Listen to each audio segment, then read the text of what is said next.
Hello again, I am Jim Bob and welcome back to F1 Manager. Can everyone hear me? Because I can't hear myself.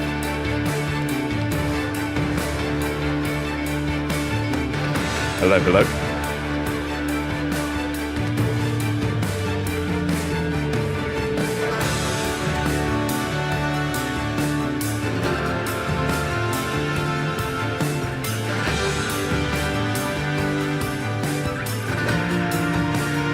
Hello, hello, hello.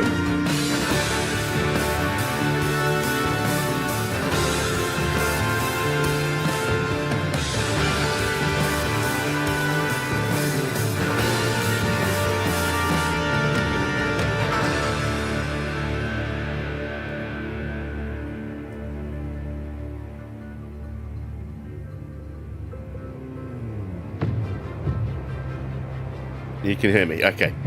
I can't hear myself. I'm not quite sure why. Let's see. Test, test, test. Oh, now I can hear myself. There we go. I gave my PC a bit of a digital cleaning. And now it seems to have changed a couple of settings. Right. Okay. There we go. Fantastic. Welcome to F1 Manager 24 Create a Team Career with Cadillac here on the PC. Tonight it is round 15 and one that I've been waiting for a while because I love racing here. We are heading to Italy, to Monza, and it's another sprint weekend.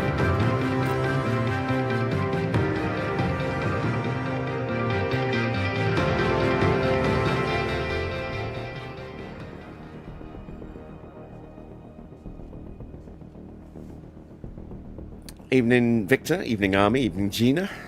Welcome, welcome. And hello to everyone else who's lurking in the chat as well. Apologies for the slightly clunky start to tonight's live stream. But we're up and running now. If there are any audio issues, you know, the volume setting's not quite right, you can't hear me clearly over the game audio or vice versa, please do let me know. And I will try and make some adjustments on the fly. Right. I am really looking forward to this race. We generally do very, very well here at Monza. And we've got Lando finally firing on all cylinders with a phenomenal win last night in the main Grand Prix. We lost Max to a suspicious shunt, shall we say. Getting torpedoed at turn 3 by title rival and driver who desperately does not want Max to finish ahead of him, Oscar Piastri. So the conspiracy theory in me, conspiracy theorist in me, is working overtime on that one. But there we go. So Lando finally gets his first win, and as you can see, in peak mentality, he is super happy right now, despite that kind of not quite so happy expression on his face. So let's see if we can back that up with another strong result, and this time hopefully for both drivers. Let's get ourselves prepped and ready for Monza.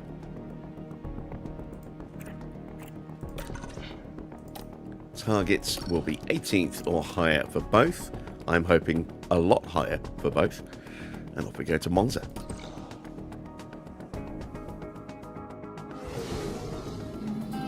Here we go, ladies and gentlemen, with the Italian Grand Prix. Welcome to Life in the Fast Lane. We're here at Monza in Italy, the home of Ferrari. But who will take home the points this weekend? This weekend will be taking a slightly different form, as we have the addition of a thrilling sprint race thrown into the mix. What will happen this weekend? Only time will tell.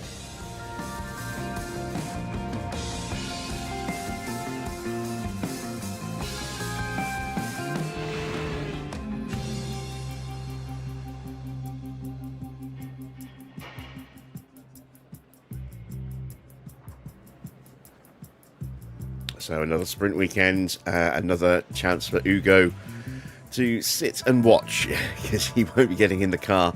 That said, he is in F3 this weekend, so he will be busy with his own stuff to do. Alright, so first chance we've had a chance to have a real play about with the engine since that shunt. We'll go with the 27. It's such a shame that our engines are below 80% here. They will start to have a slight drop off. But not a lot we can do about that without spending a lot of money to buy new ones. Which we may have to do anyway, but I'd rather avoid that as much as possible. We've got one session to get everything done. I do think we are probably going to have to call the drivers in just to make some minor tweaks, but we are going to fuel a good amount of fuel. So we'll go with 28 laps. In fact, let's go with 30 laps. There we go. Call them in the second they get some feedback, make some tweaks, send them back out for the rest of the session. So there we go. Let's do the same for Norris. You can just see Max here standing behind our options. Evening, Dino. Car parts. There we go. Once again, engine slightly lower than I would like, but can't be helped, unfortunately. We'll stick this engine in for practice. That ERS and gearbox. We'll go with that one. There we go.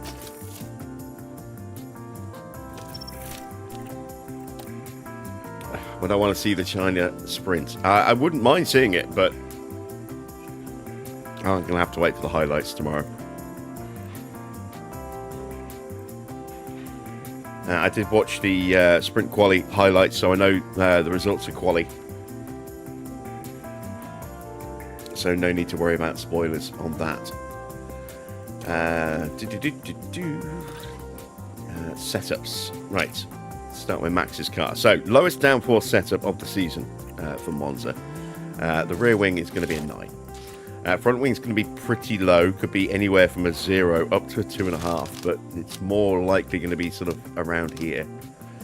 We'll start with a 1.5, I think. Roll bar is going to be a 1.9 or a 2.8. I'm going to start with a 2.8. Camber is going to be sort of around this area down to here. So it's going to be on the lower side. I'm going to start with a 285 on this one. And then we're going to push the toe up. And again, this could be sort of anywhere in this kind of window. We're going to go there.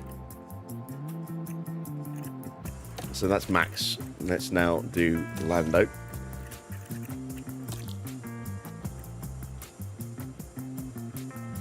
I want to try a 1.9 on this one, I think. So we'll go again with a 1.5 on the front. We'll go again with a 9.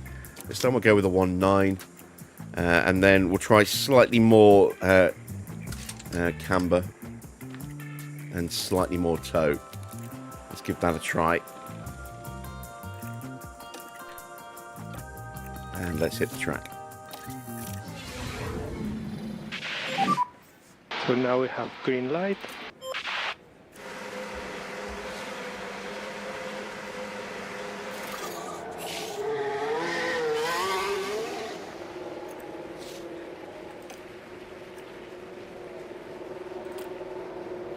Right, we do have a couple of rookies running. Sanhueza at Ferrari. Yep, radio is very Figueroa, good for us.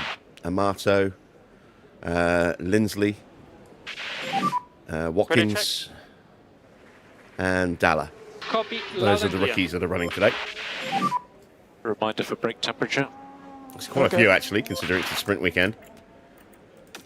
It's weird. Sometimes we see a ton of rookies running on sprint weekends in the one and only practice session, and then we see hardly any in a normal Grand Prix the very next race. Not quite sure why. Okay.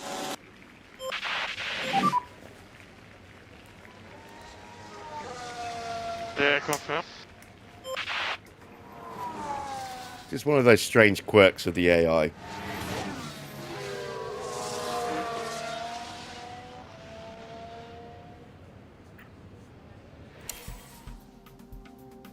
All right, let's speed them up.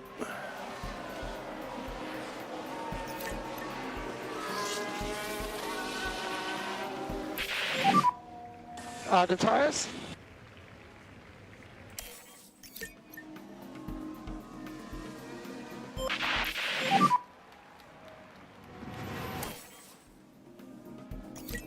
We need to work on the tires, keep the temperature on the tires. So, Ferrari brought their upside-down wing. There are a lot of silly names out there. The Macarena wing, the flip-flop wing. I call it the 180 wing. I mean, there are no good names for it, but I call it the 180 wing because the DRS is a full 180. As they get through the Variante della Roggia, just a bit too wide at that point, Just and they'll clattering over find the themselves curves at a there. disadvantage if they keep on Della doing Roggia. that.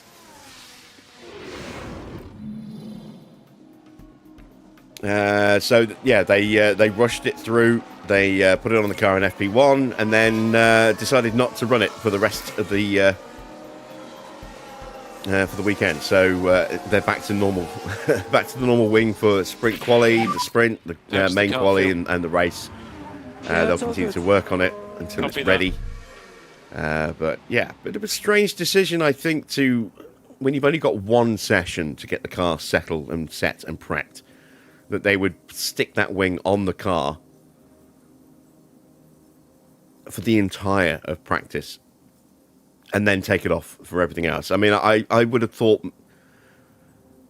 maybe they needed the full session to try and get as much data as possible, but to me, what would have made sense was either not run it at all for this weekend and save it for Suzuka, or run half the session with that wing, take it off, put the other wing on, and then run like that. But I suppose it depends as to how long it takes to switch that wing over. They're a lot more complicated these days than they used to be. It's a lot more involved now than just a couple of bolts holding something on, with all the electrics and wiring and everything else and cabling that goes into these things.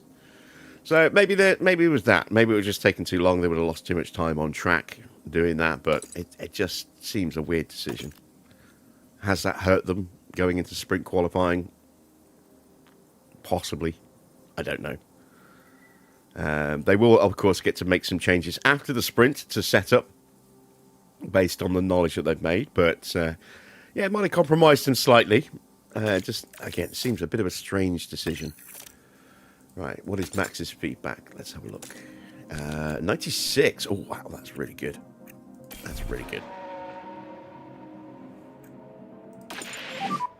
Practice your pit lane entry. Yeah.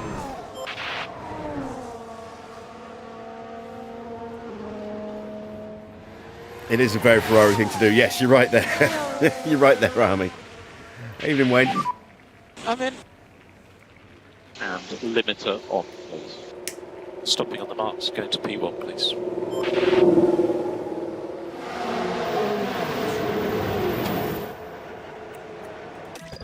All right, so just a minor tweak needed.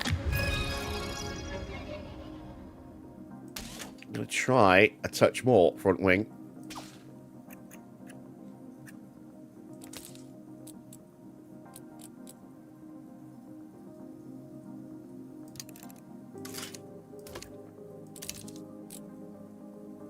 That's not going to work.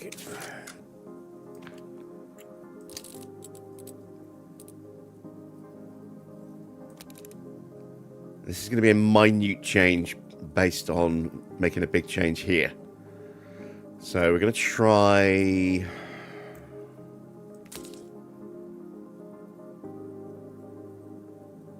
Let's try that. So we've got a tiny little step there and a full step there, and hopefully that will fix both of those issues. Let's confirm those changes. We should have enough fuel to run to the end of the flag now. Just waiting on Norris to give me his extra little bit of feedback.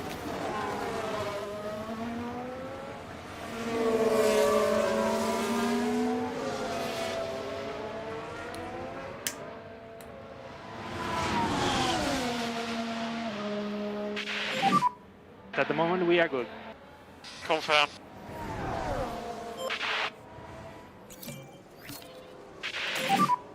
Update when you can. 91. I'm happy. So that might be the Copy, roll bar. understood.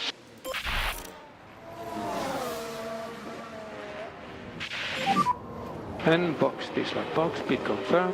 Probably is the roll bar. Probably is a 2.8 Yeah. rather than a 1.9.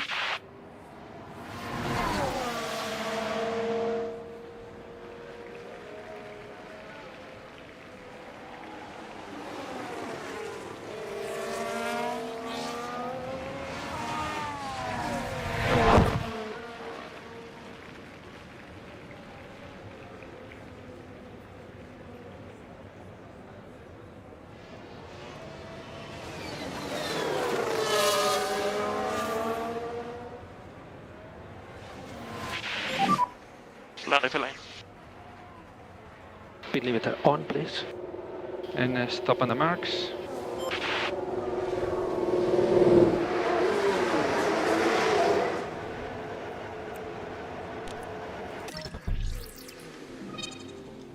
Oh, it's a bit of everything.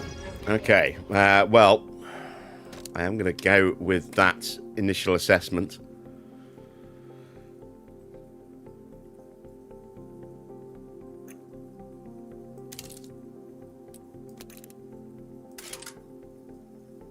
And then I'm going to bring that down a little bit more. And then bring this down a little bit more. And let's try that. Give me Johnny.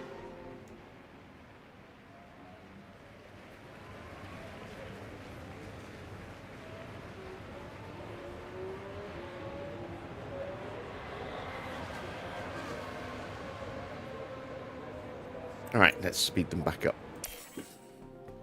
Get them back on track as quick as we can.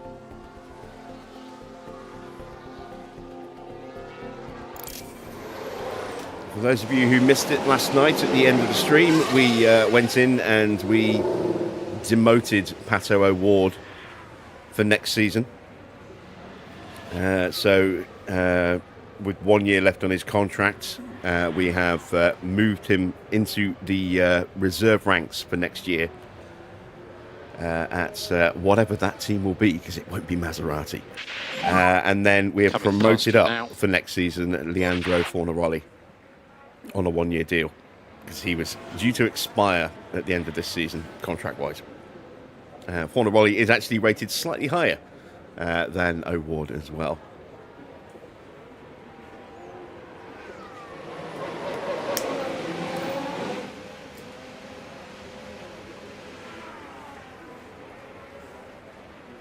At least Pato isn't pointless anymore. He scored 5 points last night.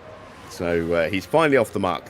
But it's taken him 3/4 of a season, best thereabouts, to achieve that.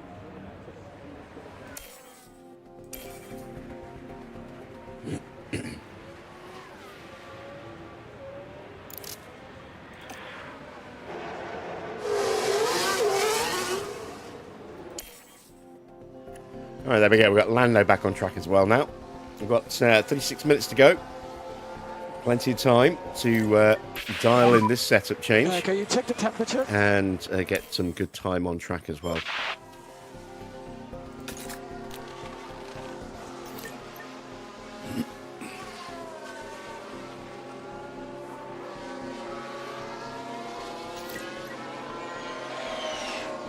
So, predictably, the Mercedes have got the front row locked out for the sprint. What surprised me was Norris getting third. I didn't expect McLaren to have taken a big step forward like that so soon. But yeah, good job them, I suppose. And then you've got Hamilton comfortably ahead of Leclerc in qualifying as well. Hamilton really does like that circuit. It's always gone well there. So it'll be interesting to see. We know how quick off the line that Ferrari can be. It'll be interesting to see if he can jump the cars in front and get into the lead. We've made Norris's car worse. We've made Max's car slightly worse as well. Well, we need to run them a little bit longer so that we can then make the changes and still have enough time on track to keep them at 100% prep if we don't get the setup spot on. Yeah, I mean, Ferrari have got a much smaller turbo than a lot of the other teams. They designed their smaller turbo specifically around the regulations, and so it gives them a really good launch. It does hurt them on the straights a little bit. They are pretty much, according to the sort of the speed data from Melbourne, they're very, very close in low speed performance. Pretty much slightly better, I think, in low speed performance than Mercedes. They're very close, but behind in the medium and the high speed. But they are a long way behind in terms of straight line speed to the Mercedes. So that might be why they tried to rush that wing. I don't think the car is close enough for that wing to make any real difference in terms of performance at this point. The Golf is too big, but that's right. That's straight line. That's sorry, one lap pace. We know that the Ferrari is pretty good in race pace, based on how well Leclerc did, and Hamilton to a degree as well in Melbourne. So yeah, I mean, that's encouraging. We might not have a complete walkover of a championship.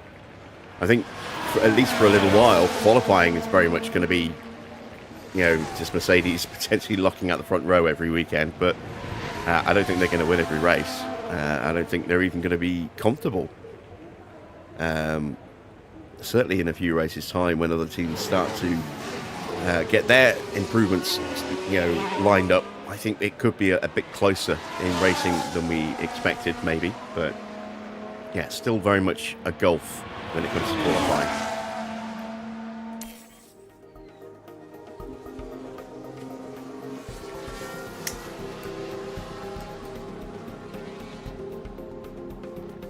That might be down to teams not having quite optimized their deployment yet as well, their deployment protocols. So we could see the gap come down just through that, through teams getting a better understanding of how and where and when to deploy their batteries over the next couple of races. So within 2 or 3 races, we could see, a big reduction in the gaps based just purely on better understanding of where and when to use the battery on qualifying laps.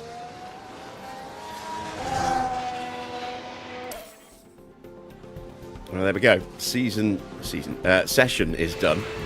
We've got multiple penalties. Sainz is a penalty. Is that another part penalty for Sainz? Did he get a collision penalty in the last race? I don't think he did. Jack Doohan has a penalty. Kimi has a penalty. Pato has a penalty. That is that is Freddie Vesti with a penalty. And Lorenzo Amato, that is Oscar Piastri. Piastri has a penalty as well. So we've got our prep levels to 199. We can definitely improve that to 100 just by reverting back to the previous version of the setup. But hopefully we can actually move a step forward and get that much closer. And Max, again, if we can't fix the setup, if we just roll back to the previous one, he's still fine. So there we go. That is practice done and dusted. Now we move on to sprint quali.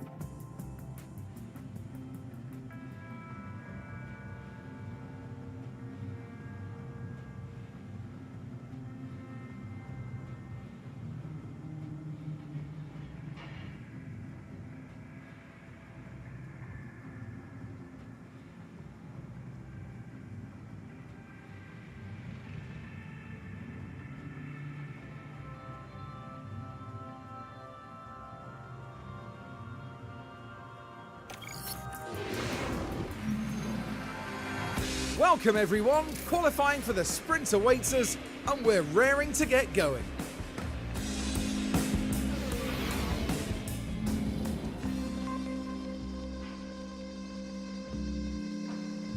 Did I see that F1 is set to cancel Bahrain and Saudi? I did, yes. I saw an article on BBC Sport. Went live a couple hours ago, 2 or 3 hours ago. That is not official yet, but they're expected to make the decision this weekend. I'm not surprised. I'm really not surprised at all. They have to make a decision just this early based on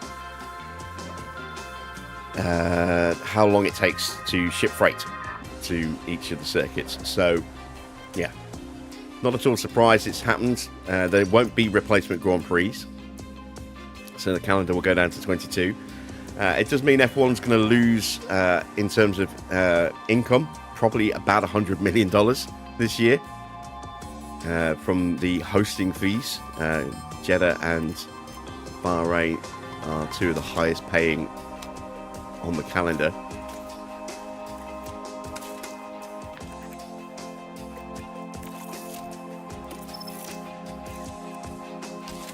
So that could potentially have a bit of a complication for the rest of the grid when it comes to prize money. I imagine every team is going to take some kind of a hit from that. And of course that will scale depending on where they finish at the end of the season. In terms of the prize pot is potentially going to be quite a bit smaller than it would normally be. We shall see. Right, so yeah, we definitely messed up, I think, with this. Let's do that, and let's push that all the way up to about here instead, and then push that up to there. And that should hopefully fix that car. Right, we need to swap out the engine parts. The best engines that we have are not great, but good enough.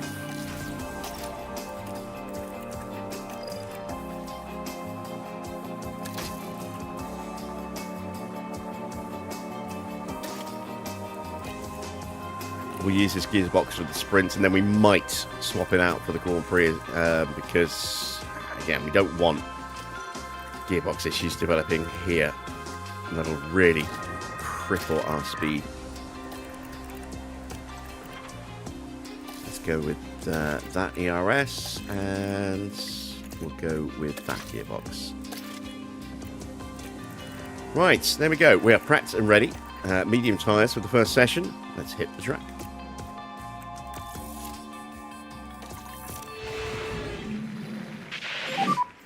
Green light.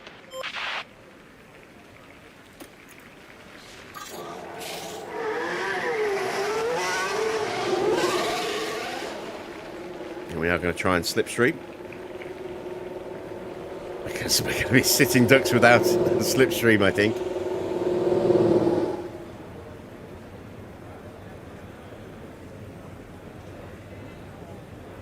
So yeah, F1 apparently did explore the potential of adding in an extra event at somewhere like Imola or Portimao. I think Turkey was even looked at as well, but I think logistically it would have been difficult to do that. There's certainly not much time to organise a race and get everybody there, you know, turnout wise for the fans, and it would be very difficult to get any kind of hosting fee out of those venues as well. So yeah, I think as far as a business concern, I think F1 decided there's more negatives than positives trying to replace those two races. So it looks like we will just go down to 22 Grand Prix and not 24. Evening, Dean. Has the stream just started? About half an hour ago. We are just doing sprint quali now. We've gone through practice and now we are getting ready for the sprint quali for Monza.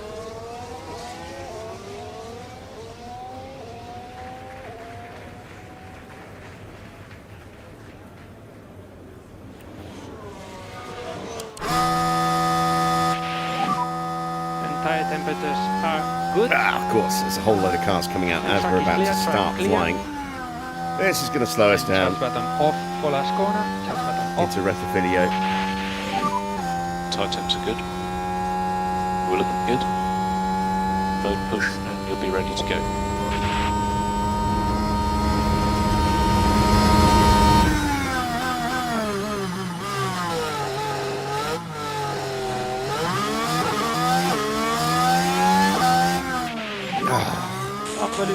Max's lap's ruined, Copy that. so we're going to call him in.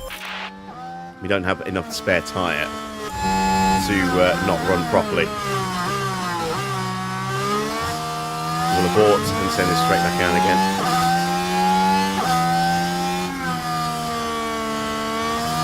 You've got to, as an RV fan, you're off the pace.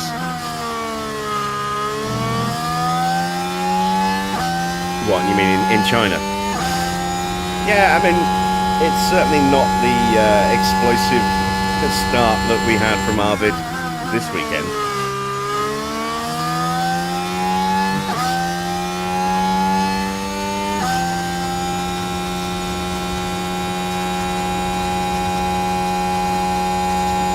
Out-qualified by Lawson.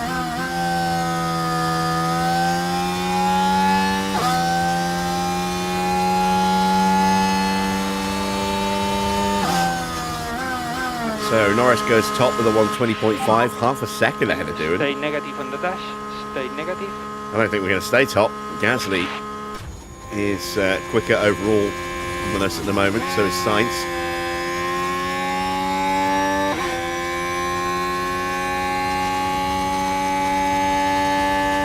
Oh, you're talking about Red Bull. Oh, I think you're talking about RB as in V-Carb.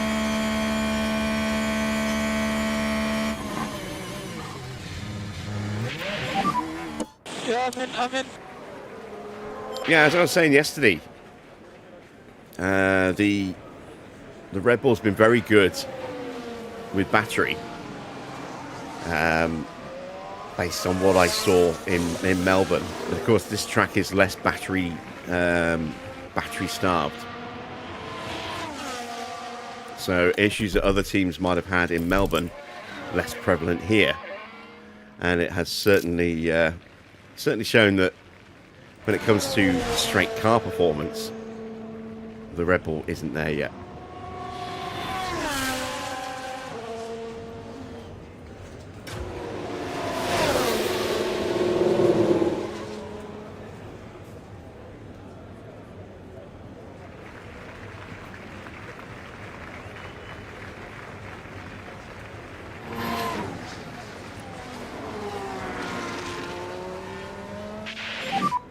Watch for traffic with Verstappen. Yeah, watch out, Verstappen. You might get in your own way.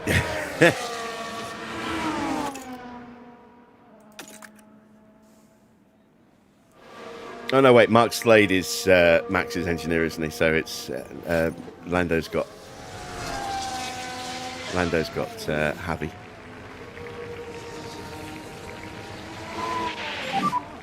Lando per lane.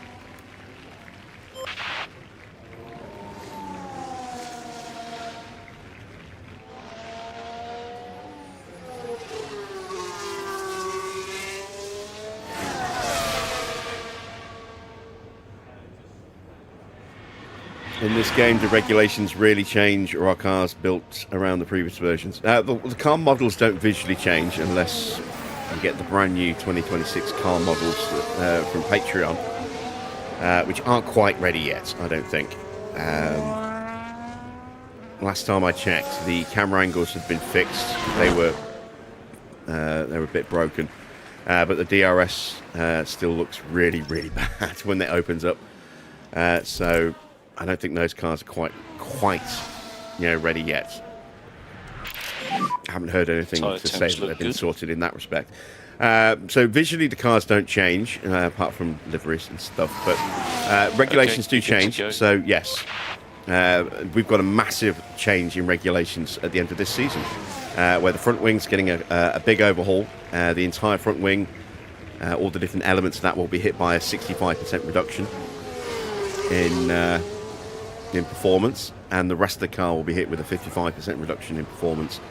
So we then have to develop the car back again. It'll be a bit of a reset on the grid. We are currently the worst team. We could well be one of the best teams next year, because we're doing a lot of research ready for next season. All right, 27.7 for Max in the first sector. See how he does around the rest of the lap. Traffic should be a little bit easier. We are going to have to really push him on the in lap just to make sure he gets back to the pits in time for a second attempt. Oh, still looking okay at the moment, 7th, but there's a few cars potentially out of position. So that could change very quickly.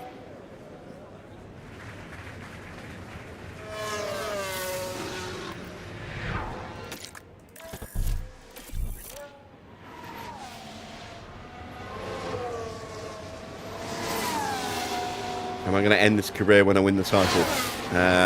Well, I think next season is probably going to be our final season, Cat. So,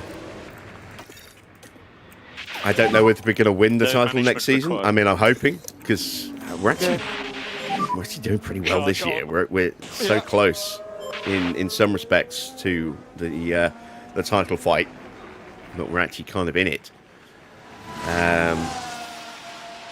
Max has had a really strong year, but I don't know.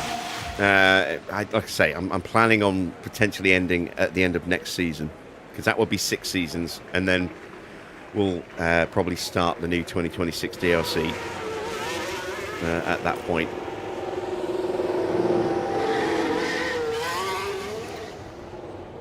I also do want to run that 2013 mod as well.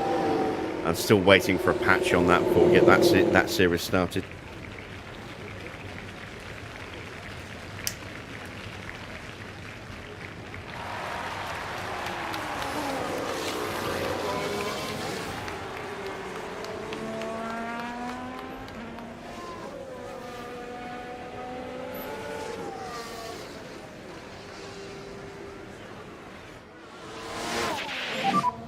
I'm in.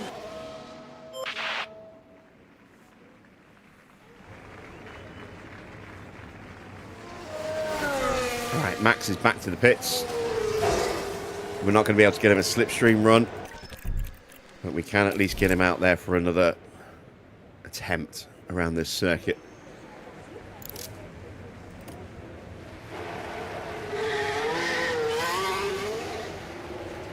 Will that DLC be an overtake after it releases from Patreon? The 2026 DLC is going to be free.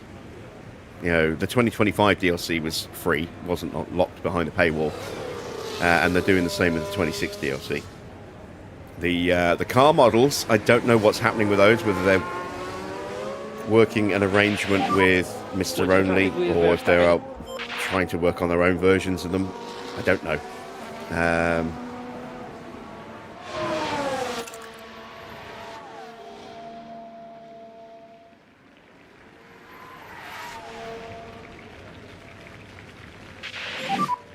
Doing a good job with the tyres.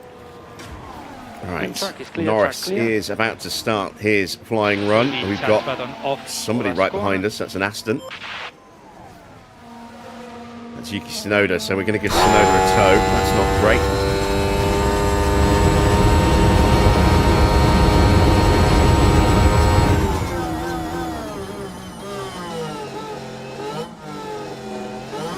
Ferrari run the McLaren wing. They only ran it in practice. They're not running it for the rest of the weekend.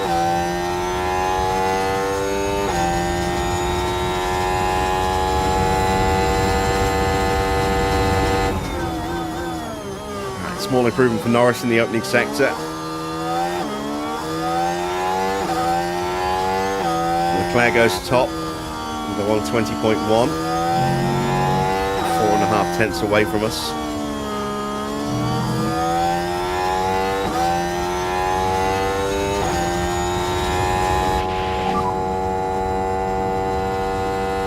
Schumacher goes top. Okay, Norris has found some improvement in the middle sector as well. Just runs Parabolica on the line as Max crosses the line to start his lap with about 15 seconds to go.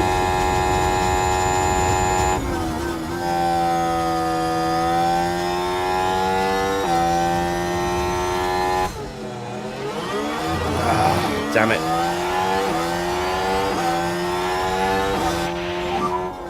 At the moment you have That's it, Max is done. So Max might not make it through.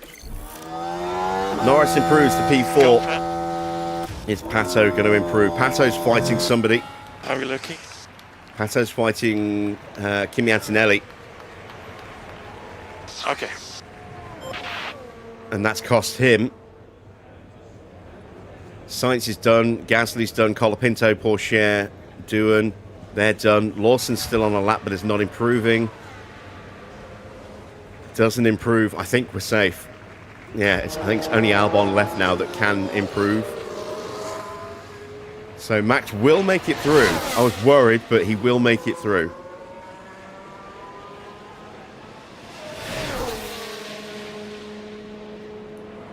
Let's see if Albon can coax a little bit more out of that car. Traffic is always really bad around here in Sprint Quali 1. Shorter than normal session. All 22 cars. Max is safe. Albon is also safe. He gets through at Gasly's expense. So eliminated from Sprint Quali 1, Pierre Gasly, Franco Colapinto, Jack Doohan, Teo Porsche, Liam Lawson and Pato O'Ward.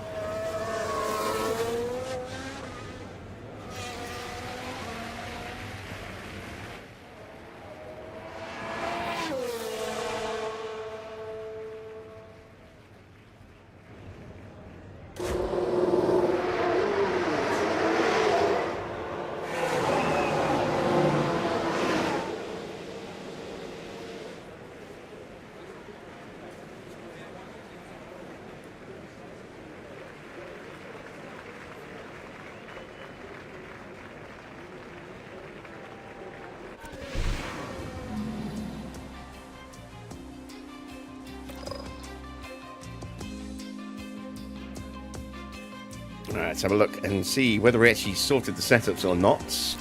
Very close. Look at that, 99%. It could go either way. We can't make the change because we'll break Parc Ferme.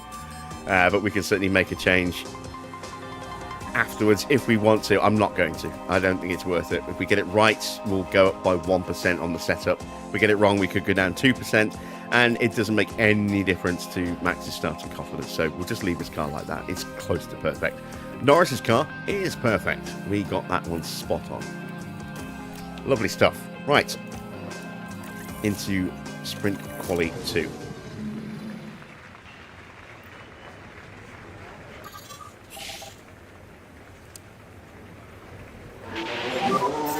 Green light. Out goes one of the Ferraris. That is Ollie Bearman.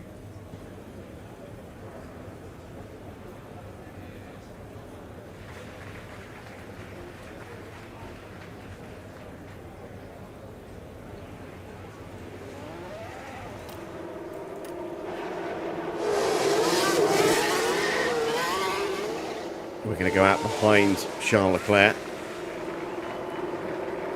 No major casualties in that first session. Both McLarens, both Mercedes. No, not both Mercedes. Porsche's out, but Porsche struggling a little bit this year. Both Ferraris, both Fords, they're all through. Surprised that Freddie Vesti was actually quicker than Porsche, come to think of it.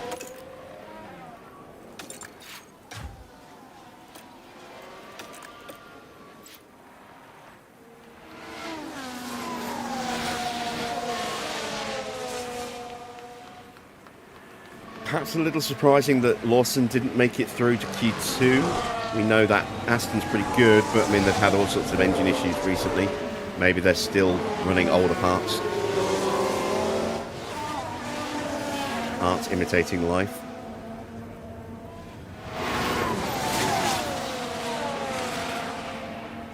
And Sainz is the last one to leave the pits.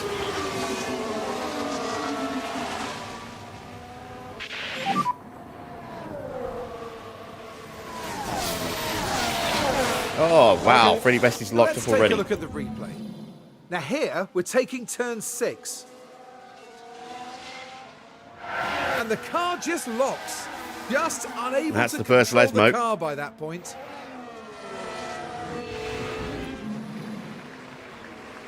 Bit of a strange place to lock the car there, but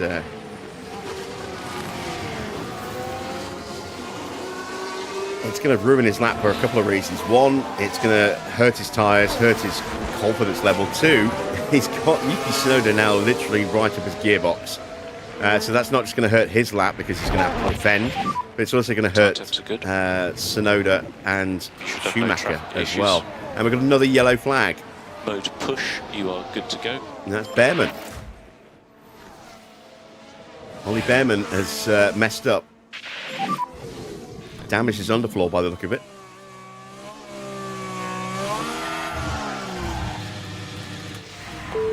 Sorry, charge button off. For last Going over corner. those curves, he's done something dodgy to that underfloor. Right, let's see how well we do. I don't know if we're quite close enough to the back of Leclerc to get the full slipstream here with Max. Norris is going to get a nice tow. So is Hadjar as well, for that matter. Tucked up behind Norris. Let's ride the wing cam. See Norris 2/10 quicker and he's definitely closer. Watch him close up as we head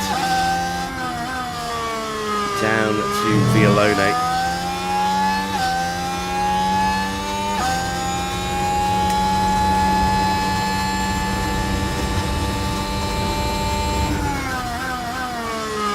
We've got Bearman in front, he's aborted his lap, don't ruin ours. Oh, he just ruined Max's lap a little bit. And possibly even Norris's as well. Norris now right on the gearbox. Now compromising slightly here into Parabolica.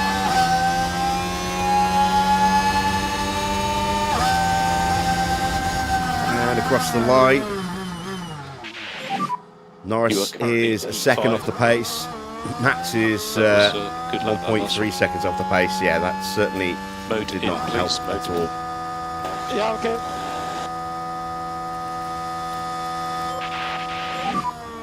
So at the moment you have P7. Confirm. So Bearman is in the drop zone. Antonelli should get clear. I think Lindblad will as well. Well, might do. Depends on his final sector. Sainz putting in a good time here. So who was that who just crossed the line? That was Antonelli. Lindblad goes to P12. Max is in the drop zone. Sainz is going to get out of the drop zone with this lap. Could even potentially go top.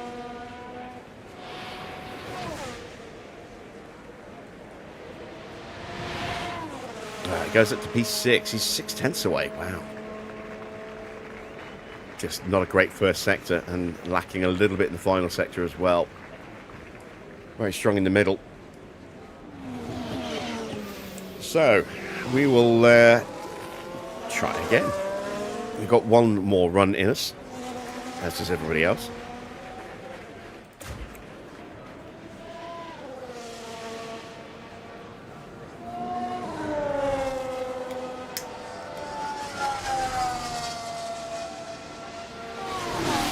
Really do need to get both drivers into the top 10 if we want to have a good chance of points, not just for the sprint but for the Grand Prix as well.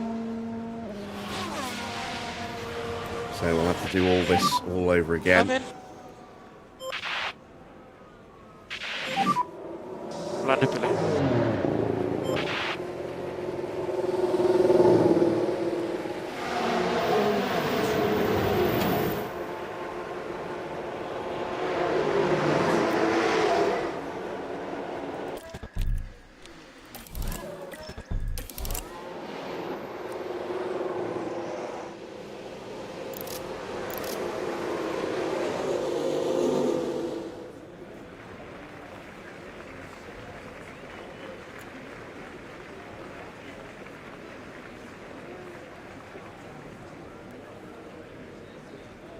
So now we play the waiting game.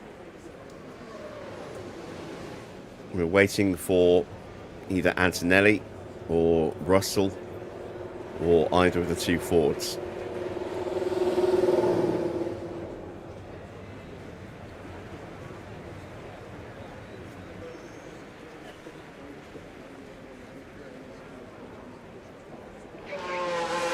There goes Ollie Bearman. Hadjar's already just exiting the pits as well.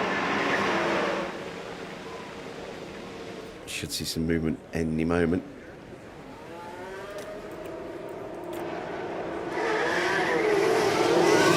There we go. We're out behind Oscar Piastri.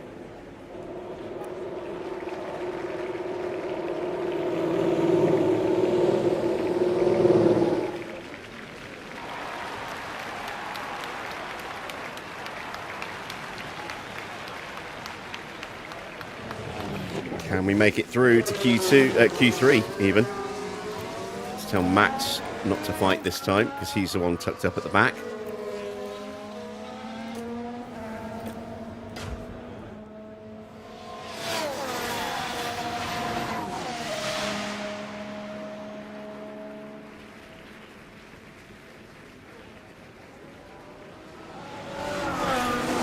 Still waiting on Sainz. He's going to be a late one again.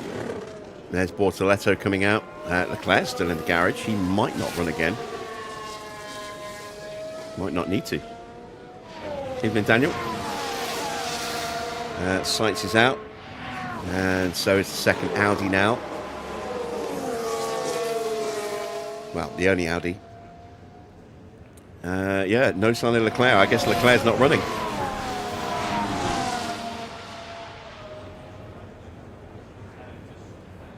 Glad we didn't sit and wait for him. That would have been a disaster.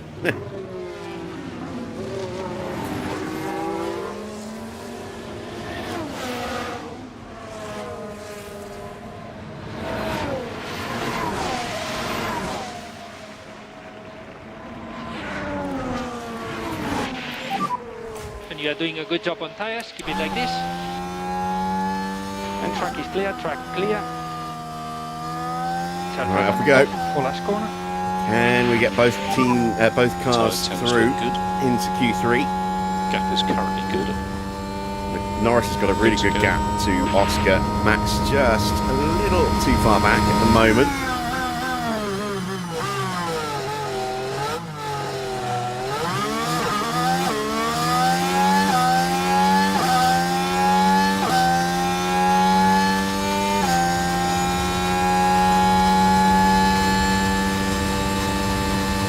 Goes purple. Max 4/10 down because he doesn't have that same slipstream, but he's still quicker than Oscar.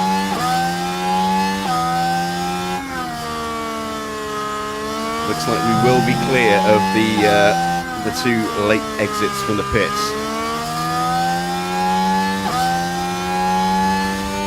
So no traffic issues to worry about. Norris has got a really good slipstream here. He's leaving Max behind as a result.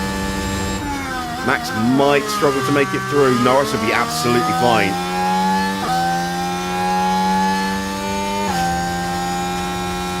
Bearman improves to P8.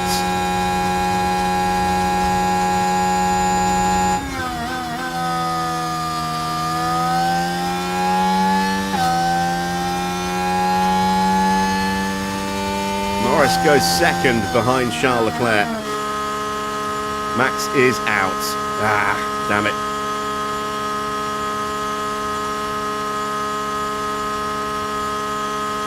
I suppose it's to be expected. Max is now the one doing the sponsor work for us as opposed to Norris in the previous, few Grand Prix. So Max not quite at his best. Just couldn't quite stay with Norris. But Norris is definitely through. So Norris has got a good chance of some points for us in the sprint, but it's Max that is behind Oscar, and that's not going to do us any favours in the Drivers' Championship. Who's going to join us then? It is Freddie Vesti, Yuki Tsunoda, Isaac Hadjar, Mick Schumacher, and can Drugovich get through, or is he out as well? He does get through. That knocks out Ollie Bearman. So those are your 6 cars eliminated. Bearman, Vesti, Tsunoda. unfortunately. And Hadjar and Schumacher as well. Into Q3 then. Let's see if we could maybe snatch pole position with Lando. We've got enough time for 2 runs, but we're just going to go for 1 and go for a slipstream and hope that our time will be good enough.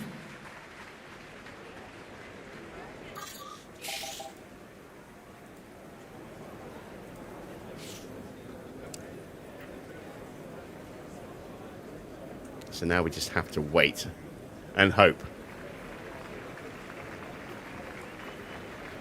that A, we get a slipstream, and B, that we don't get traffic.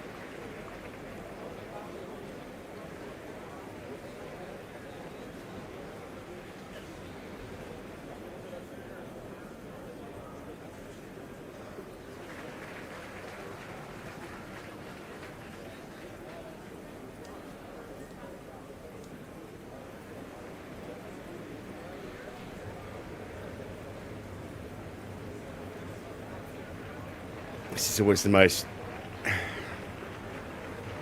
frustrating part of a sprint quali, is when you only have that 1 run in you, realistically. And you then speed time up because one of the couple of cars that you can actually get a good slipstream from Green light. goes out and you miss it.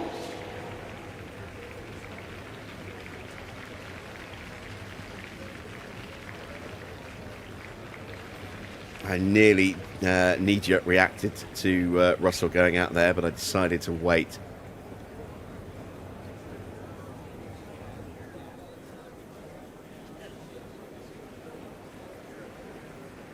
Albon's out there as well.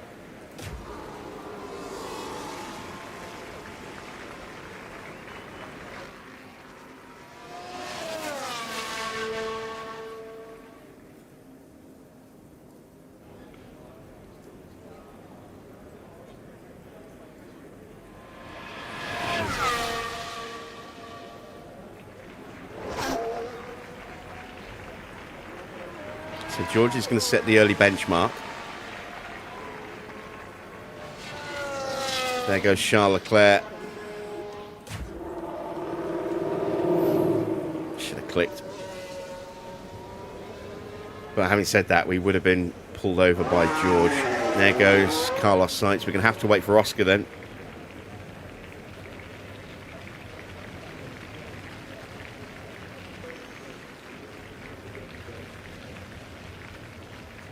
Much as I want to watch the other laps, I need to keep an eye on movement in the pit lane.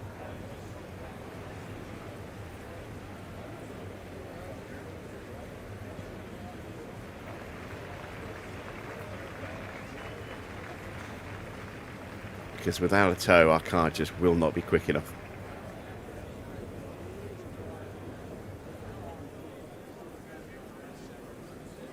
Right, George comes around. As Lindblad's taken to the track now as well. Might possibly get in George's way here. They'll meet at the exit of Rettifilio.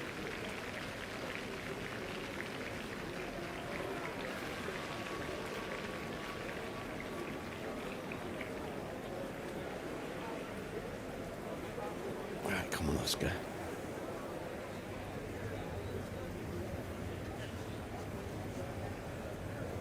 .27.5 for George.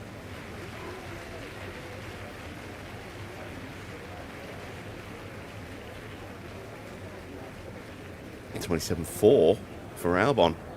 Slightly quicker.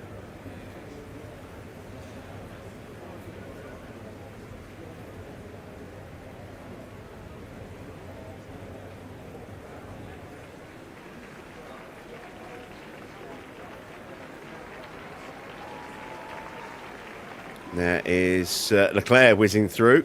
We'll see the Ferrari of Sainz in a second. There it is. And here comes George to complete his lap.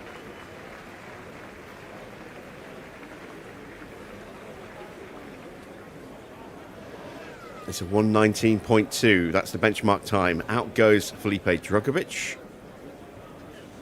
Bortoletto taking to the track as well. Here comes Albon. Albon goes quicker by 25 thousandths of a second.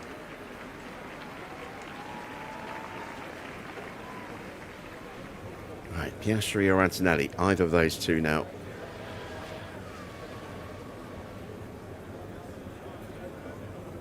Come on, one of you. Come on, come on. This is like a game of chicken.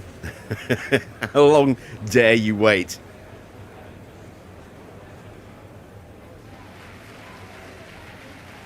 There goes Oscar.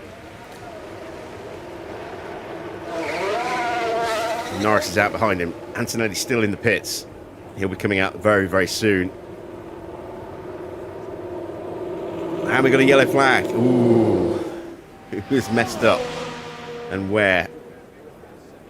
Lindblad running wide at the first But here we Lesmo. are following the Alpine. Oh, we've seen a few go off the track there. Oh yeah, They that's might ruined want to his lap. take a look at the So floor of the car there, because we'll that out-qualify won't do us Lindblad any good. if we keep our lap clean. There is Charles Leclerc coming to... Oh, god damn it, Leclerc.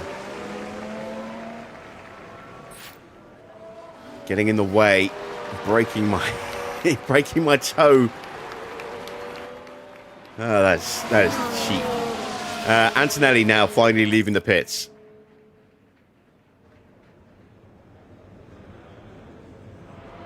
Right, so Bortoletto is about to start his lap. And there he goes as he gets clear of Antonelli before they hit Rettifidio.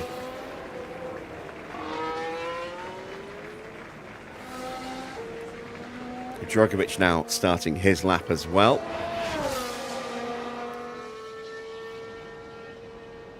Could potentially get held up by Lindblad here. Lindblad gets out of the way nicely for him.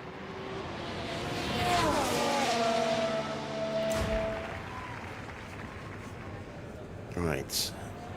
Leclerc should pull over and get out of our way.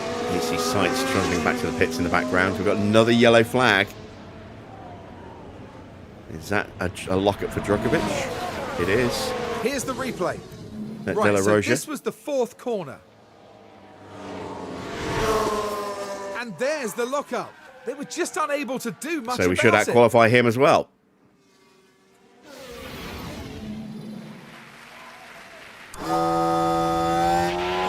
And we're off. Doing a good job on tires. Watch for traffic. There will be more push for last corner. I don't know if we're close enough. We'll be fine down the main straight, but sector 2 is where we lose the most of our time. And I don't know if we'll be close enough to then be good for the final runs through Ascari to Parabolica. We've got no traffic issues to worry about. I think we're okay slipstream wise. We go purple. We are close enough. 3/10 quicker than Piastri there. And this is where we lose the most of our time though, as we go into the 2 Lesmos.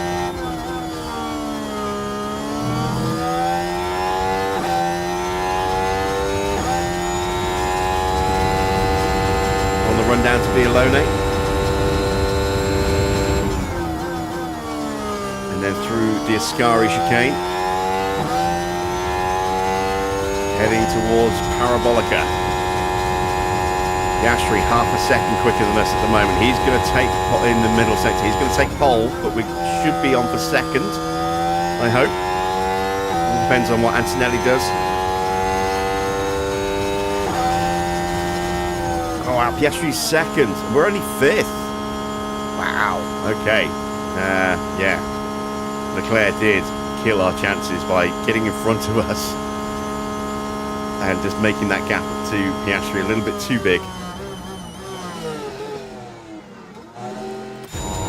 Here comes Kimi Antonelli. Round Parabolica, driving for the line. I don't think he's got enough pace in him to take pole position here.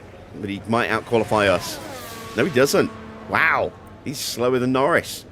And Felipe Drugovich is in the pits, having aborted his lap. So, there we go. That's your top 10. It is Leclerc from Piastri, an all-Ford front row. Albon in third place, alongside George Russell. We line up alongside Antonelli on row 3, 5th and 6th. 7th is Bortoletto, 8th is Sainz, 9th Lindblad, 10th Felipe Drugovich. Max will start down in P15, which is not so good, unless there are any pit lane starts, which I don't think there will be. Let's get ready for the start of the sprint.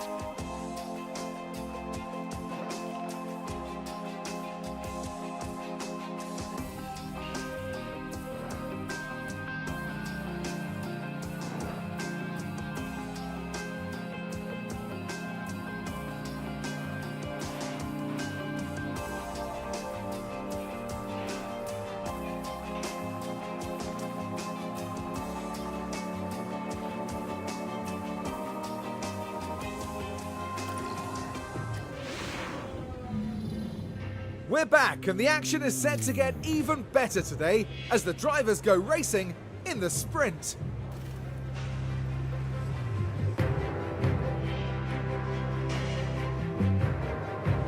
The prospect of bagging a few extra points is certainly going to spur these teams on to fight competitively and finish in the top spots.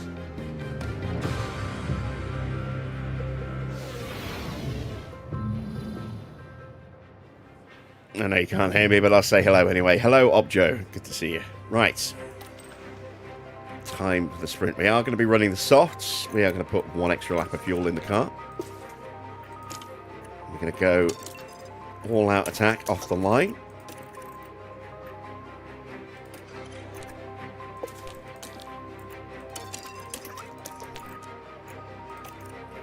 And let's send them to the grid for the start of the Monza sprint.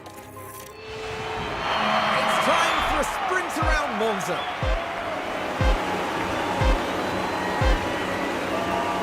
And it's lights out, and away we go.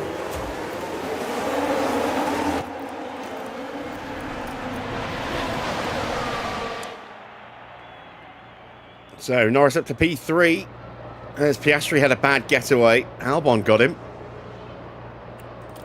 Piastri's got more grunt initially, but our battery gets us back through. Max up to 13th.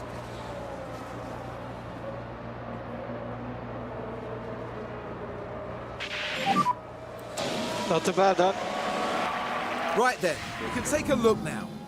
Now this was at turn 3. It's certainly inviting, and they're sure to be delighted with that. Yes. Very happy to take points away from Oscar. Max now up to 12th as he gets past Freddie Vesti.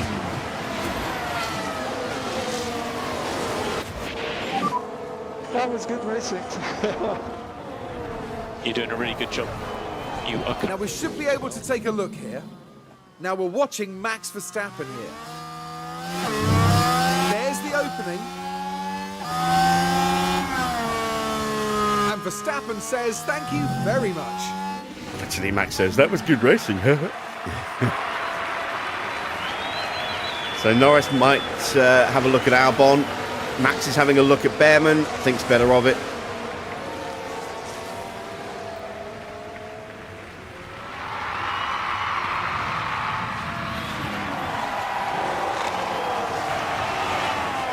And we have got Bearman. Oh, yes, just holding him off through Parabolica there.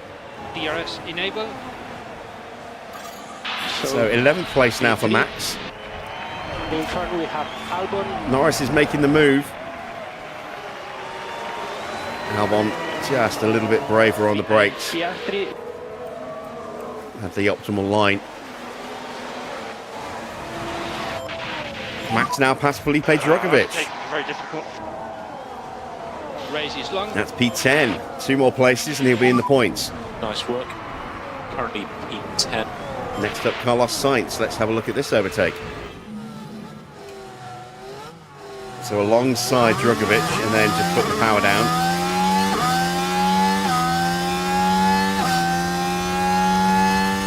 Not too bad, huh?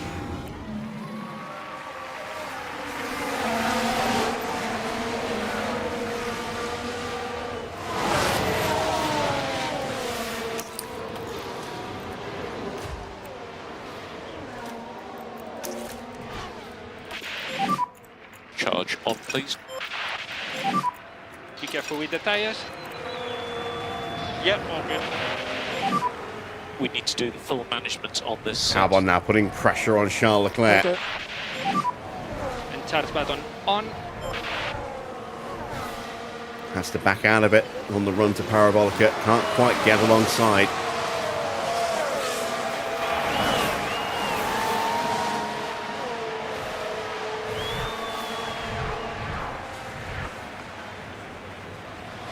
Sainz is having a look at Lindblad.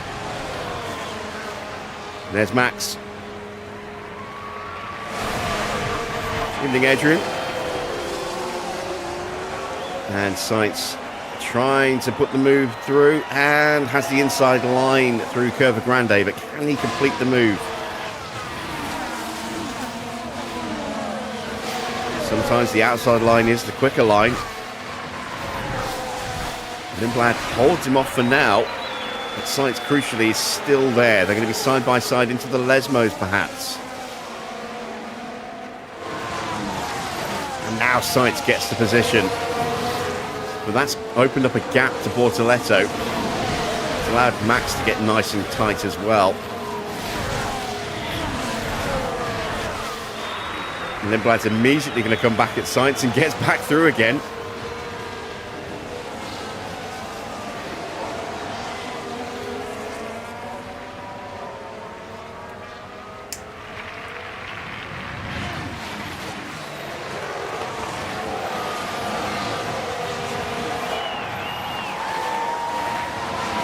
Sainz once again gets through, but this time, crucially, he got through up the inside at Parabolica. He'll have the DRS down the main straight on the run down to Rettifilio. And that means that Max has got to run. It doesn't pull out and go for the overtake. That's a shame.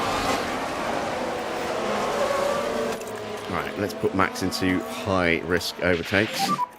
You've got the pace. You can do this. How close is this?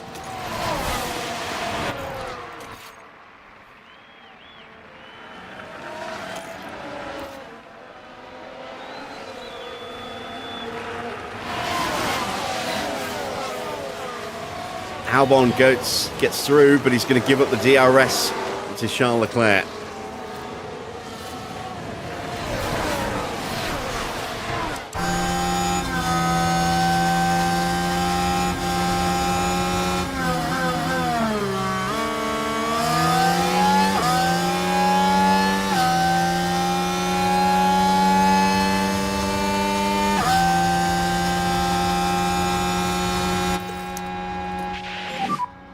And charge button on. Charge button on. So Leclerc will get that inside line and get the DRS.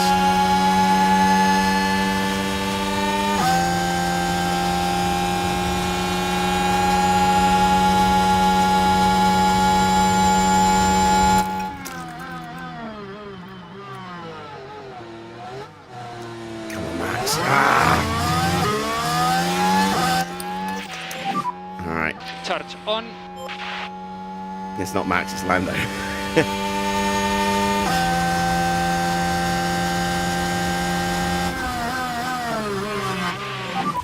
Here's Max. Easy to overtake. Right, let's concentrate. Oh, we get dive bombed by Ollie Bearman. Cheeky bugger. Okay, to push harder through 6 and 7 if you can. What am I doing wrong? I don't know. Now we can see what happened. We're watching the Ferrari. Yeah, look at that. We're just stuck in traffic, and Bearman just spots a gap. To be taken. And pounces.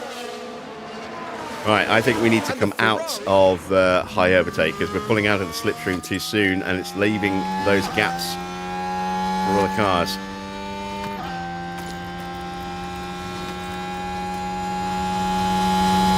Piastri and Antonelli have switched places. Antonelli up to 4th, and we've got a 3-car breakaway at the front for now.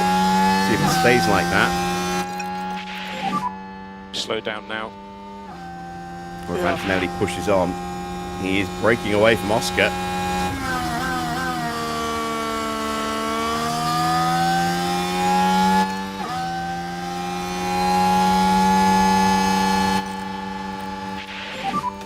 You're currently P11. Get the slipstream from the Ferrari.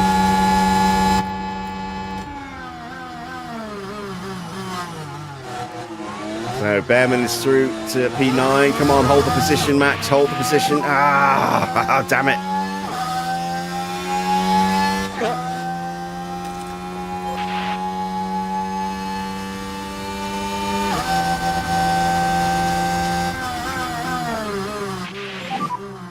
I can't go close, mate.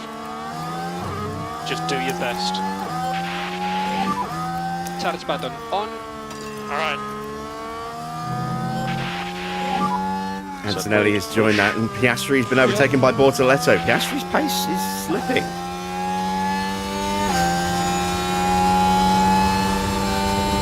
Max goes flying through with full tyre push and battery deployment. He's up to P10 again.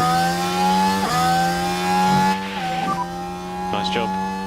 You are currently P10.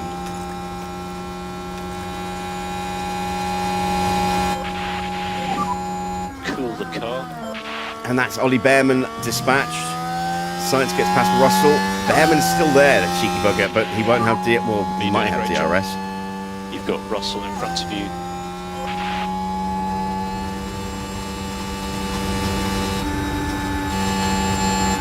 Oh, that is a very late move from Sainz.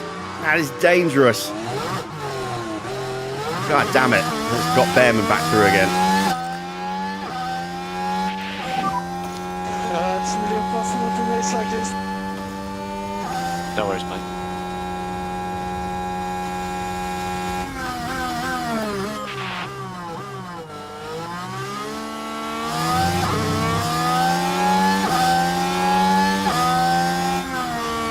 This is chaotic stuff. We're happy with time management.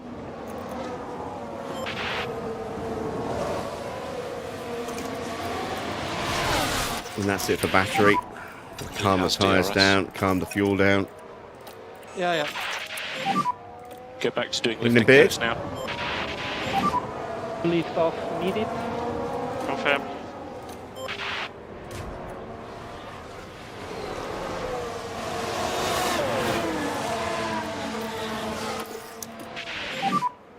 Charge button on.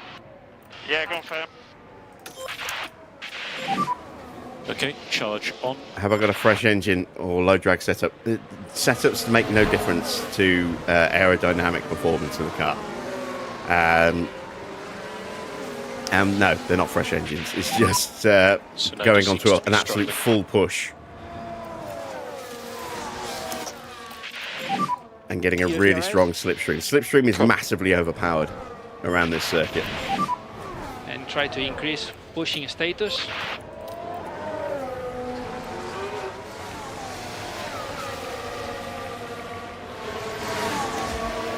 I think the setup percentage has a little bit more of an impact rather than the actual values of the setup. What about tyres? So I mean, Yeah, tires are okay for now. running a 16 wing in terms of aerodynamic performance would have no difference to running a 9 wing, but see, the setup preference for this circuit is a 9 wing, so you're within that small window of getting the car set up properly for the sliders rather than actual aerodynamic effect.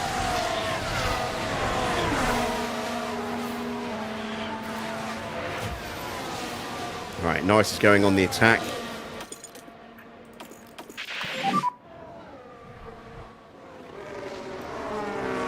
Yep, confirm. No way through. Oh, Leclerc's off. Yeah, confirm.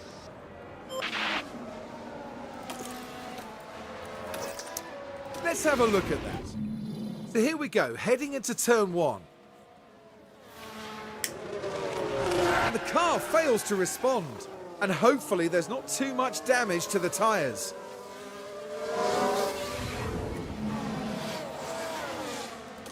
There's a sprint win coming for Norris. It would be nice. Try to look after the tires. Yep. Oh, look at the gap now between Russell and Oscar.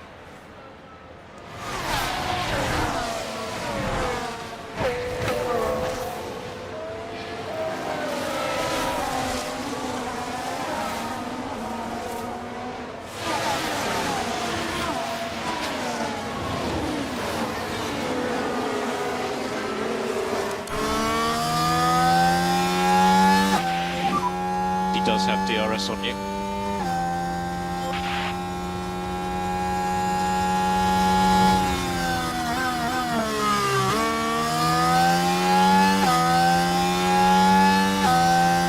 Leclerc is out of DRS range and he's under threat from Kimi Antonelli.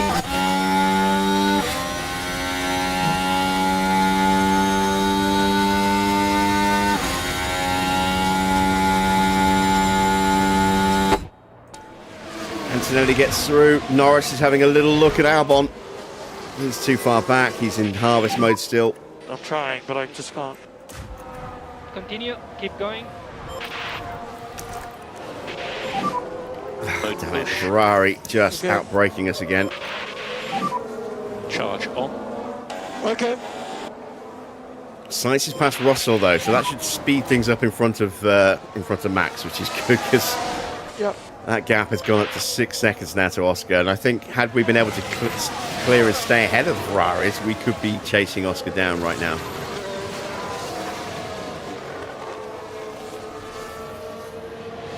It's another yellow flag. That is Pierre Gasly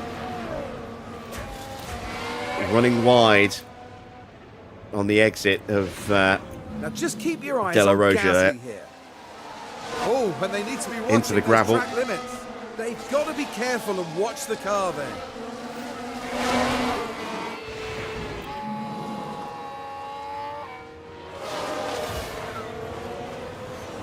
And Antonelli now starting to put some pressure on Lando.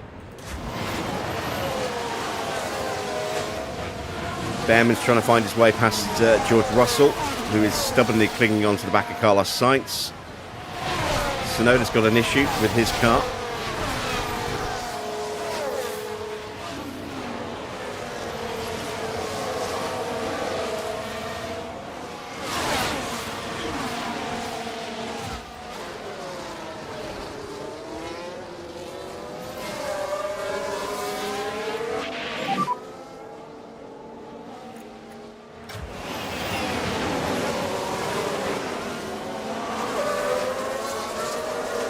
Continue like this. And now we've got a fault for Colapinto as well.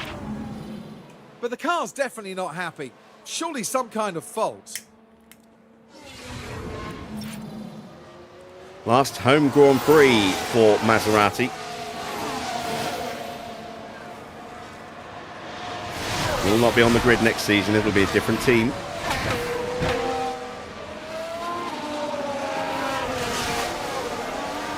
Oh, shit, we've been left behind.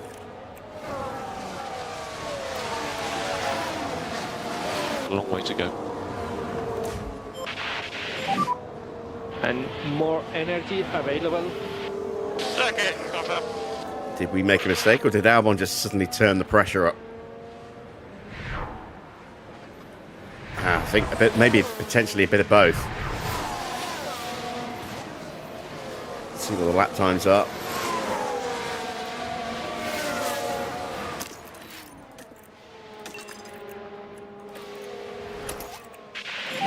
124.0 and 122.3. So I don't think we made a mistake No more lift as and such, coast. but I think Albon just blitzed away while we were harvesting. A very quick lap. And then ours was a bit slower because we didn't have the DRS. All right, Max gets past Ollie Bearman. That was good racing. Doing a great job, mate.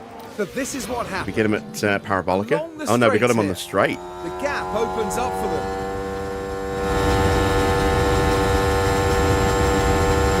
And the overtake is made.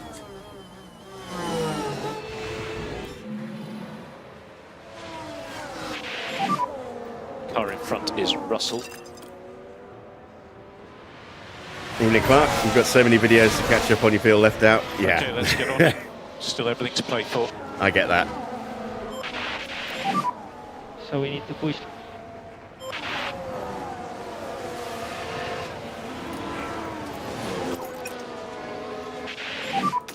And we need to increase lift and coast by 30%.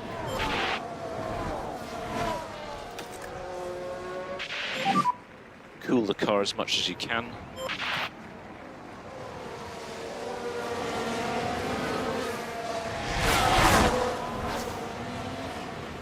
All right, have we got George here? We have. Are we going to be boxed in, though? No, we've got the power around the exit. And now we'll have the slipstream and DRS on Sainz. Lando's back where he needs to be.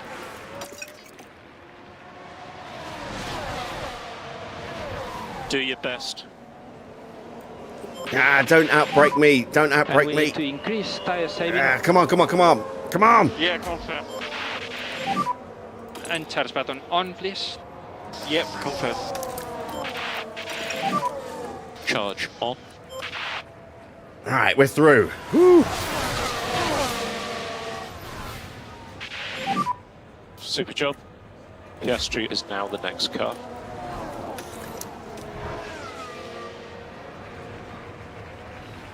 So Max is into the points. Whether we can stay there or not, I don't know. We are now too far behind to push on. So we're going to go into always defend. We need to maintain position. You've got the pace. We don't need to worry about management on these tyres. Sainz is back through again. God damn it. Remember, long way to go in this race. Car behind is Russell.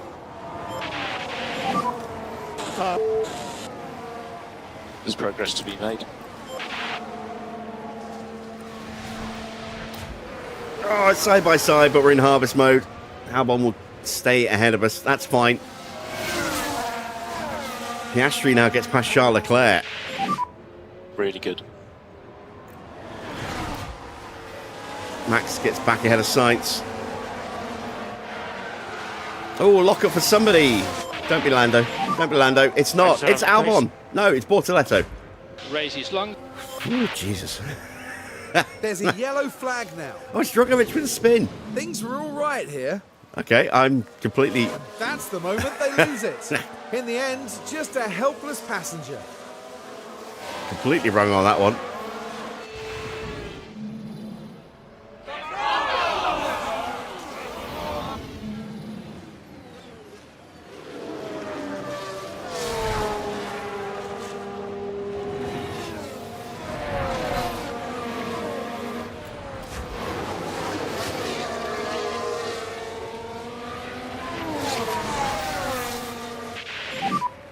Next car in front is Albon.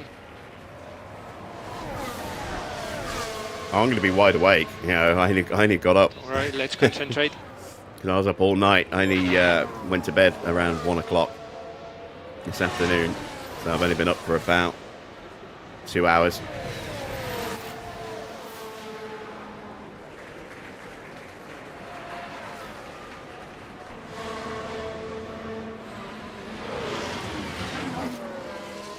A little tentative look there from Kimi Antonelli.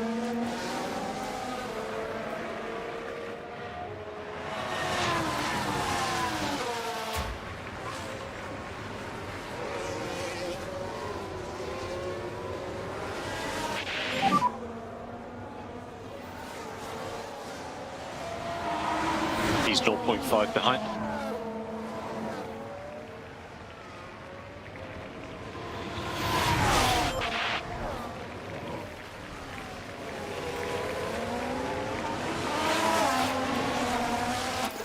Let's get some battery into Max, ready for the finale. Charge button on. Make sure Albon doesn't Yeah, try and drop okay. me again.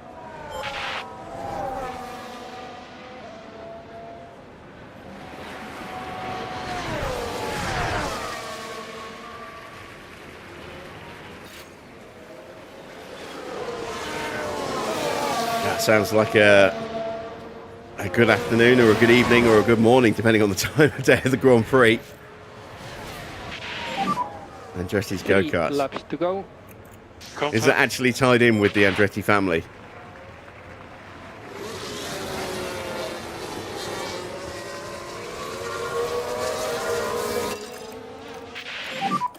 Just pick up the pace. And we need to increase pushing status. Oh, look how defensive Sainz is going. He really doesn't want to let us through. Just do your best.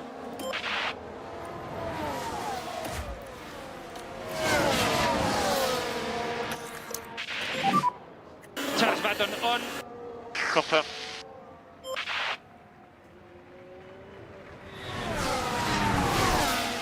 Which Andretti?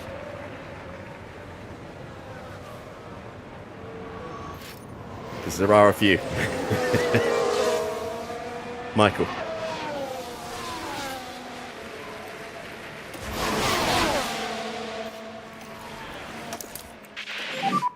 You should be mode charge.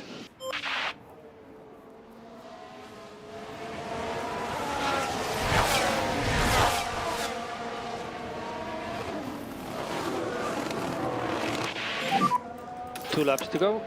Confirm. Charge on.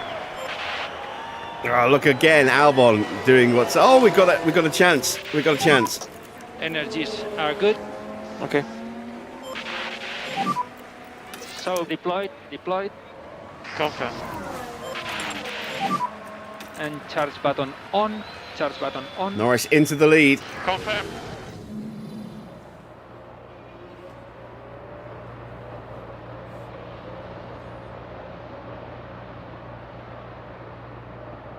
Mega. Mega. There we go. We're through. Try to stay in Right, front. we need to do the same for Max. Confirm.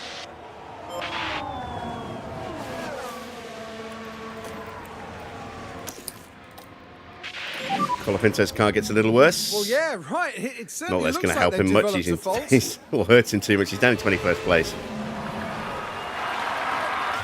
Back to Norris.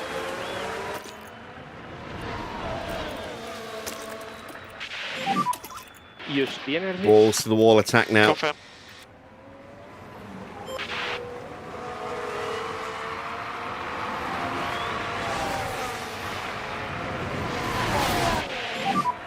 In front we have Albon.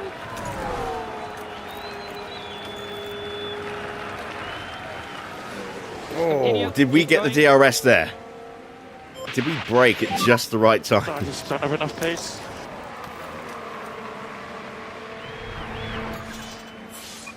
Yes, we did get the DRS. All right, come on, Lando. Yeah. 1 lap to go. Okay.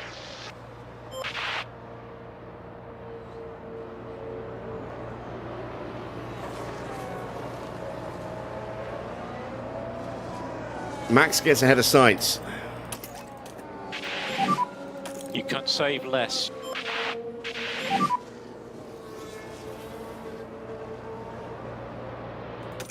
Good job.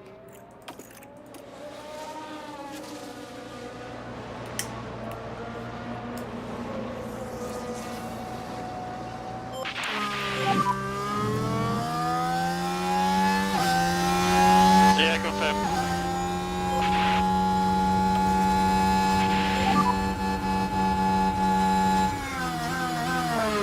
Yeah, Couldn't confirm. get alongside him to Vialone. We'll get a run through Ascari, try and get him into Parabolica. He's out of battery. He's out of battery. Confirm. Come on, come on, come on, come on! Come on! Confirm. Yes! Yes!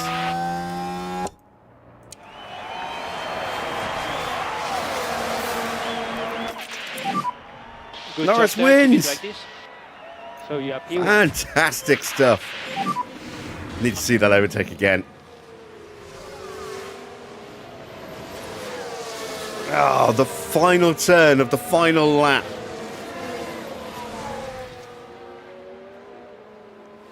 and across the line to take the win. Excellent work, Lando. Lando Norris with the sprint win. And well done, Lando. You really deserve that win. Yes, he did. Absolutely, he did. That was a fantastic effort. Really well done.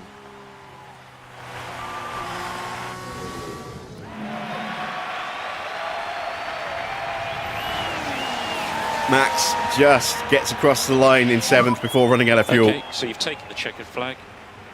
That's another couple of points lost to Oscar, but it's an extra couple of points for the team. So 10 points for Cadillac in the sprint. Well done. Awesome.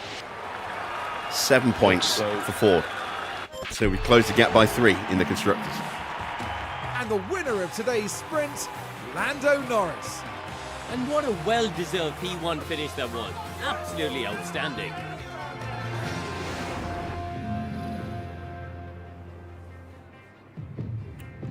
Confirmation then of the sprint results. It is a win for Lando Norris, backing up his first season win, first Cadillac win in Austria last night with a sprint win here tonight. Can we do the double? Can he win the Grand Prix? Alex Albon takes 2nd. Excellent for Williams, especially with Bortoletto in 4th as well. Antonelli in 3rd. Then it's the 2 Fords of Oscar and Leclerc. Max in 7th. Sainz in 8th. 9th for Ollie Bearman. 10th for George Russell.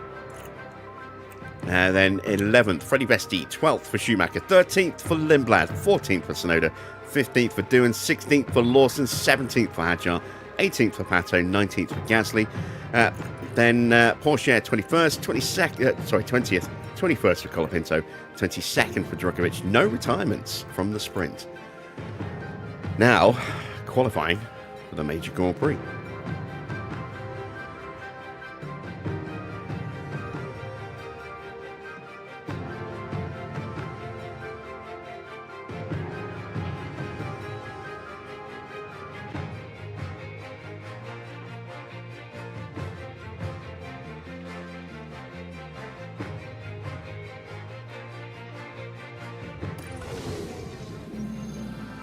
Qualifying is coming up, and the drivers will be ready and raring to go. There are 3 periods of qualifying ahead of the drivers now. Remember, only the fastest 10 will make it through to Q3 for a shot at pole position. Now, Karun, you and I were actually just talking about that man there, Max Verstappen. How do you think he'll be feeling today? Well, neither teammate has really managed to score well so far. Perhaps picking up a few points this weekend would spur on a bit of healthy rivalry. Okay, shut up. Shut up, Karun. Don't You know go anywhere, nothing. folks. Lando, It's nearly time for yeah, I mean, he's struggling overall points-wise, but he's just won the previous Grand Prix. He's just won the sprint. Max is 2nd in the World Championship. You know nothing, Karun Chandok.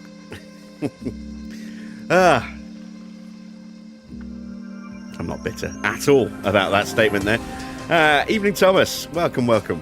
Right, let's get ourselves into quali, shall we? So we're not touching the setups. We are going to change that gearbox though, because it's now getting a little risky.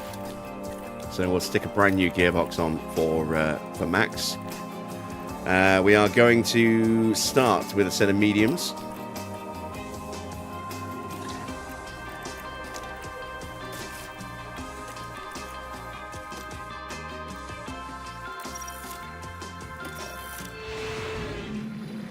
I've got to defend my team. So now we have green light. Take up for the boys.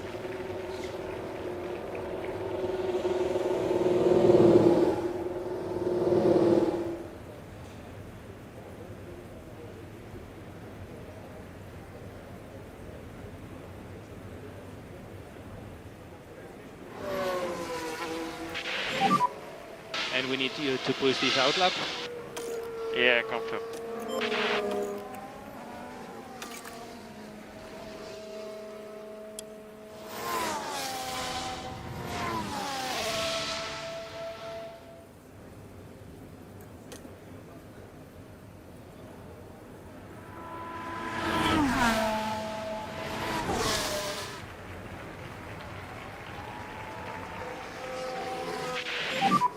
So you're in a good position.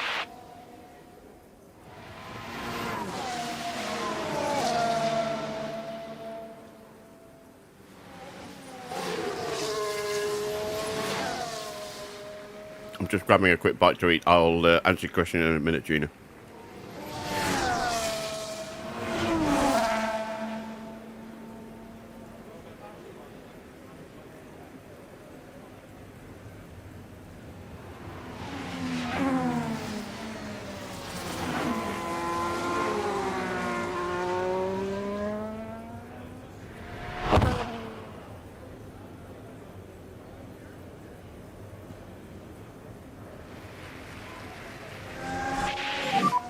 Tire temps are good.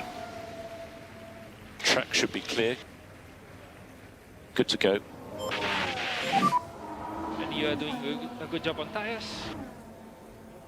And track is clear, track clear. Start the lap.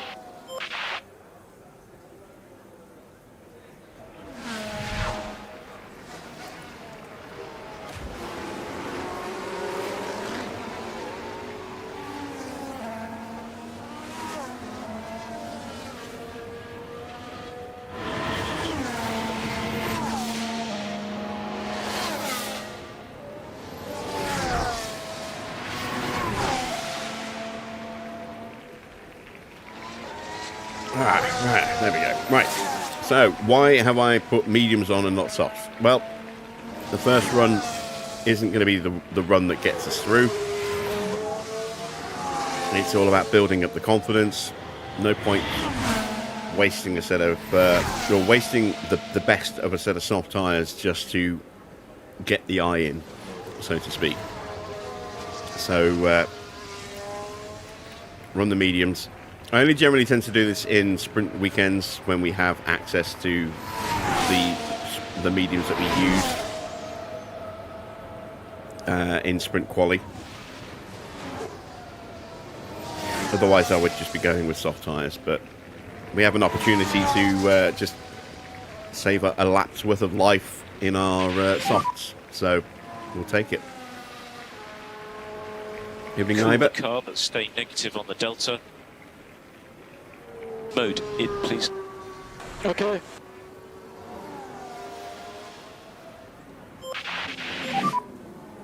And stay negative on the dash.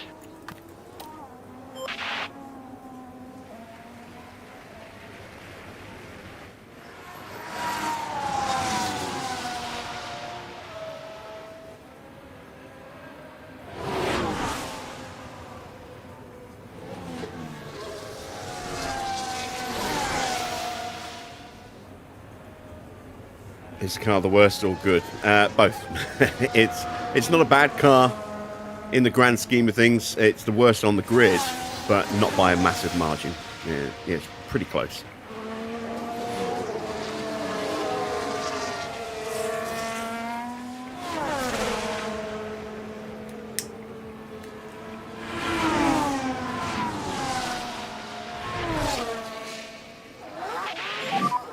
As we So let watch Alex out for the Albon go next whizzing car. through. Albon is about to destroy our time. Might have just been held up slightly on the exit of Ascari there by Hadjar.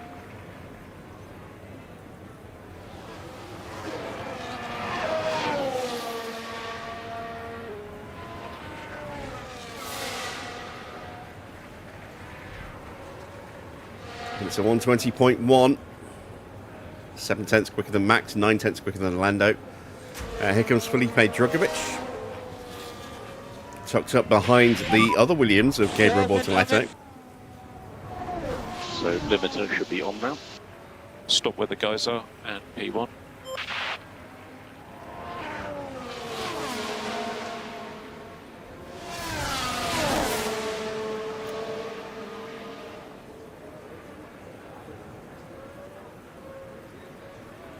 And Drugovich goes P2, Bortoletto P3.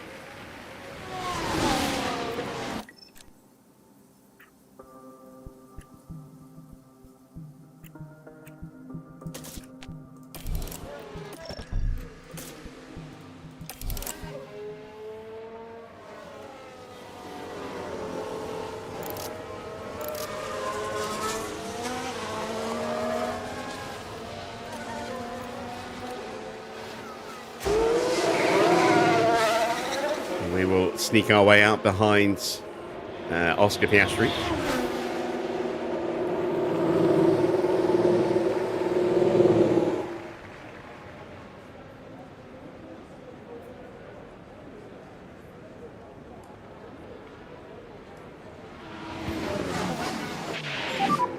Watch for traffic. And we need to try and sync all the gears. Confirm.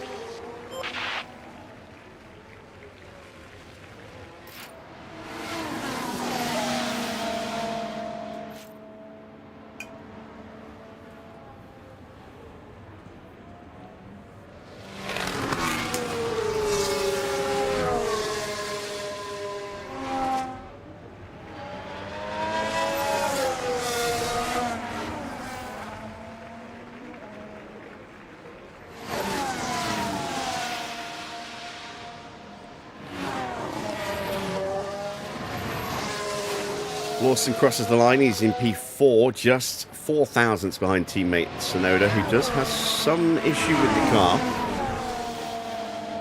Pato getting ready to set his time as he exits Parabolica.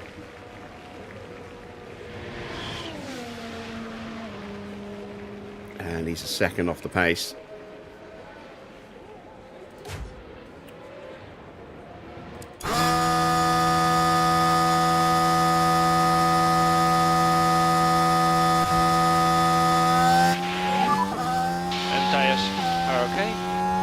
Sure if Norris is quite close enough to the back of Charles Leclerc. Sorry, Oscar Piastri here. Charles Leclerc is just entering the Rettifidio chicane at the end of this straight. Tyre temps look good. On an outlap. Max is perfectly positioned to get a really good slipstream.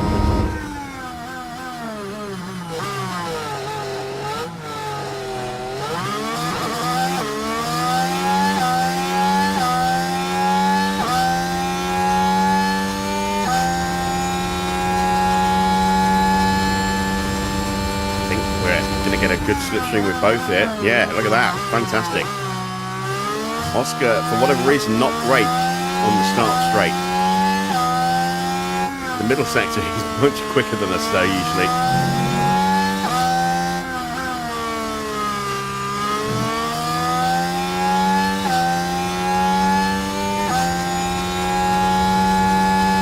Got a Maserati in front. That's Colapinto, I think.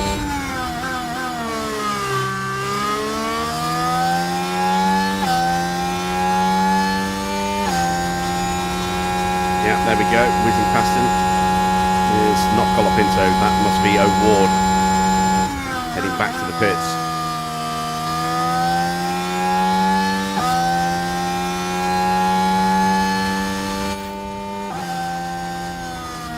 Norris goes top, Max goes to P4. So at the moment you have P1. And that, I hope, is enough to get us through without having to run again. P4. Nice job on that lap. Mode in, please. Mode see what in. Jack Doohan does. Okay. Yeah, the slipstream is supremely powerful around this circuit. Way more powerful than the DRS.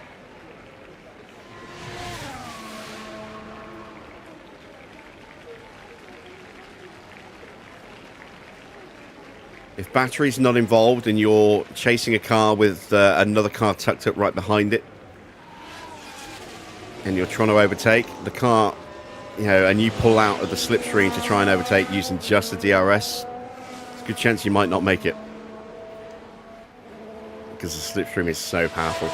Schumacher is in P5. Doohan's up to P7. Here comes George Russell out of Parabolica to set his time, his first lap time. He is only good enough for P15.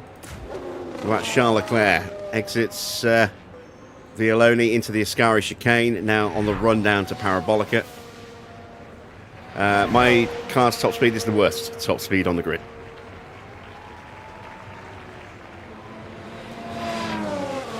This is why I'm using the slipstream to get us through qualifying. Leclerc goes top by nearly 4 tenths. That's a mighty lap. Lindblad tucked up behind Franco Colapinto.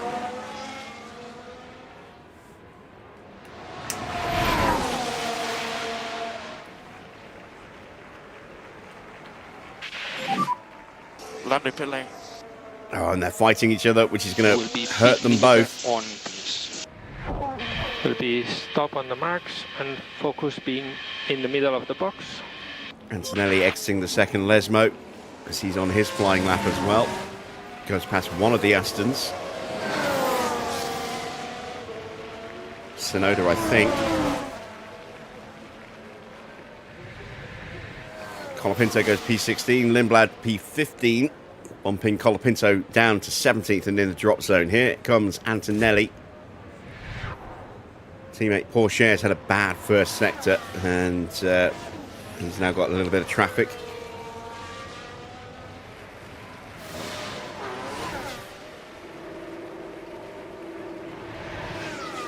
It's good enough for P11. He'll need to go again. As will Pourchaire, I think. Simply because of that first sector. 4/10 is a huge margin around this circuit.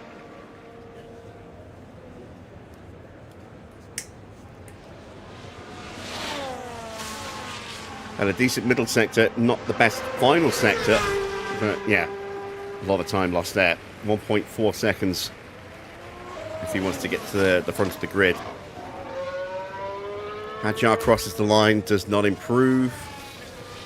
P17 for him. He will have time for one more run. There goes Liam Lawson starting his lap. Yuki Tsunoda entering the run down to Vialoni and Ascari.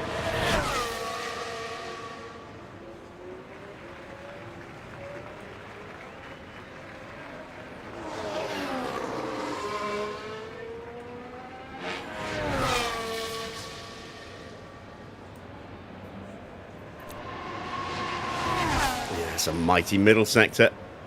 This will be a good lap from Yuki.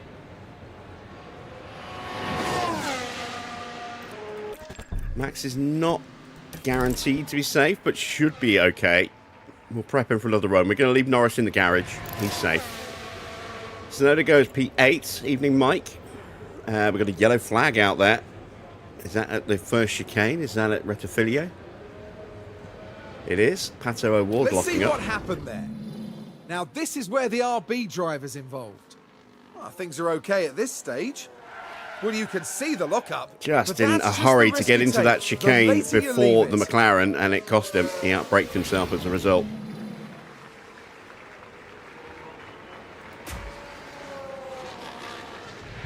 Looks like Lawson might have been slightly compromised by Ollie Bearman there coming out of Ascari.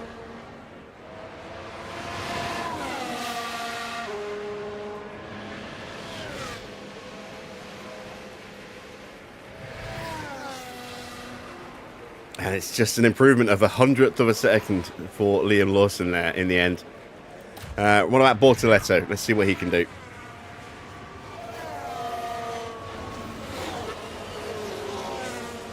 You'll get a nice little end of lap slipstream here from Ollie Bearman.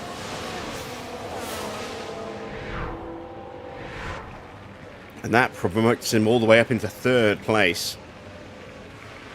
I think Max is safe. We're not going to send him out. I'm gonna trust my gut and say that we are safe with both drivers here. Let's see what Sainz can do. It's right on board with Sainz, actually.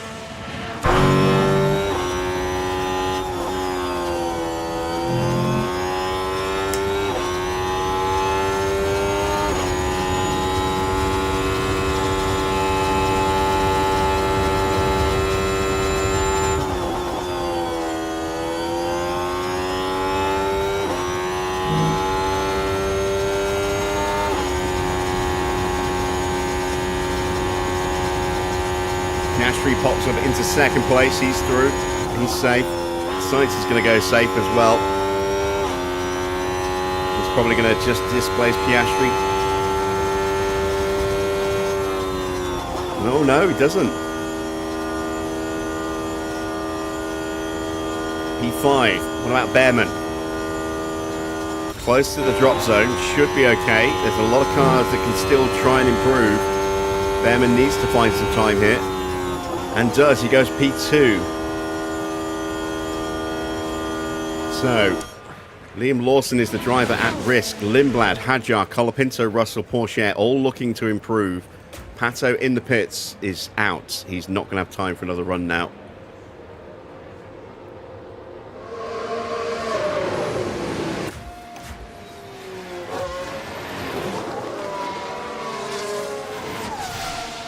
That is Pourchaire and Lindblad, separated by Oscar on his way back to the garage.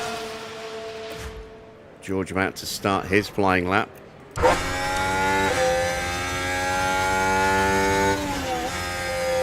Freddie Vesti is in 11th place, might not be safe. Antonelli is going again. He's definitely not safe at the moment.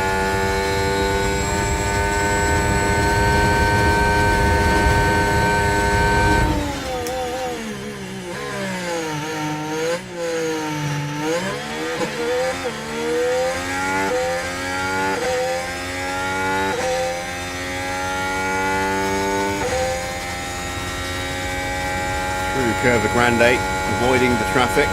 And that was his teammate and I think Hadjar. No, it was Gasly. Gasly on an in lap. Drogovic on a mighty lap at the moment.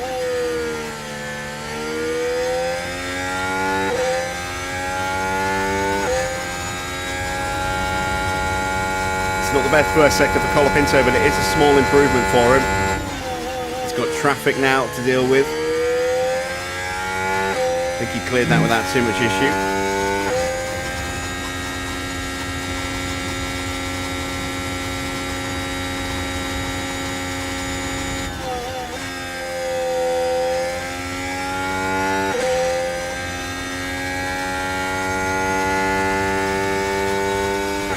Across the line for George, he goes second, he's safe. Antonelli is pushing hard.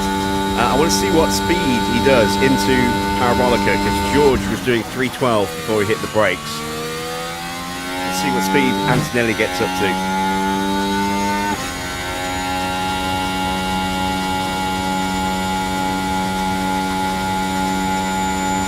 317, 318 briefly. So definitely more straight line speed in the Mercedes compared to the McLaren.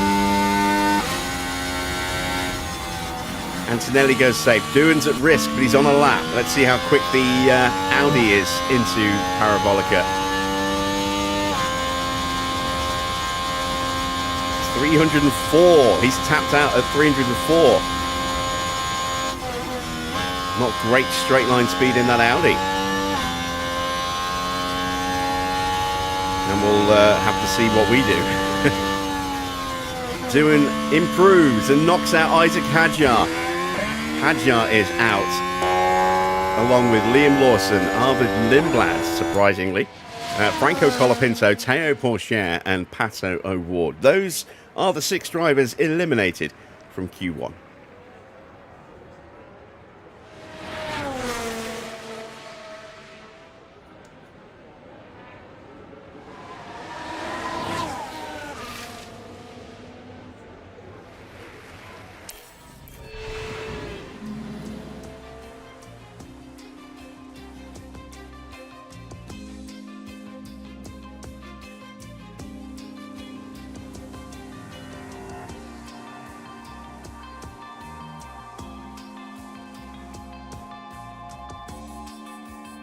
Evening, Nigel. A reminder that we do have some penalties to be applied after qualifying here. Kimi Antonelli has a penalty, as does Oscar and Carlos Sainz.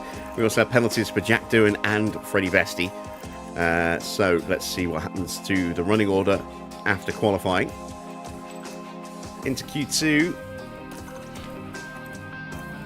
We're going to start on the scrubbed medium tyres.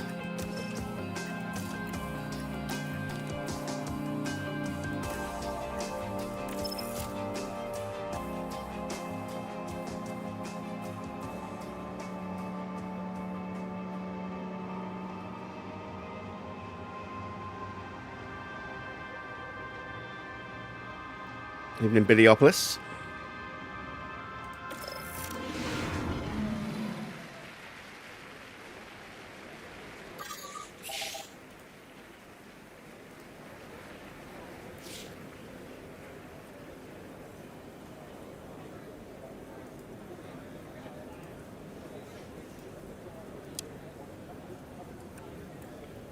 Who's going to blink first?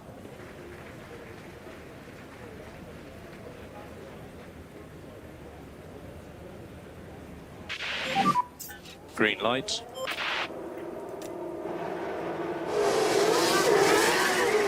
It'll be Oscar, and we'll send out R2 right behind him.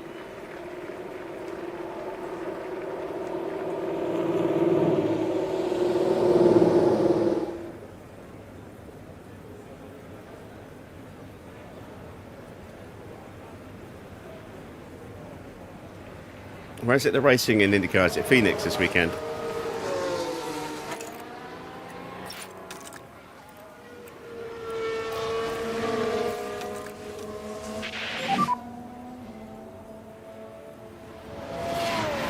Confirm.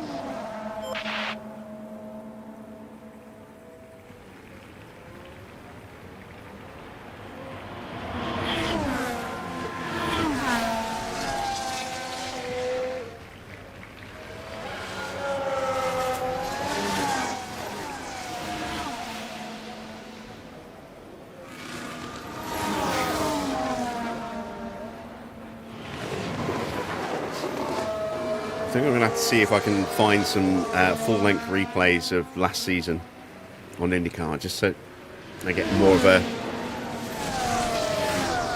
an understanding on the racing,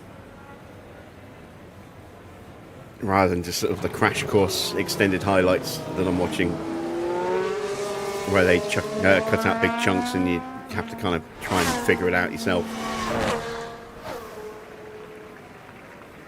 Oh, it's Arlington, is it? Okay. I wasn't sure. I saw something pop up for Phoenix. It wasn't this season. Looking good. I think it was a previous season. But I just assumed that they would show that because they were going to Phoenix this weekend. Tire temps good. And track is clear, track clear. There will be charge button off for last corner. Right, so we got traffic. Oh, God damn. Get out the way, Antonelli. Get. At least I think Oscar might have been held up as well. We have lost the slipstream from him, I think. Maybe.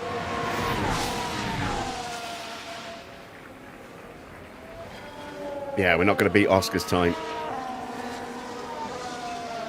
Without having that advantage over him in the opening sector, he's going to drop us here in the middle sector.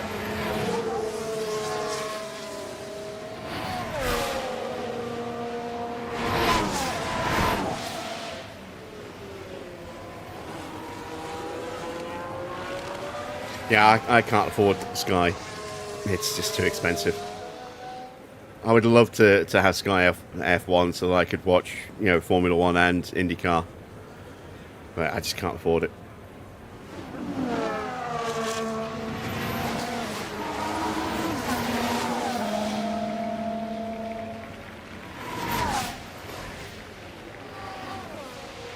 Right, so 120.1. We are... Okay, 5 and 6 cents in, off. please, mode in. Okay. Oh yeah, Now TV is horrific. It's what, £12 for a day. So you pay what, £12 or whatever it is. You don't even get the weekend coverage. You just get one day. It's just, it's too much. Okay.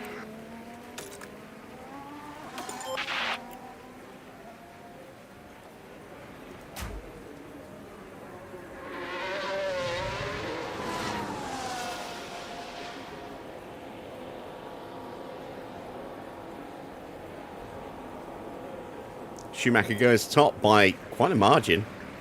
But again, let's not forget Piastri was potentially compromised at the start of his lap, as were we.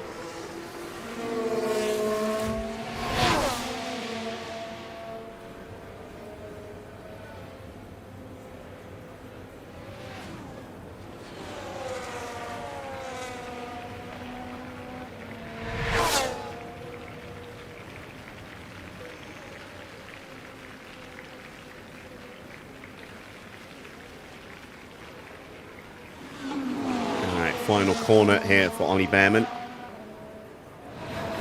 Ferraris actually look reasonably competitive in the sprints. Bearman goes top by just under 2/10. See if Antonelli can respond to that. He was quicker in the first sector, slower in the middle sector.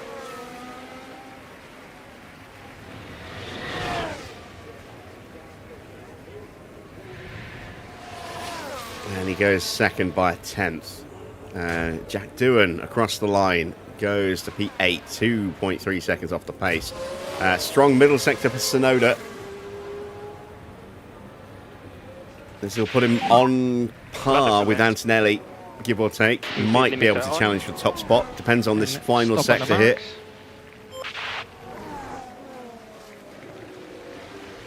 As we see Drugovich getting out of the way. And the approach to Parabolica across the line then for Yuki Tsunoda. And it's only P8. Wow. Where did all that time go? Final sector. He must have been held up by some traffic coming out of Ascari.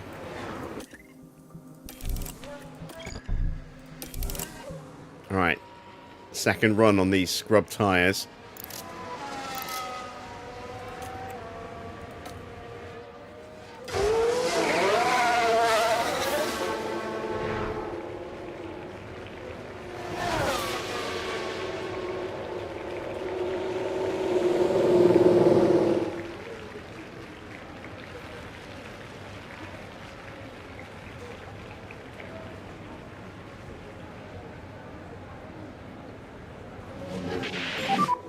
Watch for signs.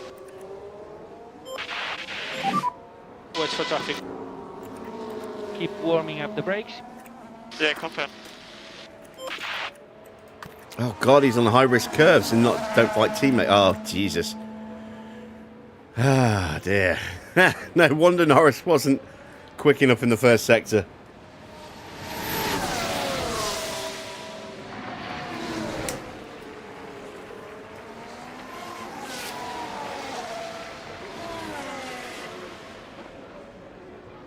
All right, there goes Charles Leclerc into the first Lesmos. We get out of his way. Max will get out of the way, coming through Saraglio. That's that little kink that's coming up here. There we go. That's Saraglio. Down to Vialoni. We haven't got the slipstream anymore.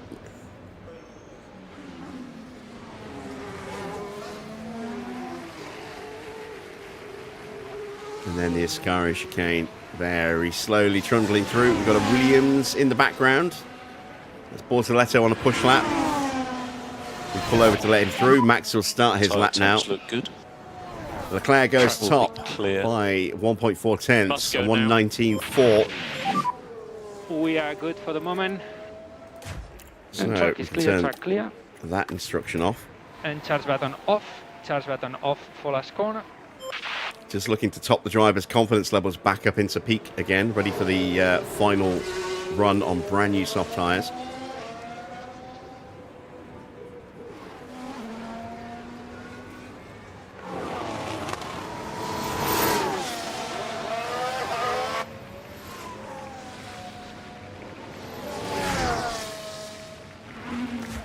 Max goes purple. Schumacher and Leclerc in the way. They both move over and let Norris through.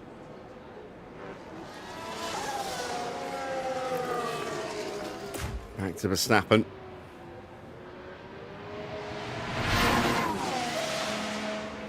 Gasly up to P3. Bortoletto P2. Can I tell you the teams that are competing? What, in just all the teams, or just the teams that are actually fighting for titles?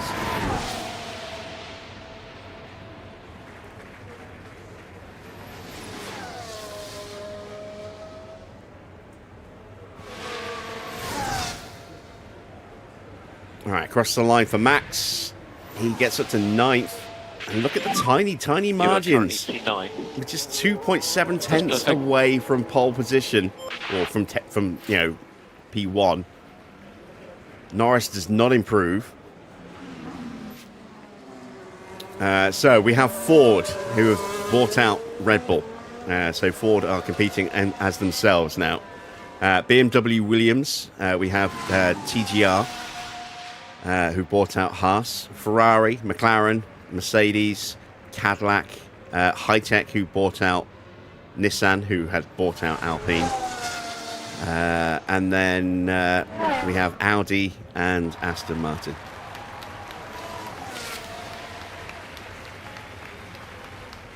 Who am I missing? Maserati have bought out Racing Bulls. But Maserati are getting bought out at the end of this season. With a mystery team.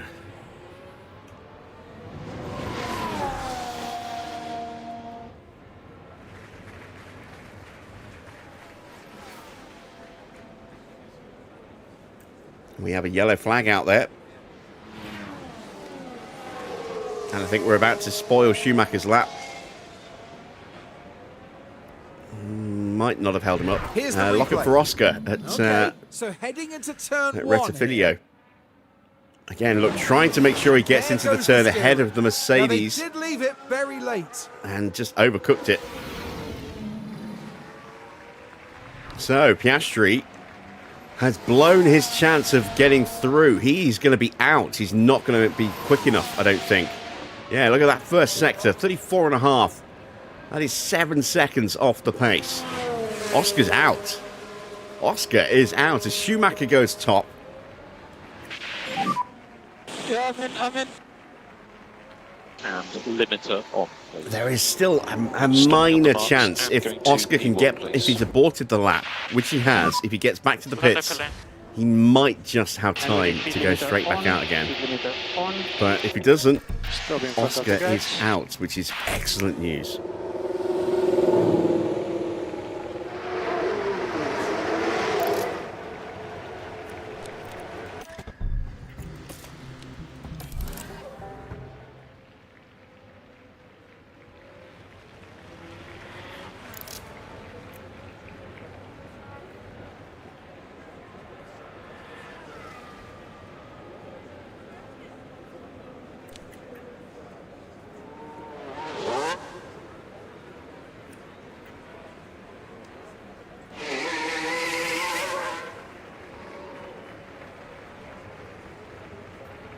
Just went to see if Charles Leclerc's coming out. I don't think he is.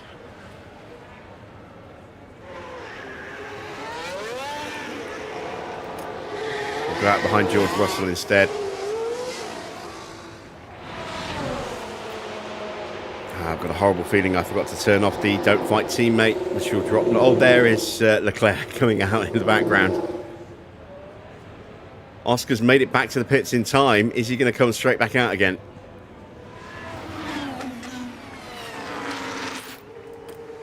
Oh, we did turn it off. Good. No, Oscar's not coming out. That's it. There's no time now for Oscar. So Oscar is done. Oscar is in the drop zone and will not have time to set a new lap. Sainz is improving. Antonelli's improving. Drogovic is out. Albon starts a flying lap. Doohan's on a lap. Tsunoda is about to start a lap. He is just coming out of Parabolica now to start his lap. Schumacher is done. He's top at the moment, but he will not get another run. Freddie Vesti is done. And he is definitely at risk. Antonelli goes top.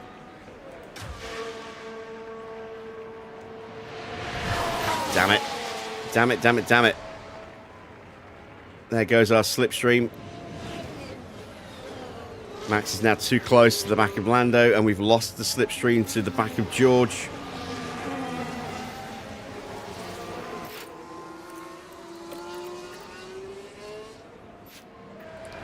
So we're going to be controversial here.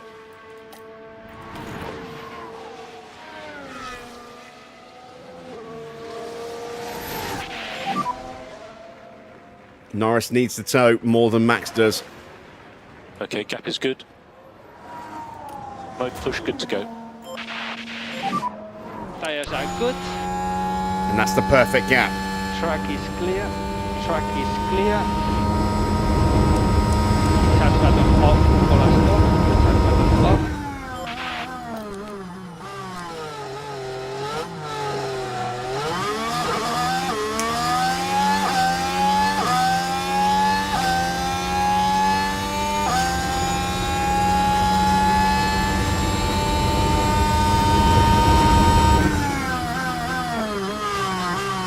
It's a good first sector for Max. It's a purple first sector for Norris. We can get Norris through. I just hope we can get Max through as well. Either way, Max is ahead of Piastri.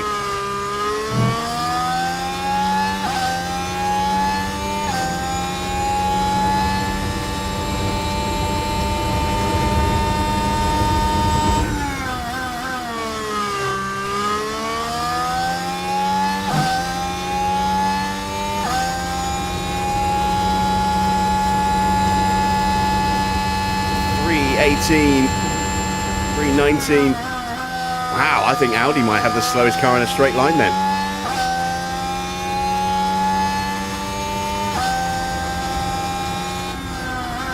Max gets to 9th, Norris goes up to 1st, which puts Max in 10th, but the other cars have crossed the line already. We've got both through. Oscar's going to start in P15. Eliminated alongside him will be Yuki Tsunoda, then Pierre Gasly, Freddie Vesti, Felipe Drugovich, and Jack Doohan.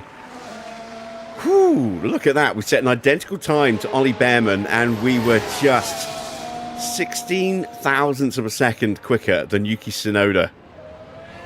Oh. What a great qualifying run that was. We're into Q3.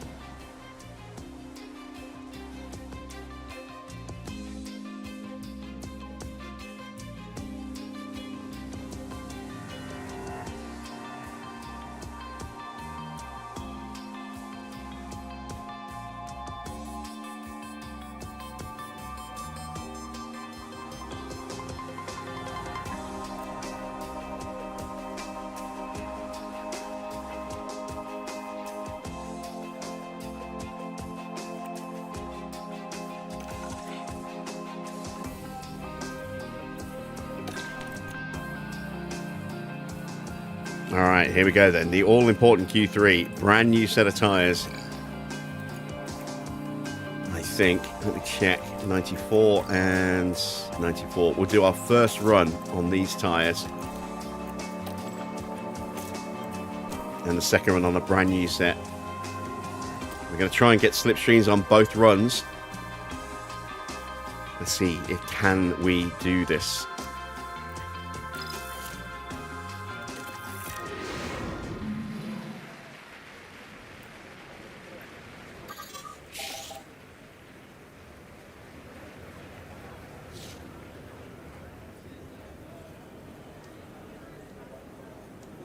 No sponsor duty really released him. Yes. It wasn't just that he was doing sponsor duty, he was doing double duty. We had to put him in for 2 separate bits of fulfillment last time round.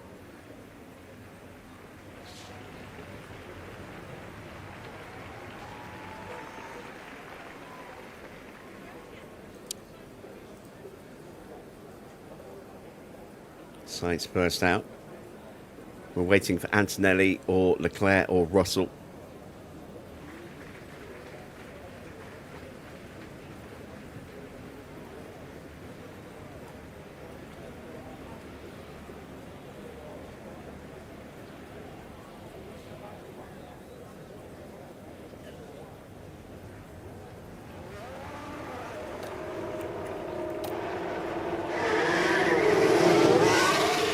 Frank.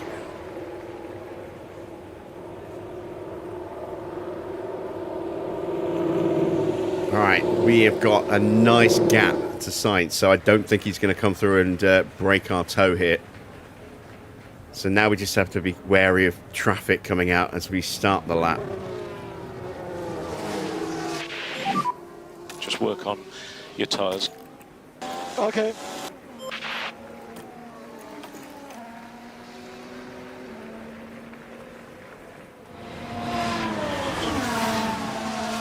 Russell is exiting the pits. Albon is just going into the second Lesmo now on his warm-up lap.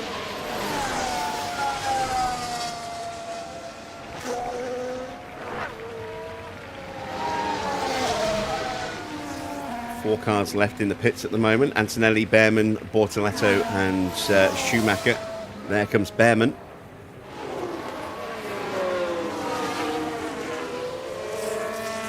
And Bortoletto.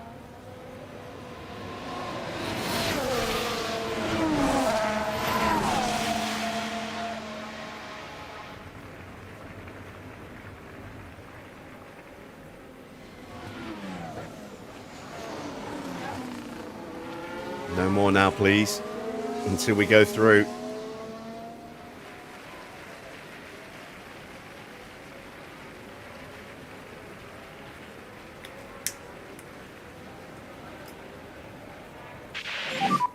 At the moment, we are good. Science is going to set the benchmark to work Track is towards. Clear, track clear.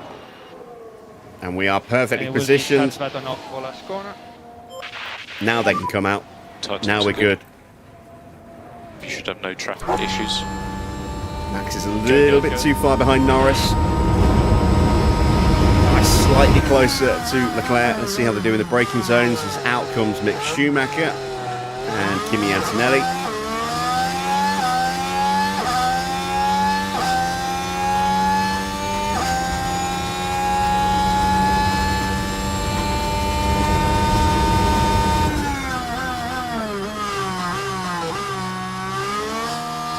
Norris purple in that first sector. Max pretty quick as well. Science sets the benchmark of a 1:19.3. I think Albon might possibly beat him. We'll see how he does in the final turn.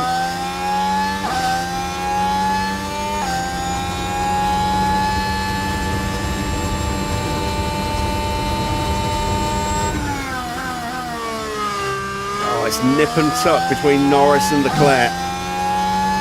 Max a little bit too slow.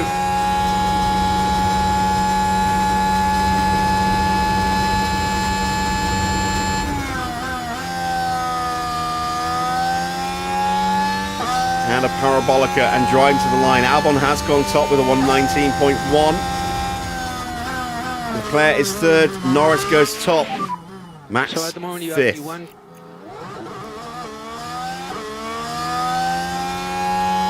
Yeah, confirm. So, second run. So you are P5. All important here. Remember, time Sainz is has got a pretty penalty. competitive at the Antonelli moment. has got a penalty. Okay, mode in. Okay. Across the line for George Russell. He goes top. Didn't set a single purple sector, but was quick enough across the entire lap, maybe the middle sector there, to steal pole position away from Lando Norris. What about Bearman and Bortoletto? There's Bortoletto in the background. Sainz gets out of Bearman's way. I don't think he'll do the same for Gabriel Bortoletto. It shouldn't be an issue. Right, around Parabolica to the line for Ollie Bearman. It's P5, just behind his teammate by a tenth of a second. What about Bortoletto? P8. Most of the time lost there in the middle sector. Antonelli absolutely flying in the first sector. He's got a slow George Russell in front of him going into the Lesmos.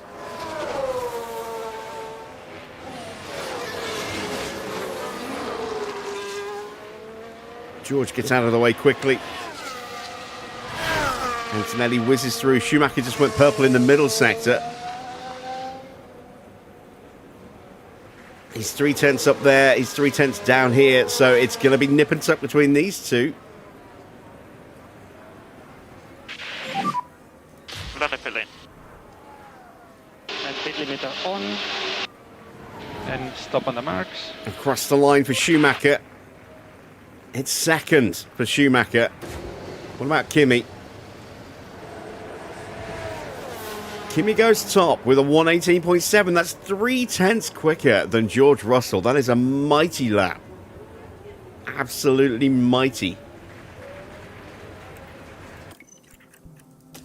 New softs.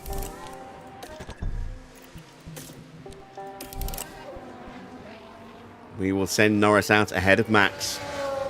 Try and give Max the toe. And that is everyone's first run complete.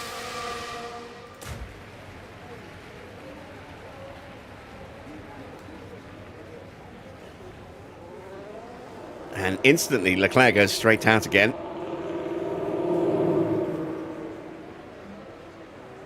I'm going to wait for George, I think.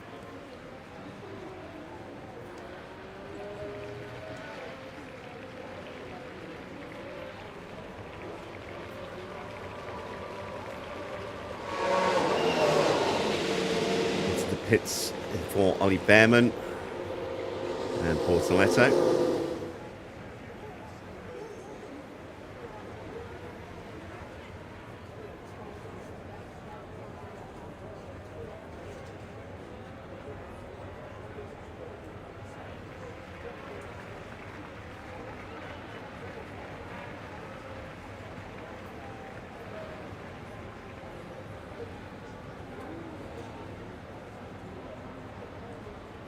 If we can get our cars within 3 places of Antonelli, then we're guaranteed to out-qualify him once that penalty is taken into account. I don't know how big his penalty is, as here comes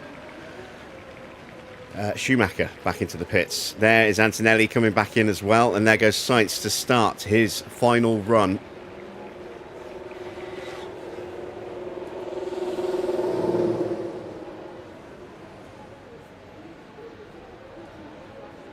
Waiting for George, but I might go out behind Kimi if Kimi comes out. We've got a yellow flag. Is that a mistake for Sainz? I think it is. It is. Let's take a closer look. Here at the first turn. And that means Sainz will not improve. Sainz is done. The brakes couldn't cope. By that point, it was just too late. And that was the start of his second flying lap. He's too far away. If he aborts to get back and try again, he won't have enough time left. So Sainz is done.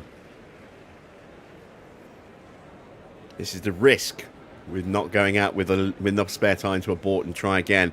There goes Charles Leclerc to start again. We're going to go out behind Kimi.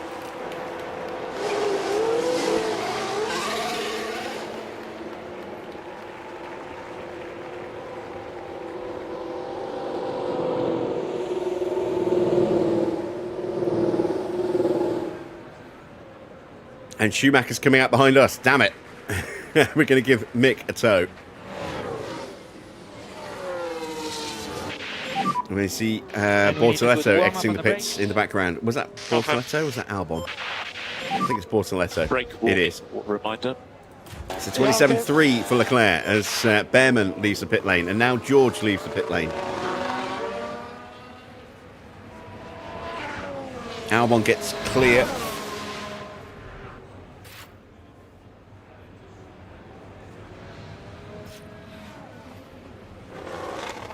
Track position's perfect, Mark. This is exactly what we need. It is an improved lap so far for Charles Leclerc. He's a long way off, 8.5 tenths at the moment, but this will bring him much closer. Is it good enough to go top? I don't think it is. It's second by 0.3 of a second. Antonelli, that was a hell of a lap from Kimi.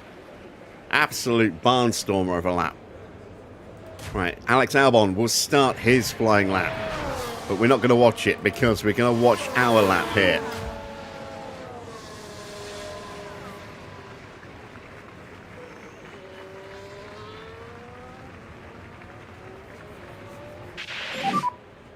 And tire temperatures are good.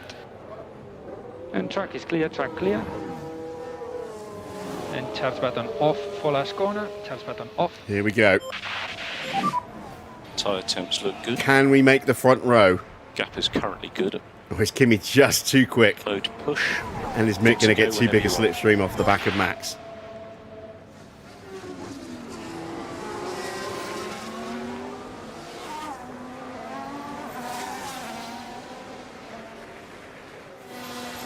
Mick is so close. He is going to out-qualify us. Antonelli goes quickest of all in the first sector. Now Max goes purple. Max could steal pole position here. That would be amazing. We always lose out in the middle sector. Gap's too big for Norris now, but it's perfect for Max. Mick is probably a little bit too close now. Checker flag is out. Sainz is done. Albon is done in P6. Leclerc is done in second.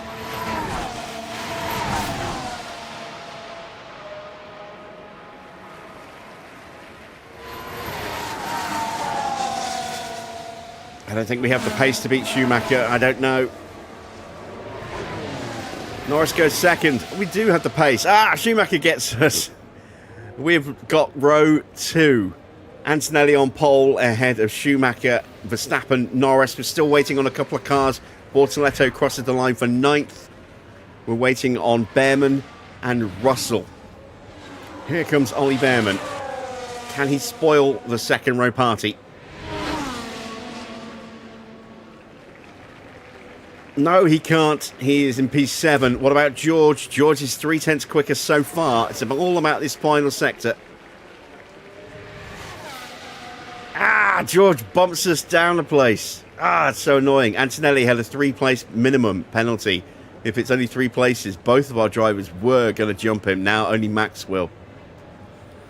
That was tight in the end. Look how close Schumacher came to taking pole away, but he's going to get pole anyway with Antonelli's penalty.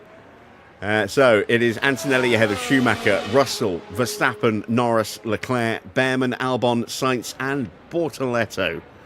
That is your top 10 for the Grand Prix.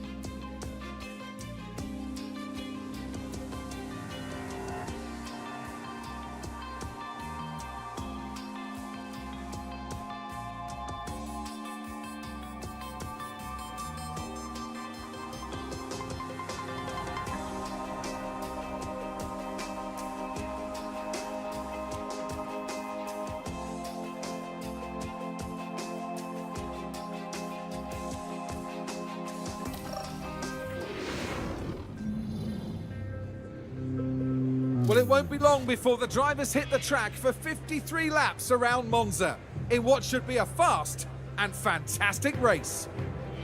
Monza has seen some incredible moments in the past. Pierre Gasly's unexpected 2020 victory reminded us of how wonderfully unpredictable this sport can be.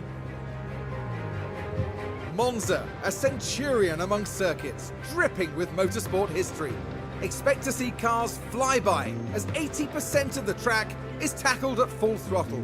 It's not all go, however, and brakes can be prone to overheating through the tight chicanes that Monza has to offer. Here we are, folks. We're back for another day of scintillating F1 action. It's race day.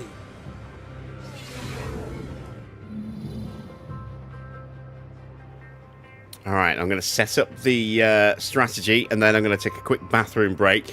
So if you want to go pop the kettle on or use the facilities yourself, now is a perfect time to do so. Let's take a quick look at the amended starting grid before we do anything else. See who is going to get what penalty and where they're going to end up. So Mick will start on pole with George second. Then it's Max and Norris on row 2. So it was a big penalty for Antonelli.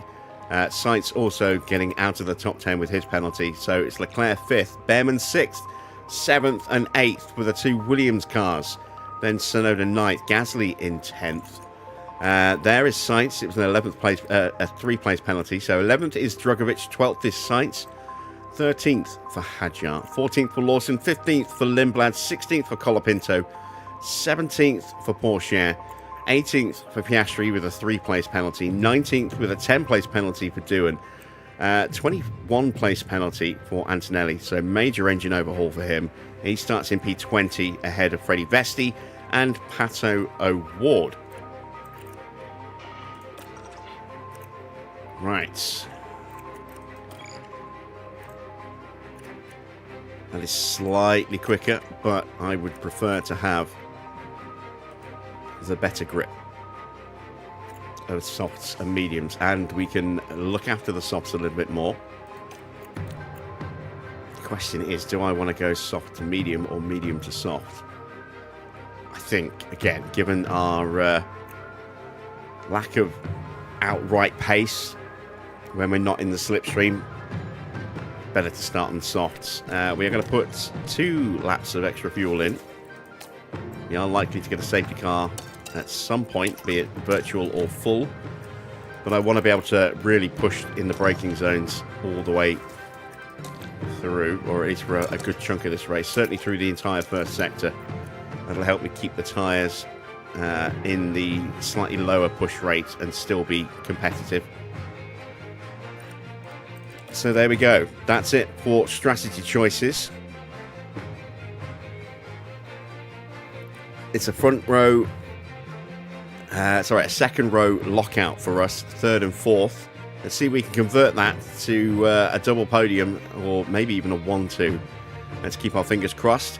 We're going to take a quick bathroom break, and when we come back, we'll get underway. So I will see you in just a couple of minutes.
Checks are being carried out by the teams, and it won't be long until we get this race underway.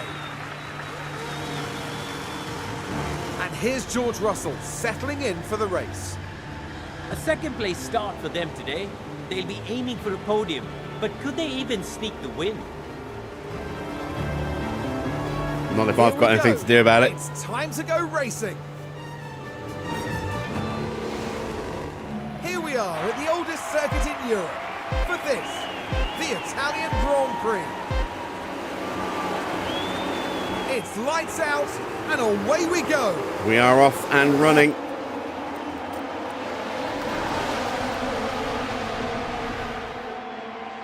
Oh wow, hardly anyone starting on the softs.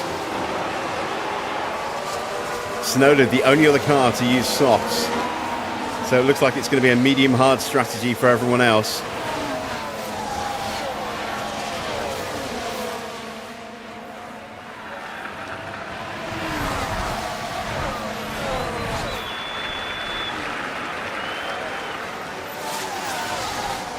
Max holding off an advance from Norris there.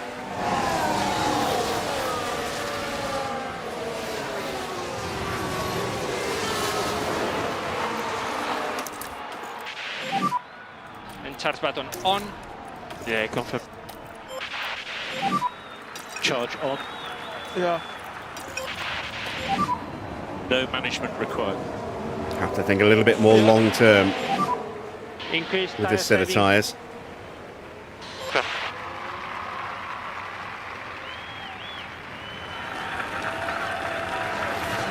Max is going to have a think about it. He's going to have a think about it. He backs out of it. And Mick has gone flying. George very much on a defensive posture at the moment. And at the moment, you are P4. So next car in front is Verstappen. We've opened up the window for Charles Leclerc to have a little look. But we hold him back.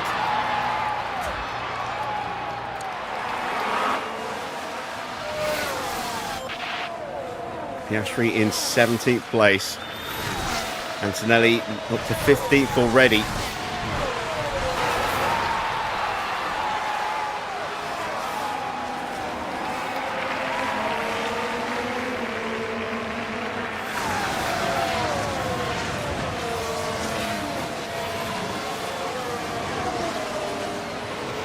A lock-up for Franco Colapinto. Heading through the Curva Grande. It's into Della Rosia. The wheels just lock up there. And they'll need to be mindful of the Yeah, effect that was on the close. He tyres. nearly did us a massive favour and took out Oscar then.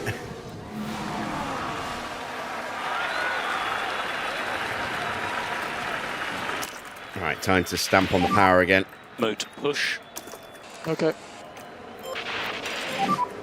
And you can use all the boost bar. Yeah, confirm.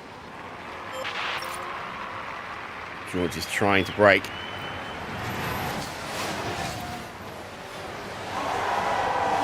Go hunting down after Schumacher.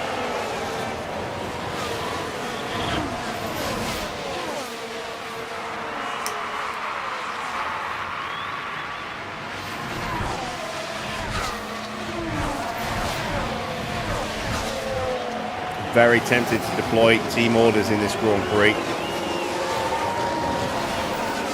You know, just for now, but I'm very tempted to make Norris play rear gunner to Max today, simply because we've got a huge opportunity to massively close the gap down to Oscar in the Drivers' Championship. I prefer not to enforce team orders like this, but in a situation like this, it makes the most sense. And charge button on. Charge button on. Yeah, confirm. We need to do full management on this set. Okay. It also takes a little bit of defensive pressure off of Max. He doesn't have to worry about Norris trying to throw it up the inside while he's looking at trying to find a way past George Russell.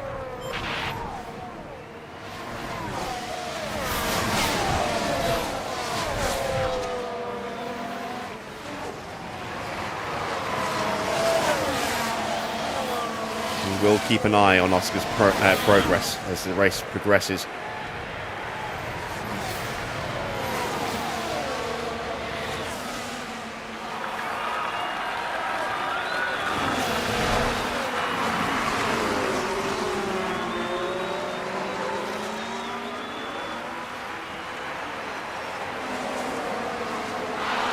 Oh, we got a mistake somewhere. Bearman is done a lock-up. Oh, no, he's been pushed wide. That promotes Piastri up another place. Single yellow. Oh, he spun. He didn't get pushed wide, he spun. We just caught him resetting.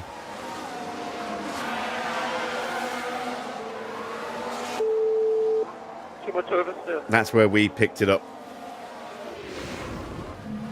As for the team back in the garage, that was a tough moment to watch. So not good for Bearman, and it's a help for Oscar moving up another place. He's trying to find his way past Lindblad at the same time.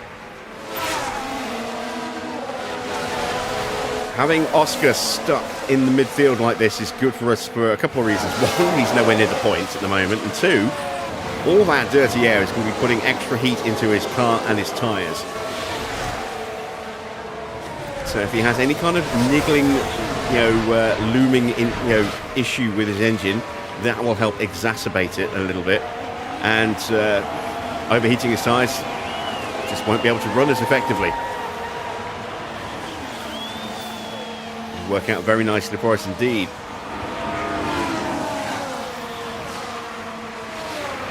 Let's see how tight it is here at the front.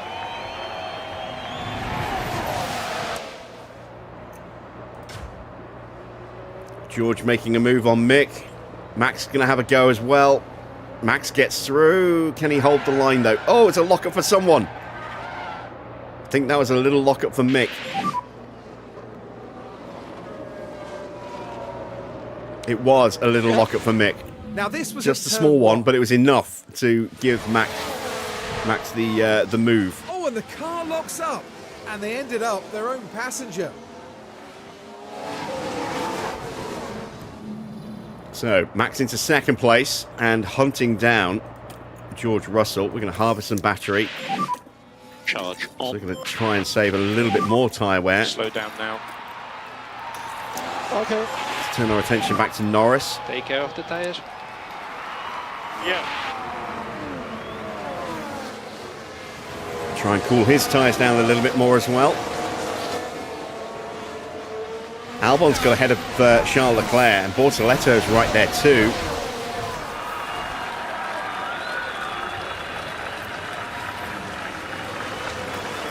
And it was a mistake to try and ease off Norris a little bit.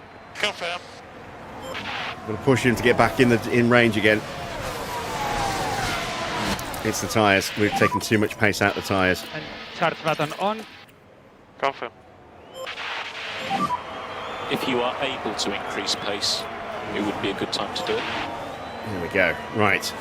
Can Max make the move? It's a little too far back this Charge lap. on. Norris under real pressure. Welcome back up, Joe. And there is a lunge from Alex Albon. Norris has got the better exit.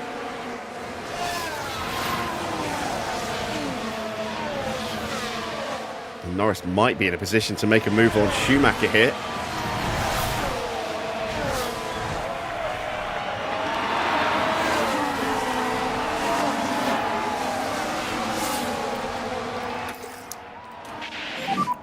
Charge on, please. Charge button on. Confirm. And more energy available. Okay. Charge on. Yeah, Go on, get him. Ah, nearly.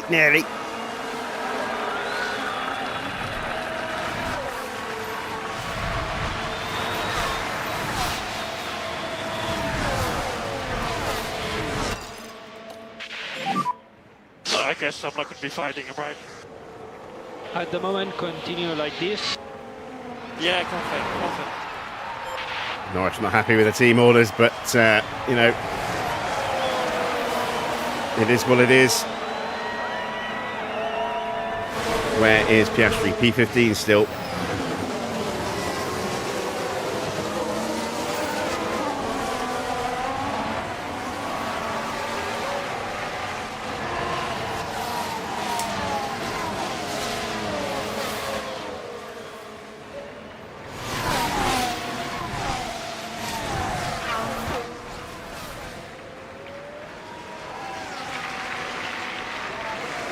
Can we drop Mick?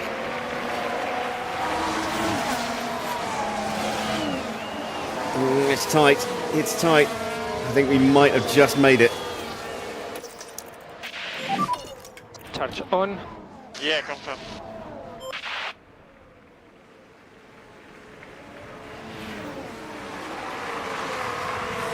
Albon gets through.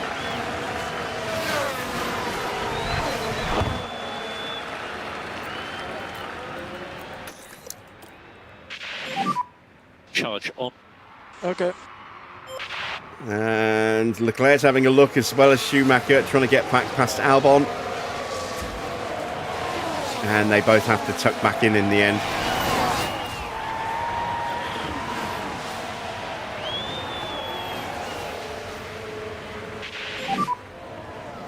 New fastest lap for Kimi Antonelli. He's up to P11 already. Wow, he is really motoring his way through the field, isn't he?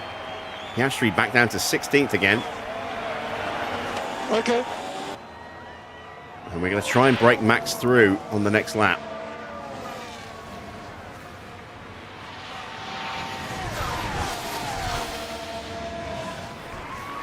This is why I'm just topping his battery up now, because I want to put him on full push and just try and break away from George and leave Norris to fight George. Try and slow him down that way.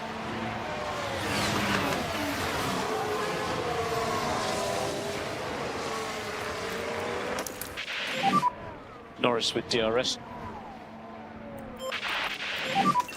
Charge on.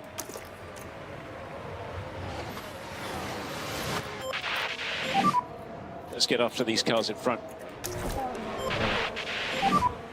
Charge on. Yeah, confirm. Albon's closing in on Norris, and I've dropped Norris. Ah, damn it.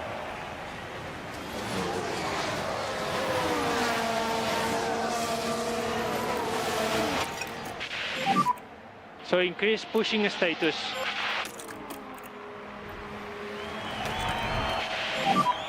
Cool the car.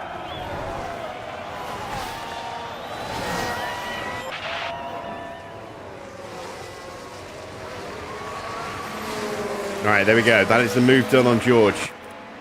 Let's see if we can actually hold the position.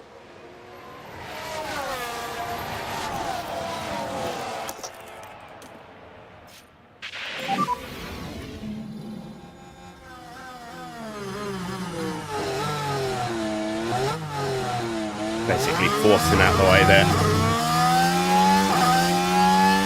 Not too bad, huh?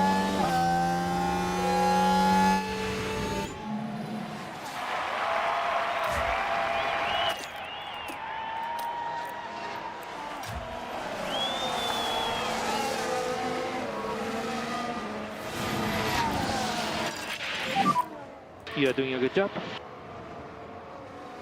Yeah, confirm. Albon almost getting the DRS back.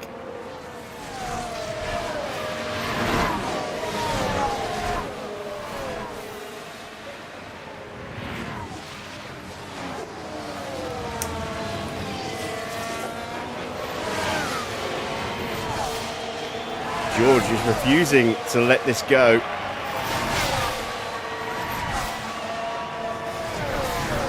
Piastri back to 15th. Anti-phase update when you can. They're not too bad.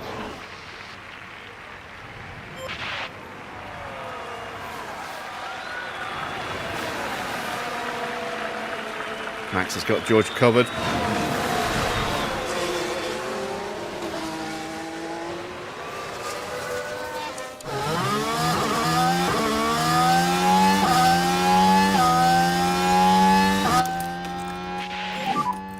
Charge on. No management required. Okay.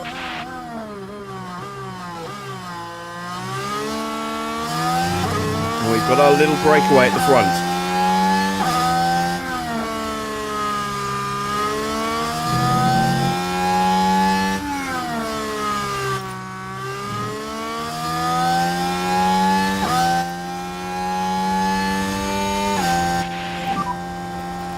Just a reminder on DRS. Confirm. Charge button on. Oh, nice. He's so close to getting that DRS back.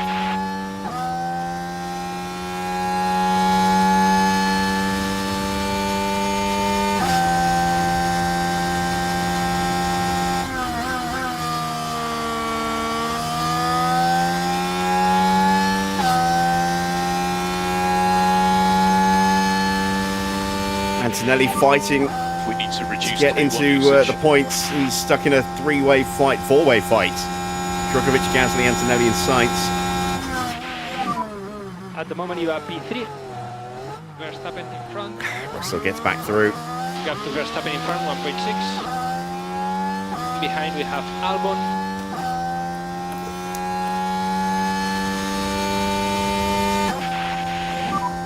Charge on.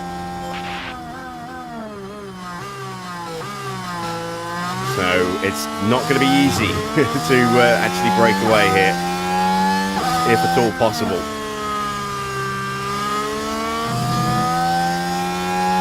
Come on, Norris, get that DRS, please. Come on, turn your tyres down.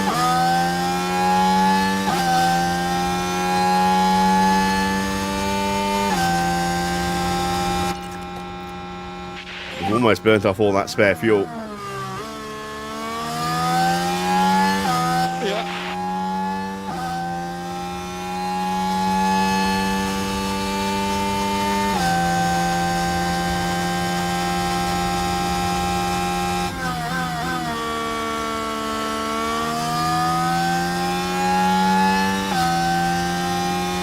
Antonelli up to 10th, he's into the points. Piastri's down to 18th place and has damage. Is that underfloor damage? I think it might be underfloor damage. And as we know, around this circuit, underfloor damage, minor underfloor damage like that is a ticking time bomb, because if you hit a curb at the wrong angle, you break the underfloor completely on the next time. Right, we have finally got Norris just about back in range. Yeah, confirm. Need to calm the tyres down, just have a little squirt of battery. Yeah, confirm. Leclerc is through on Alex Albon. Schumacher's been dropped now. Tsunoda in 7th.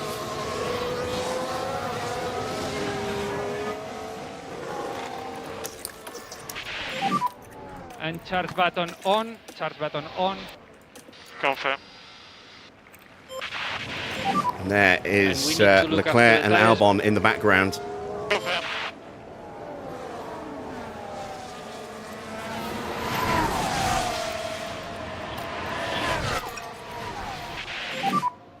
And we need to increase lift and coast.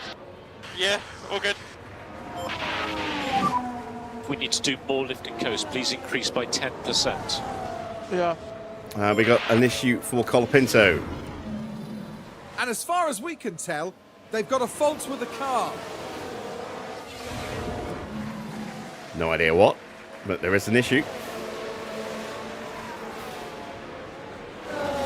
So, lap 13, Russell leads Verstappen and Norris by less than a second across all three of them. Leclerc is a couple of seconds back in 4th with Albon and Tsunoda, who's now up to 6th place. Bortoletto and Schumacher are in 7th and 8th. Antonelli now up to 9th place from 20th. Then it is Gasly in 10th for the final point. Sainz 11th, 12th for Drugovich, 13th for Hadjar, 14th for Lawson, 15th for Vesti. We've got a fault for Drugovich now. But there! Oh dear, that's not what they need right now. Lindblad 16th, 17th for Colapinto, 18th for Bearman, 19th now for Piastri. That's got to be underfloor damage, I think. Unless his gearbox is starting to wear out, that might be it. Max has lost the train of Russell, and Leclerc's Charge closing in. on. Okay.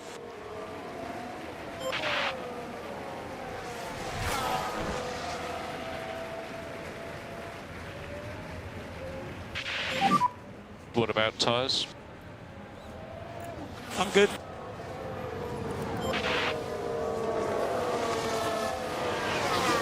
So I've got a couple of options here. We're going to look at the strategy for a second. We can stick with this strategy, or we can maybe push a little bit harder and come in early for a set of hards. And that's actually slightly quicker. So that's what we're going to do. We are going to undercut and go for a set of hard tyres. Because the AI is likely to be going for hard tyres, but they're running mediums in the first stint. If we come in early...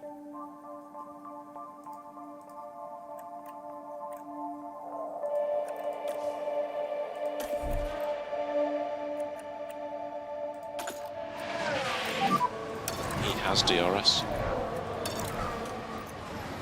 We have a real opportunity to gain track position. No management on the tyres required.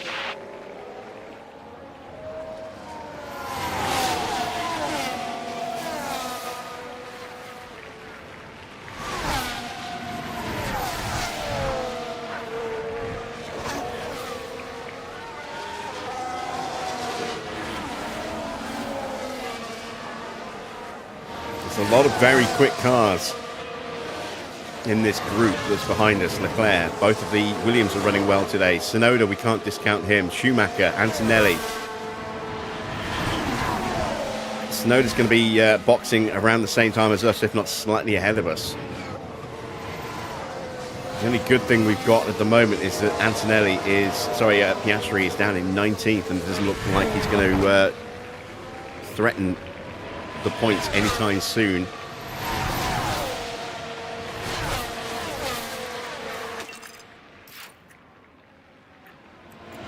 Leclerc is racing for Ford, as is Piastri.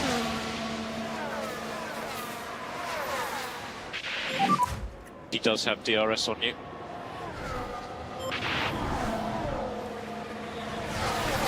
This used to be Red Bull until Ford bought them out this season. Energies are good. Confirm.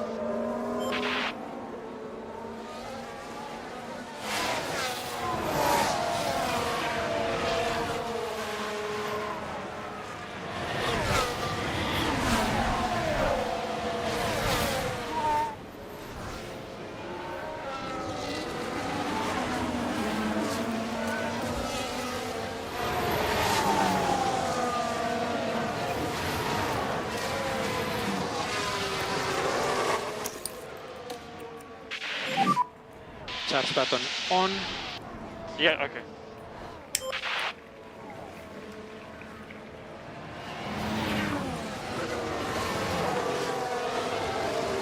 Yeah, Ferrari rarely ever end up with a dominant car.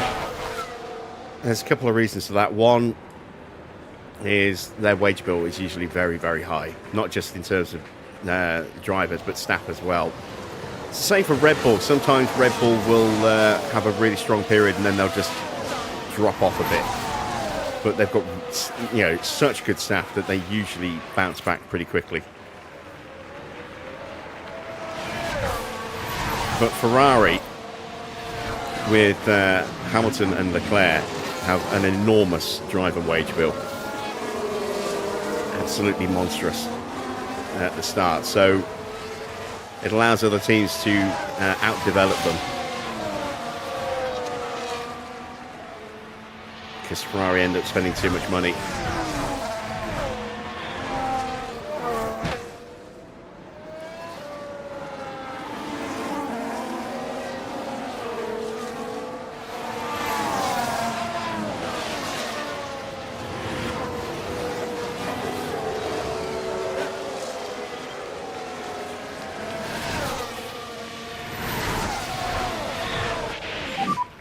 What about tyres? I start understeering a bit more.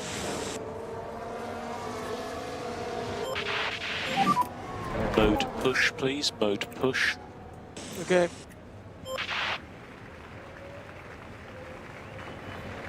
It's one of the reasons why Red Bull tends to collapse as well, because they usually end up with, Verstappen and Leclerc on a standard vanilla playthrough, and after a couple of seasons of that, their budget is destroyed. Yep. Does my team have its own engine or a customer engine? It started with a Ferrari engine for the first 2 seasons, and we introduced Cadillac as an engine for But season 3. it looks like they're carrying some kind of fault. There are a few custom engines. We've got a custom Honda engine for Aston Martin. We've got a custom Cadillac engine for Cadillac. We've got a custom BMW engine for Williams, and we've got a custom Audi engine for Audi. No one's using the Renault engine. That's set to match our engine, so that when it comes to paying for our engine, that's what we pay. We pay the 20 million it costs for a Renault engine.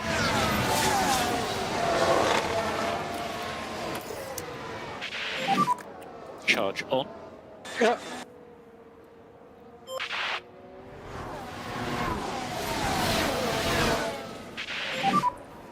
Norris with DRS. Yeah.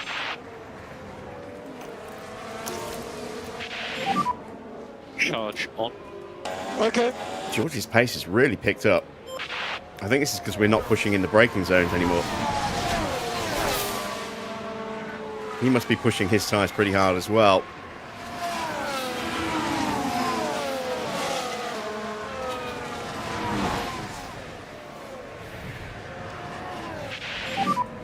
Tires are ready. Cool.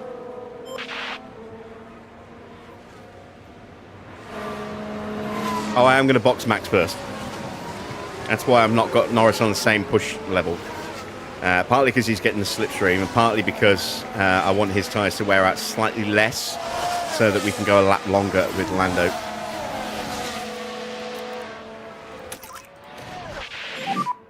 We don't think we need any lift and coast. George's pace is pretty powerful at the moment, though. He just keeps pulling away from us.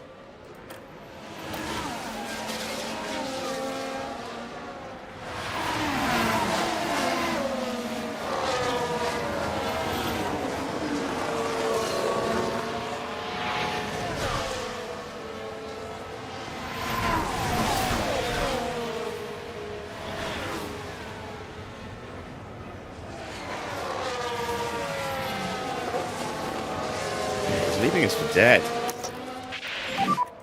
Mode push. Okay.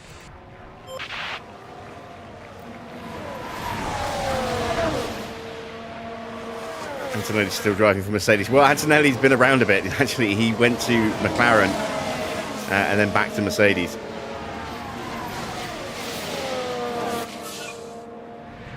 Yeah, there we go. That's why George is so damn quick. He sets the fastest lap. He was absolutely hammering it. Makes me wonder if he's getting ready for a stop of his own.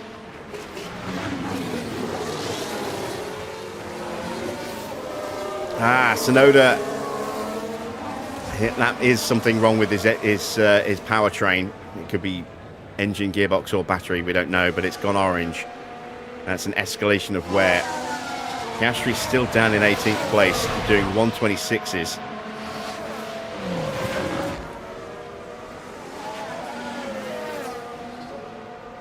So he's not a threat today, which is why I want Max to score as many points as possible to close that gap down and give him a shot at the Drivers' Championship. That's why we're telling Max to, or Norris to stay behind Max, despite Norris probably being slightly quicker. We're sacrificing Norris's ultimate pace to try and get some extra points for Max for the Drivers' Championship, because Norris is nowhere near that fight. Max is definitely right in it. Okay, charge on. We're going to box Verstappen at the end of the next lap. Norris the lap after that. Will I be staying up for the sprint? If I had access to watch it, I would. I'll be up anyway, but I won't be watching it, unfortunately.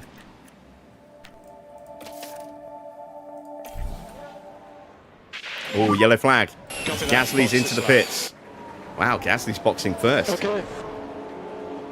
It's a lock-up for Pato. Turn 8. That, I think, is Vialone. It is. Everything's all right here. Very heavy on the brakes. They took a gamble, and it was just too late.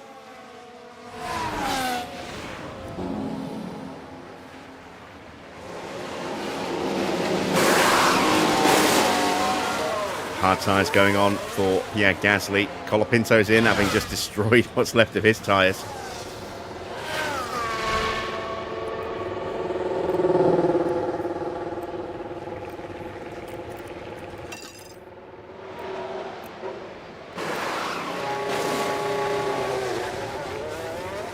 Invest in a dodgy stick. I wouldn't know where to get one from.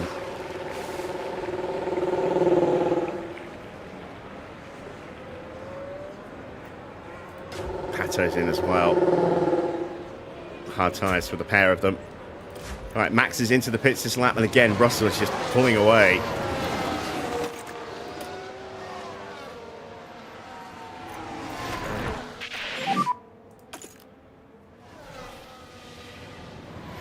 Okay. Maserati are running a Ferrari engine.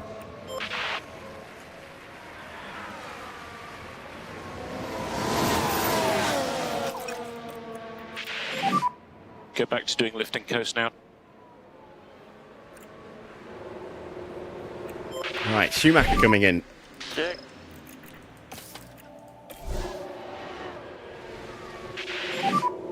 Fox, diesel box, speed confirm. Oh, lovely stop, 1.83. That's a good one. Watch out for cars leaving the pit lane. See Lawson coming into the background as well. And Ollie Bearman.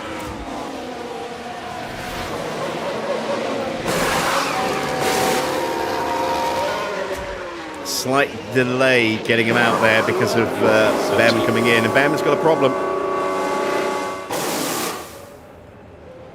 Sticky right rear. So Piastri's right behind you. He's 1.3 seconds behind. Max is out ahead of Oscar. Oh, wow, Leclerc just goes breezing on through.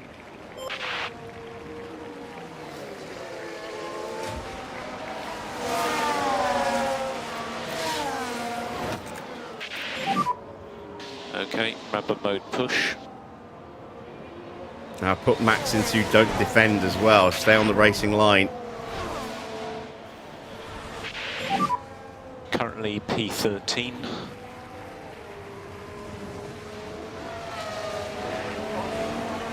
Car behind is He holds it off. Good, good, good. Into the pits for Lando Norris. George and Leclerc carry on. Snowden's coming in. 2.1. That's not the best stop. And watch a white line on exit. Better stop there, I think. Hadjar coming in. Piastri's in. Piastri boxed.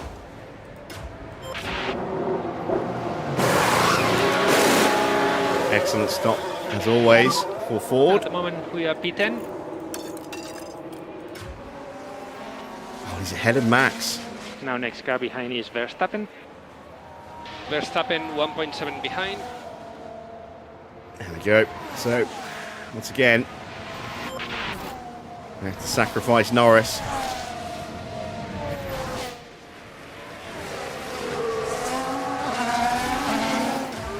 Get these tyres up to temperature. There we go. Right, now we need to start pushing on with Max. Tyre temps are good. Yeah.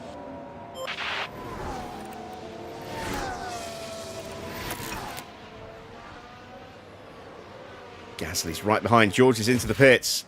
Have we done enough with Max? I don't know if we have or not. Albon sets a new fastest lap. That to me suggests we haven't. But the car's definitely not happy. Surely some kind of fault. That's a bad stop. That's a bad stop. As Kimi sets a new fastest lap. He's now up to third place. Where is Max? There's Max. He's going to get the DRS. Mode push.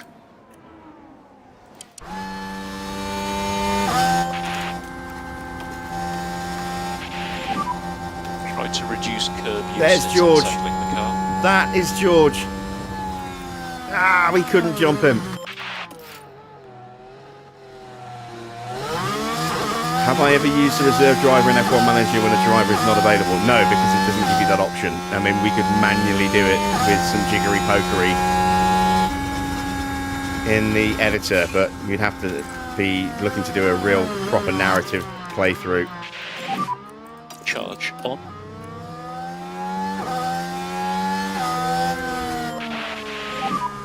We need Yellow to do flag. full management on Is this that Piastri set. making a mistake? It is. Another mistake Here like we've that got a could yellow break flag. that underfloor. Oh, he's been hit. Straight.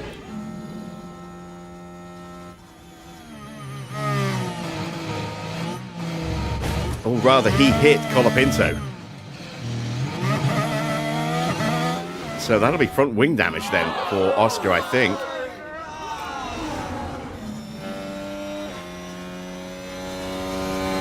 Let's take a look at that Ford. Yeah, there's minor damage to the front wing on that left-hand end plate there. You can see half of it's missing. So that might be a penalty for Piastri.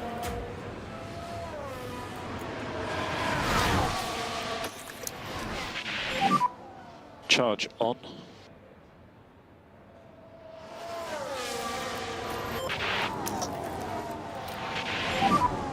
and you can use all the boost No bar. penalties given. Lucky git.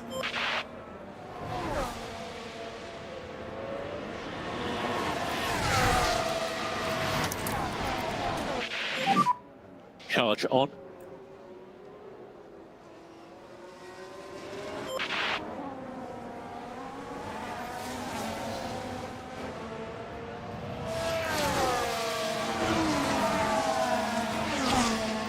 Bringing Norris into the fight. My hope is that we can get ahead of George,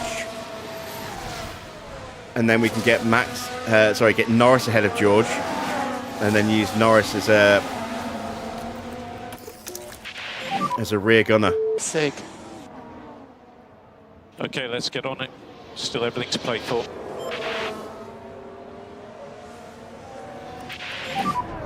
He has DRS.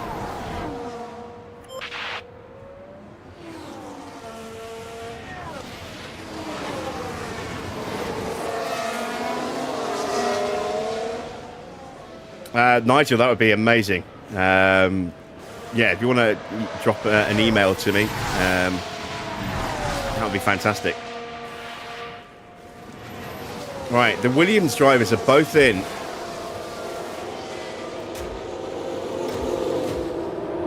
It's hard times for everybody.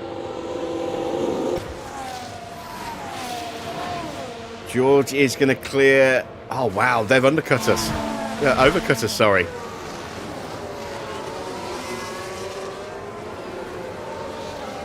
Oh, no. Albon is ahead of George. We should have gone long.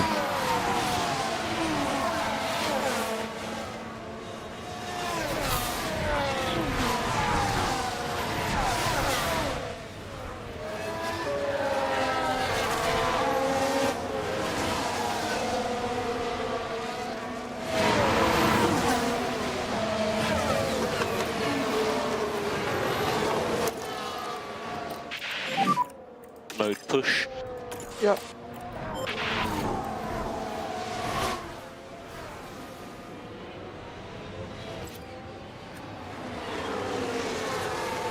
I think we may just have to let Lando loose at some point. We should slow down. Confirm. He clearly has more pace than Max here today.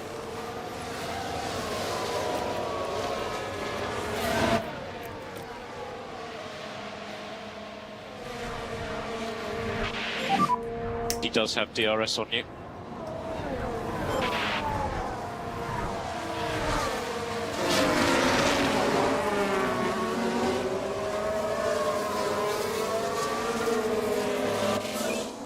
Lawson sets a new fastest lap.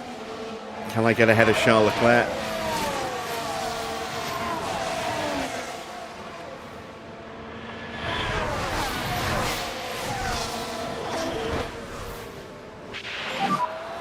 Unbelievable. Oh, that's a big collision. Oh, this could be a red flag potentially.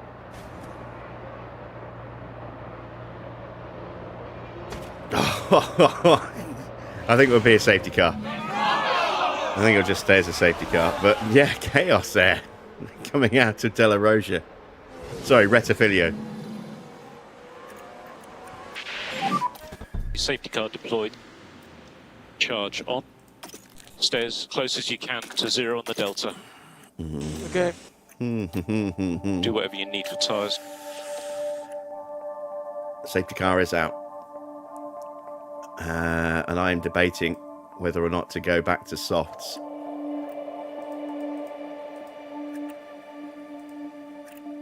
Or go to mediums.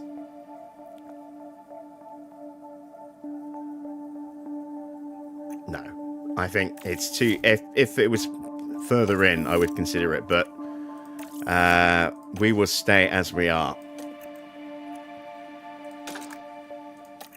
What it does mean is we can get some extra battery, we can save some tyres. If anyone in front of us does do the unthinkable and box to give up track position, we will be laughing all the way to the bank.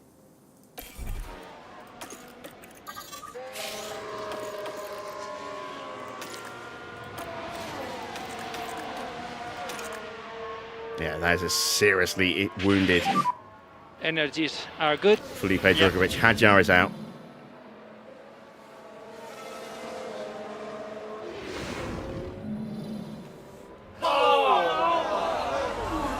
There's going to be some penalties involved here. I think Drugovich is going to get a penalty. If he keeps going, he might pull back and retire. He might box to change that front wing. There was a crash. It's terminal front wing, so he has to box. But it's whether or not the car is too badly damaged and he just retires and boxes to retire rather than boxing to fix.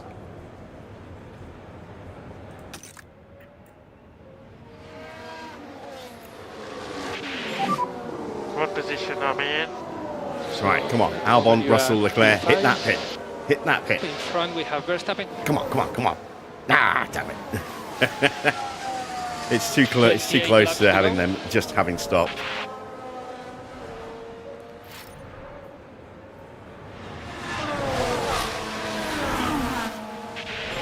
Ah, 10-second penalty for Freddie Vesti. Come from.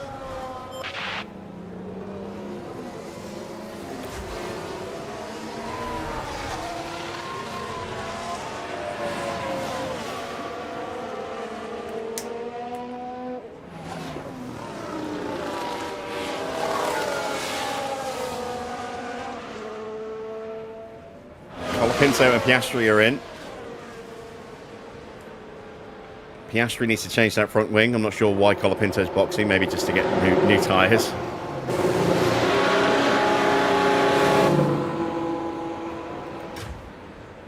See that front wing and a new set of hards going on there. Colapinto just changed his tyres. Drugovich is going back out again. But what state's the car in? He's going for medium tyres.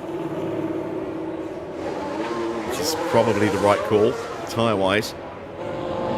He's still got a fault, but it looks like he's got away without any major structural damage. I'm not sure. We can't tell because of the fault symbol. He might have a little bit of chassis damage.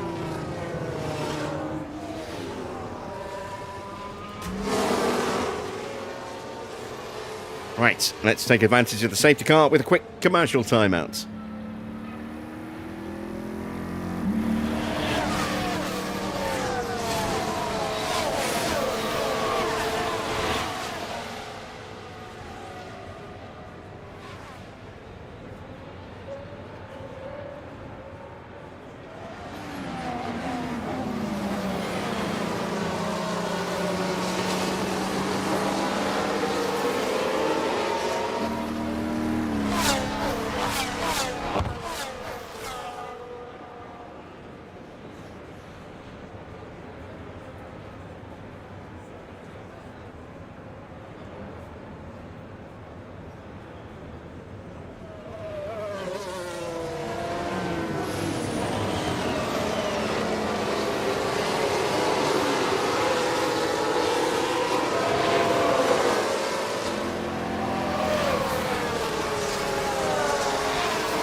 We're going racing at the end of this lap. The field is almost back together again, just waiting on Oscar and Felipe.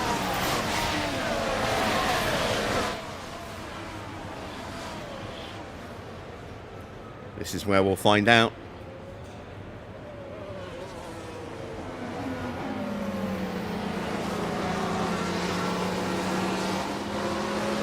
Looks like one more lap then.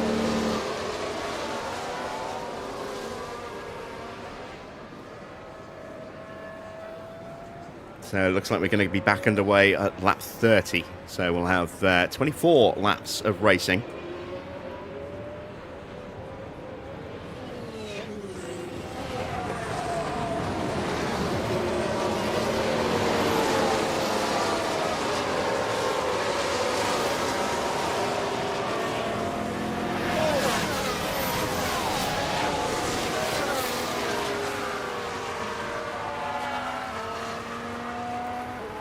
So here's a rundown of who is in what position.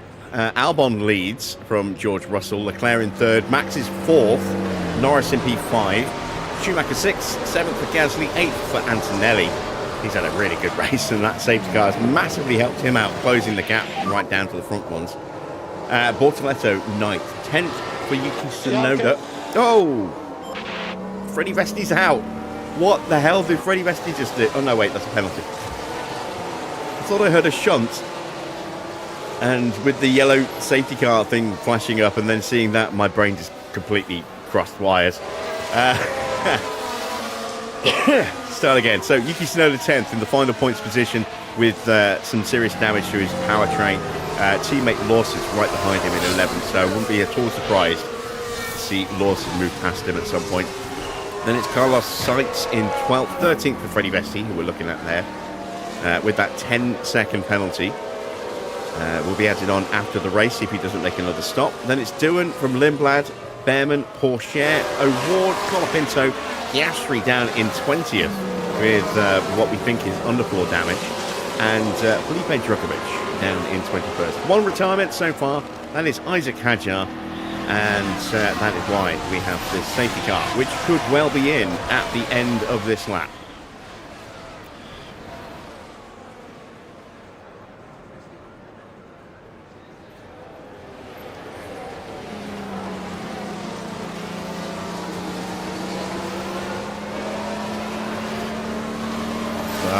It looks as though we're going another one.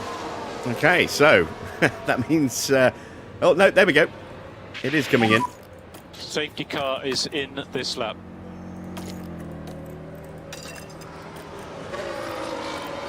Okay.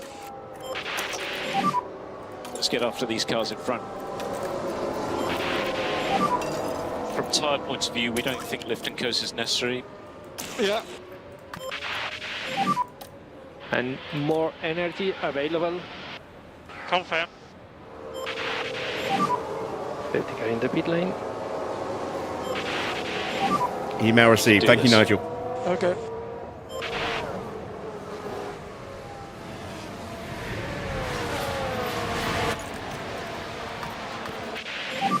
Ah, shit. I forgot to turn those off.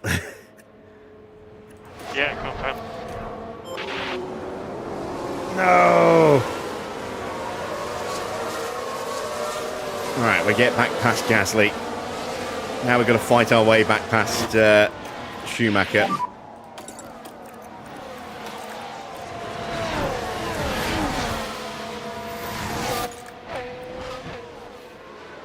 Continue like this. Nick has an issue with his car. I didn't even spot that. So Yeah, confirm. that should be an easy-ish overtake for Lando.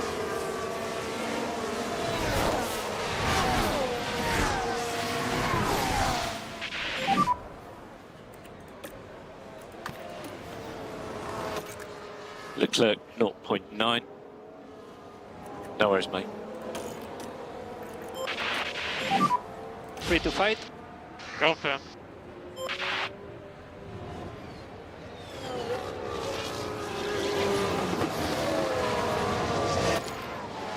Look how much of our battery we've drained on one lap. And DRS enable.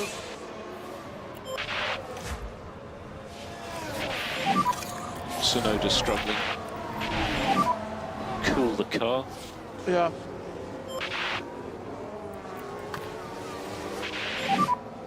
Okay.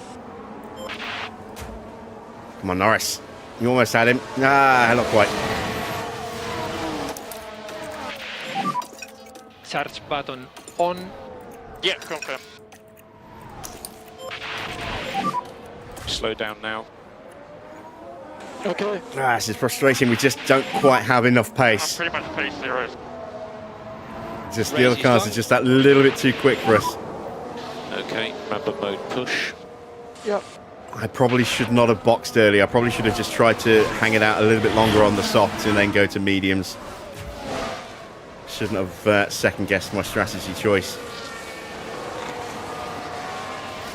I didn't expect the others to be so quick once we boxed, and they just overcut us. I was hoping to get the undercut. Fault for Bearman. Continue. Keep. Well, yeah, right. It certainly looks like they've developed a fault. As he's holding Porsche at bay for now.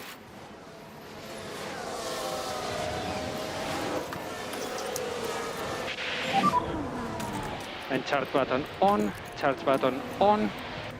Yeah, confirm. You need to keep your K1 usage down a bit, otherwise you'll just run out of battery and then you'll just Leclerc making a move on George Russell. Or trying to. Schumacher still keeping Norris at bay.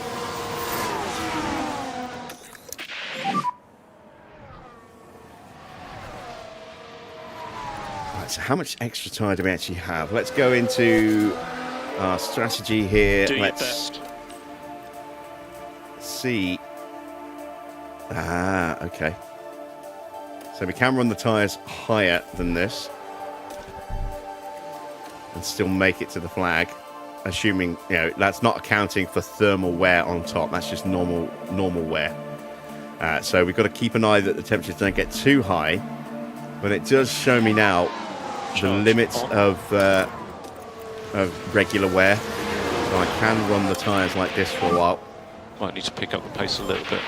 And Schumacher has broken clear of Norris, and Norris is out of the slipstream, out of the DRS. Luckily, Gasly's not close enough to do anything about it. Confirm.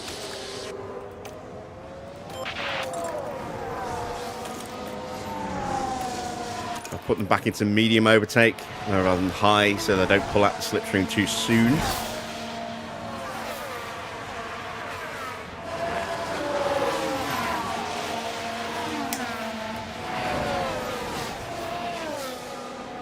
Oh, and Leclerc might have just given us a little opportunity here. There's progress to be made. Ah, damn it. He outbraked us.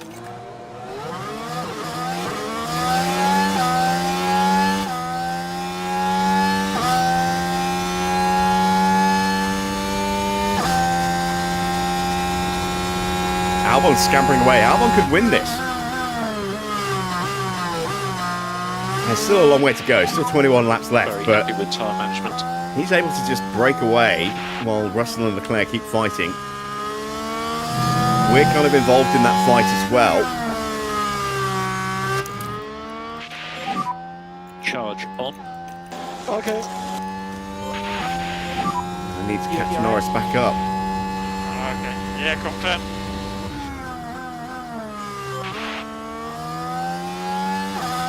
So a couple of mistakes that we've made today then. As Colapinto gets another fault warning. And as far as we can tell, they've got a fault with the car.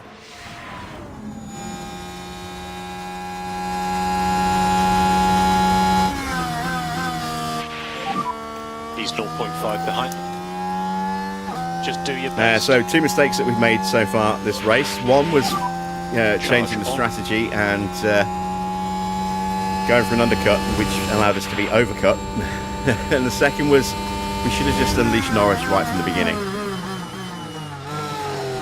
He's clearly quicker than Max, and we should have had him up front, pushing for the win, and then just trying to maximise Max's points behind Norris. Lesson learned. I just thought Max would be a little bit quicker than he has been today. But the sponsors are certainly pushing him a little bit at the moment. We're still on for a good points finish, just not quite as high as we could potentially have had. And we'll see what happens from here. Right, Norris is caught back up again.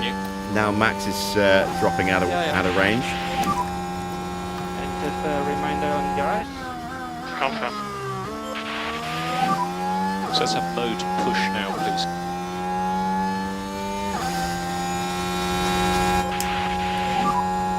And start button on.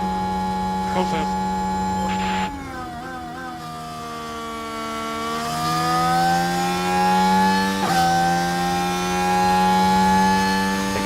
Back in DRS. Listen it, just.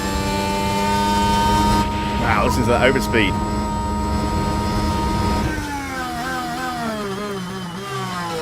Engine revving like crazy there with full braking push, battery push, DRS, slipstream. Charge on.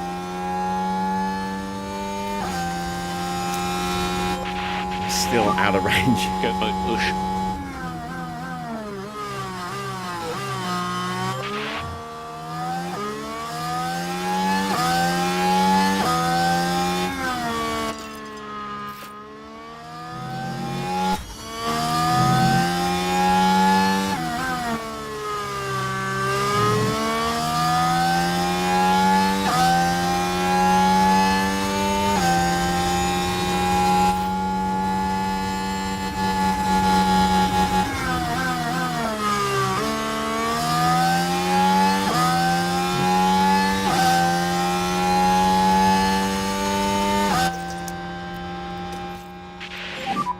Charge on.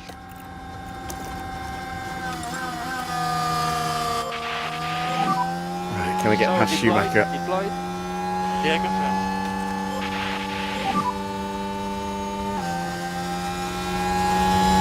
Yeah, confirm. That rear wing opens and look how quick we just blitz away from him. Yeah, good.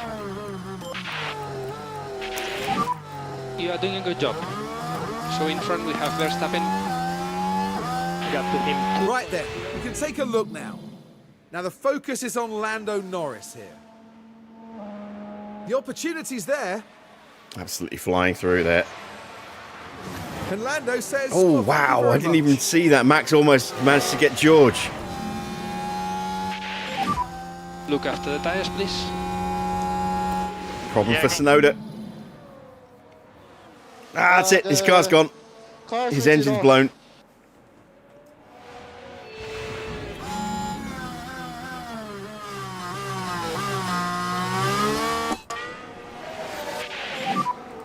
Car in front is Russell.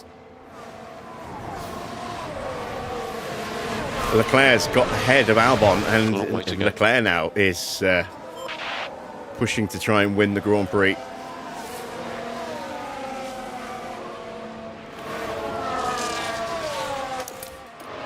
Meanwhile, Charge on. Colapinto and Drogovic are getting a face full of oil and shit and bits of engine.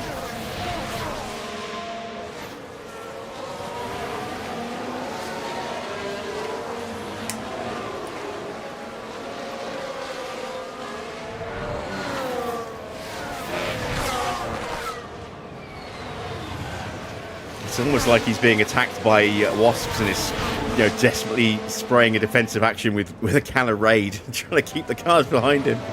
He's going to be into the pits and retiring. Car ahead is Albon. Russell gets past Albon. Okay, let's get on it. Still everything to play for. So yeah, there goes Felipe Drogovic into the pits.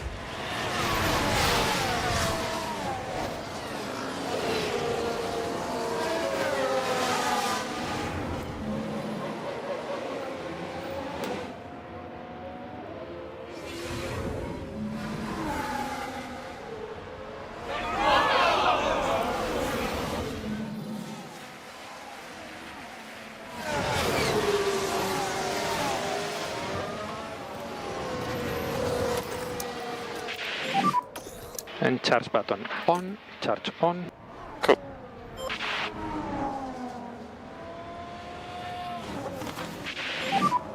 Norris with DRS.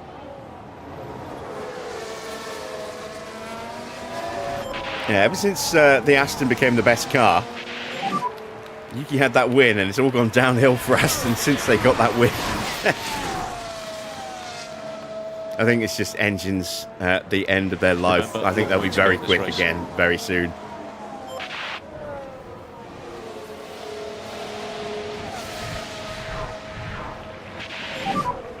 Car behind is Norris.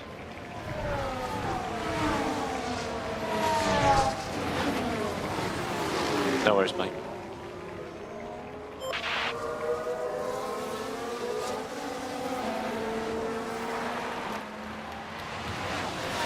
Vesti's doing well. He's up to 9th place. He's got that 10-second penalty, though. So as things currently stand, that'll drop Vesti down to the bottom of the grid.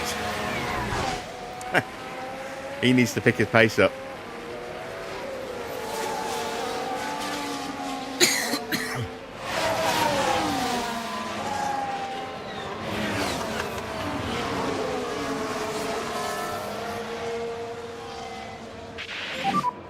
He has DRS.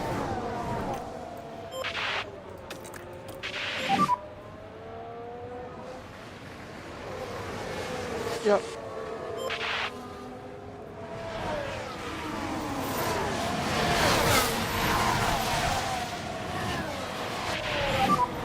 Car behind is Norris.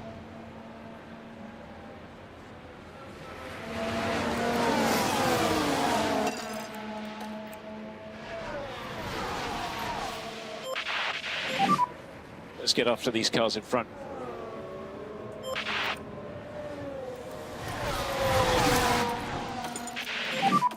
Can you go mode push now? Yeah, okay. He's a little too late on the driving clean air instruction good. there. Yep, confirm. Let's see if we can get him through Curva Grande Okay. into Della Rosa.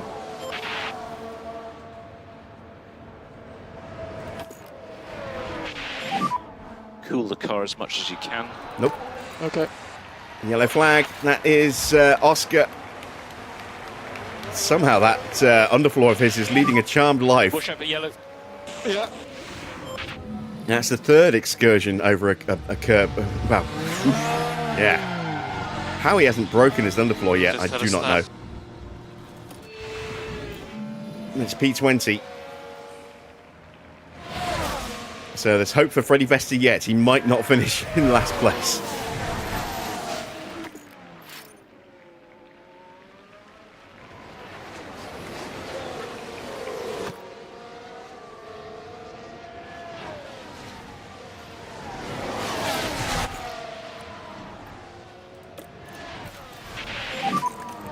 Okay.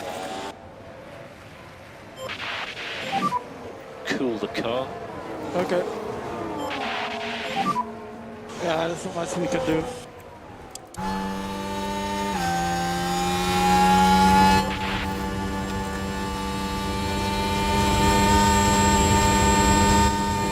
Come on, be brave, be brave, be brave.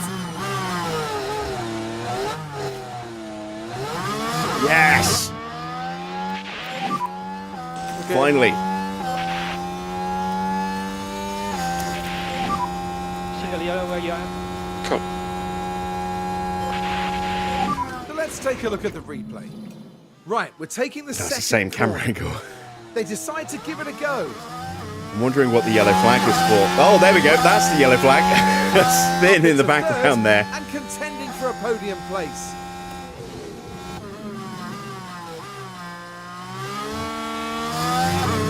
For Mick Schumacher. I thought it was an Audi for a second then. Never get to see a better angle of the overtake, and there's the spin. Quick recovery from Mick.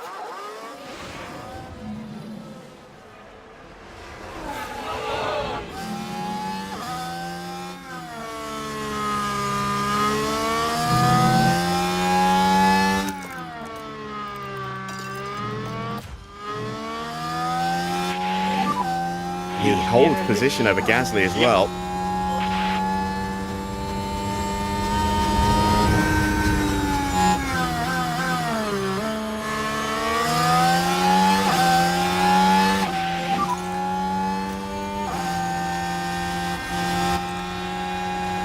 race is long.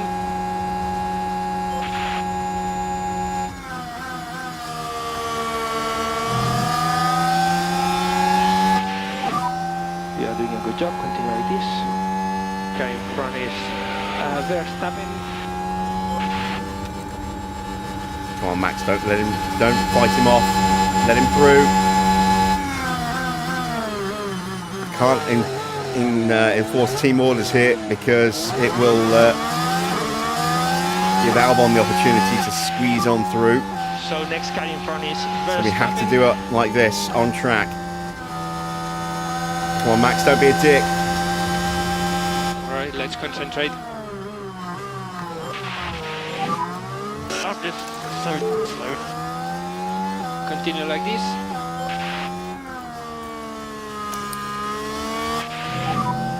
And charge button on, charge button on.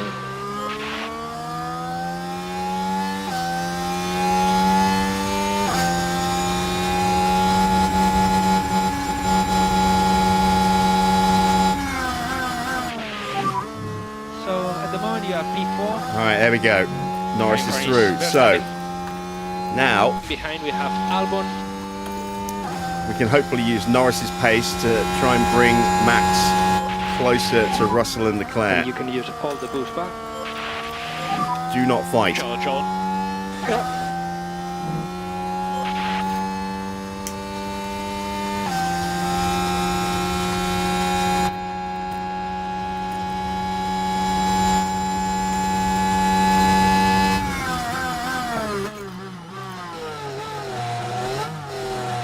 And do not let Albon through. You should be mode charge. Still pushing with Lando. That was a mistake. Charge button on, charge button on. Charge on.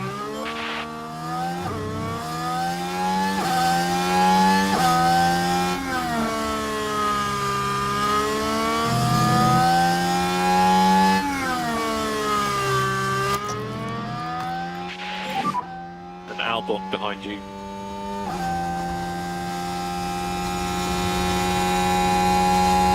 There's progress to be made. We're not going to catch Leclerc, but we've got a chance of a double podium. Mode push.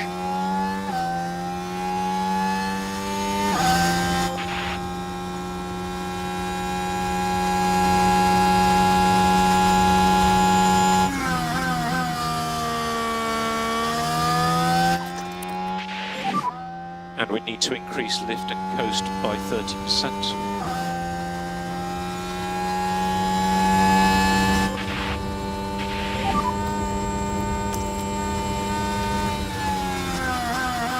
That's not okay. Well, sorry, Max, Charge but on. tough.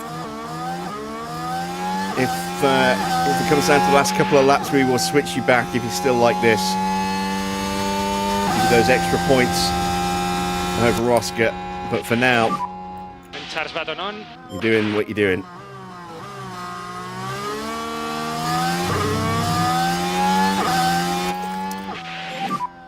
Charge on. Okay. Let's see if Lando can close down George Russell without burning out all of his battery. Car behind is Albon. We're not dropping Albon. We're going to be dragging him with us into the fight, Just do your best. which could complicate things.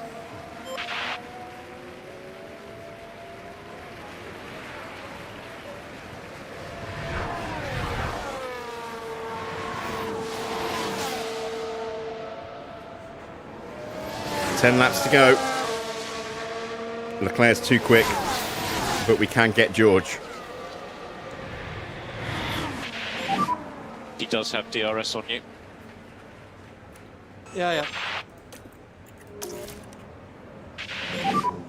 Charge on.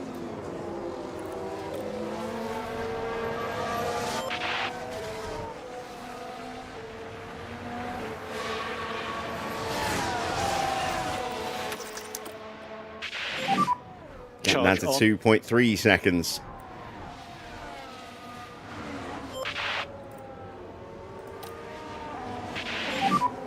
Albon behind. He's 0.5 behind. This Focus is a long race. Norris has got more tyre to play with than Max, so we'll No just management try and required. ease a little bit of that wear off. As long as it doesn't cost us the slipstream or the DRS. Charge on.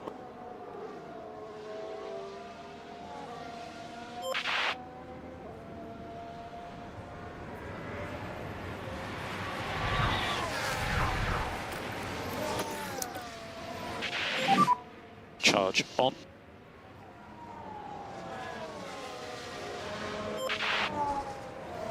.22.8 for George, 22.6 for Lando.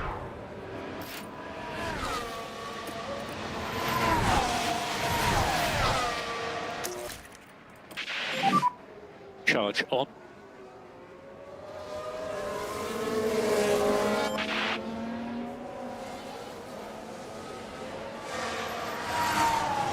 Gasly gets ahead of Schumacher. That's Albon behind. Do your best.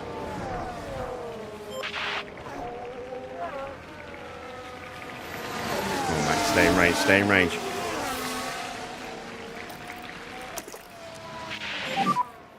Mode push. Damn it, I really didn't want to have to do that. We're out of spare fuel now for Lando. And we need some lift and coast for tire temps. Yeah, confirm.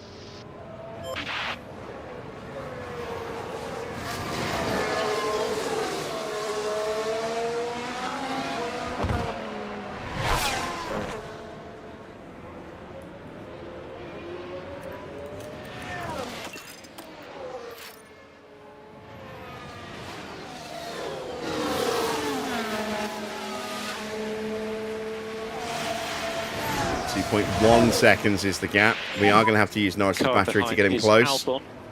And I don't want to leave Max high and dry. Remember, long way to go in this race. The whole point of doing this was to bring Max along for the ride. Antonelli fighting with Bortoletto over P8. Vesti in 10th is hanging on for a point. But with that 10-second penalty, he will drop out down to around Oscar Piastri.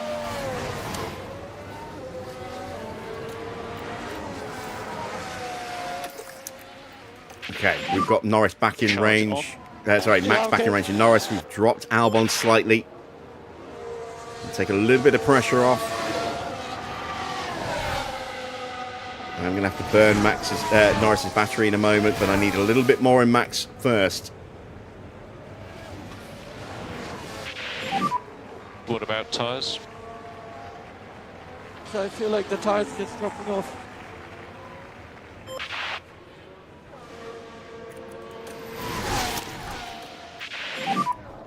And more energy available. Albon, Schumacher and Gasly, going at it. No, sorry, Gasly and Schumacher going at it. Albon's comfortably ahead of them. Bortoletto gets through. This could be a very good day for Williams again.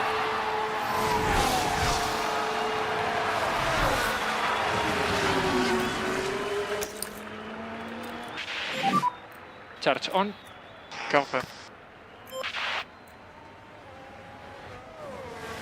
Evening PR, you join us as we are almost at the end of the race.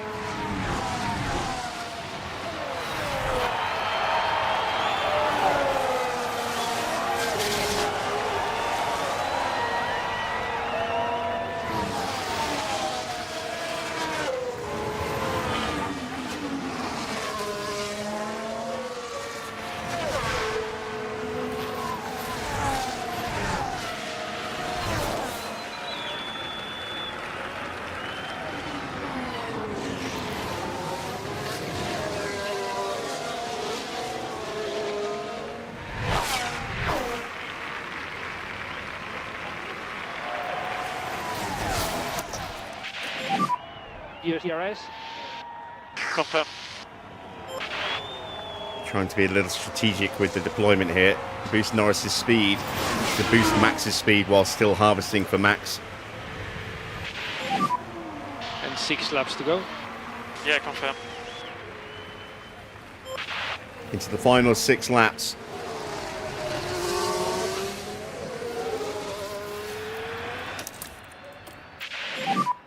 Okay, charge on. Okay. Charge on. Confirm.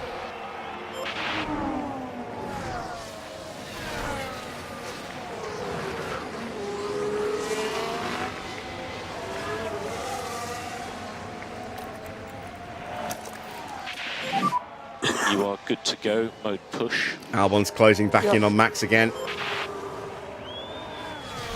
He'll have the DRS. Damn it.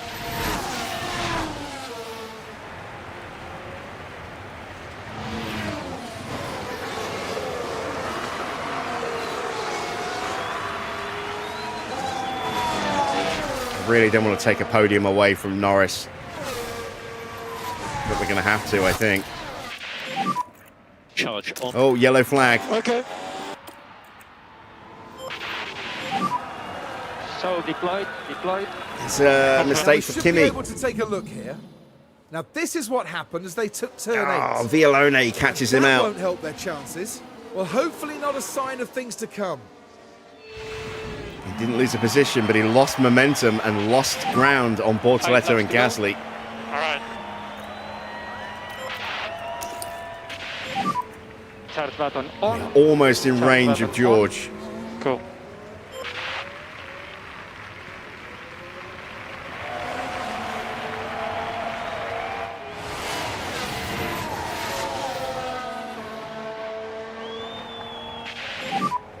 So car behind is now Albon. Albon 0.6 behind. A long way to go.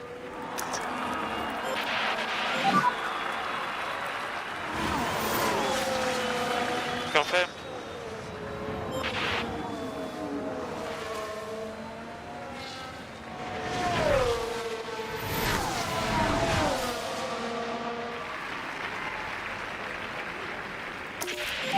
Another yellow How's flag. DRS?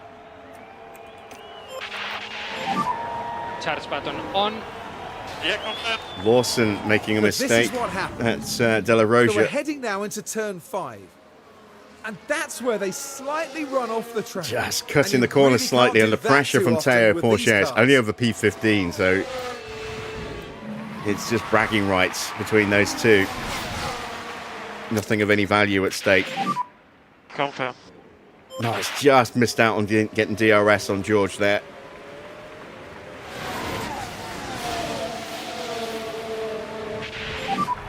Car behind is Albon. Oh no, he got it. He absolutely got it. No worries, mate. Right, so 4 laps to go. Yeah, confirm. this is where things get a little Charge more button on, complicated. please. I've got to try and get Norris Yeah, ahead of good. Russell and Max ahead of the pair of them.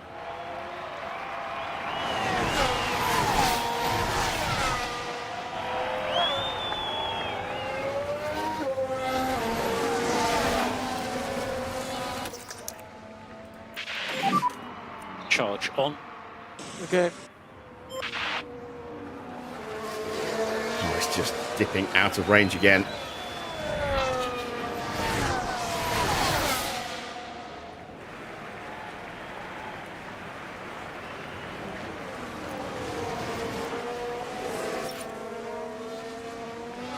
I would love to use battery again, but you need to have something to fight with at the end. I don't think Norris has got enough pace to catch George, so I think we're just going to have to switch the places between Norris and Max. Confirm. I really don't like doing that, especially with Albon so close. It means we're going to have to do it on track 3 laps to go. and not with team orders. Otherwise, Albon will just nip on through as well.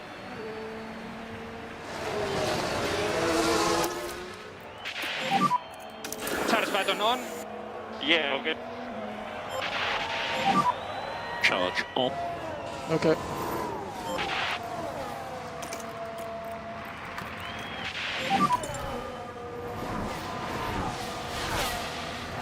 Yeah. This is going to be really cruel to Lando to take this podium away from him. But it's 3 more points for Max, who desperately needs as many as he can get, with Oscar finishing down out of the points today. Albon behind.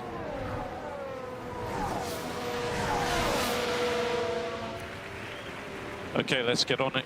Still everything to play for.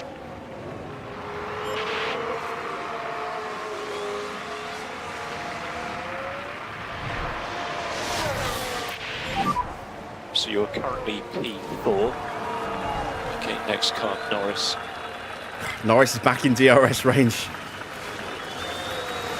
That complicates things as well.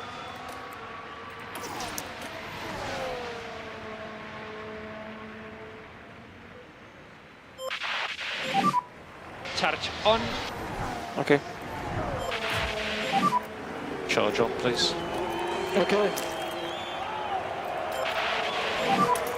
And you can use all the boost bar. Yeah, confirm. Oh no, No Albon lead got off past needed. Max. Damn it. You are doing a good So job. busy paying attention to this. Confirm.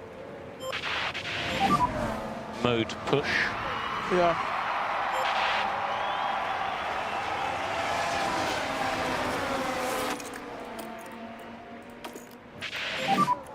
Try to stay in front. All right, George has given me the inside line and the DRS. Confirm. I'm out of spare fuel already. God, that didn't take long. We need to do more lift and coast. Please increase by 10%. Oh, and he's still got the position. Okay. God damn. I'll do it. Race is long. And just a reminder on garage. Yeah, confirm. We need you to increase lift and coast. Yeah, okay. And charge button on. Charge button on. Confirm.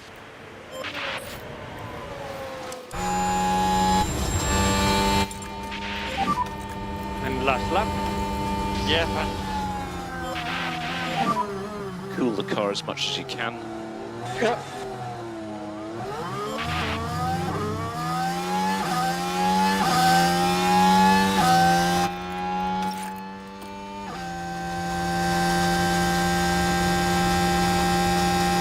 I'm sorry, Lando. Please forgive me.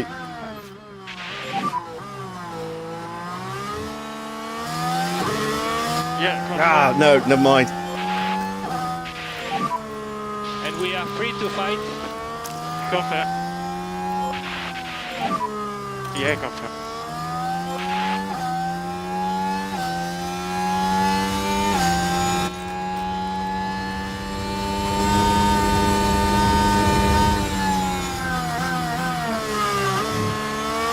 Ah, so annoying.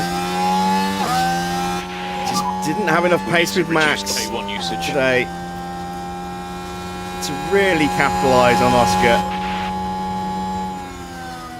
It will be another podium though for Oh, Lando it's Norris. marble. Charles Leclerc comfortably wins this Grand Prix Charles by Leclerc 13 and a half taking home seconds. the win.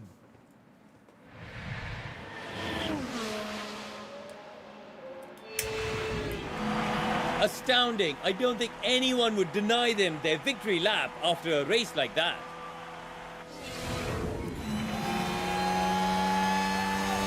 Russell takes second, Norris is third, Albon fourth, Max in the end only fifth.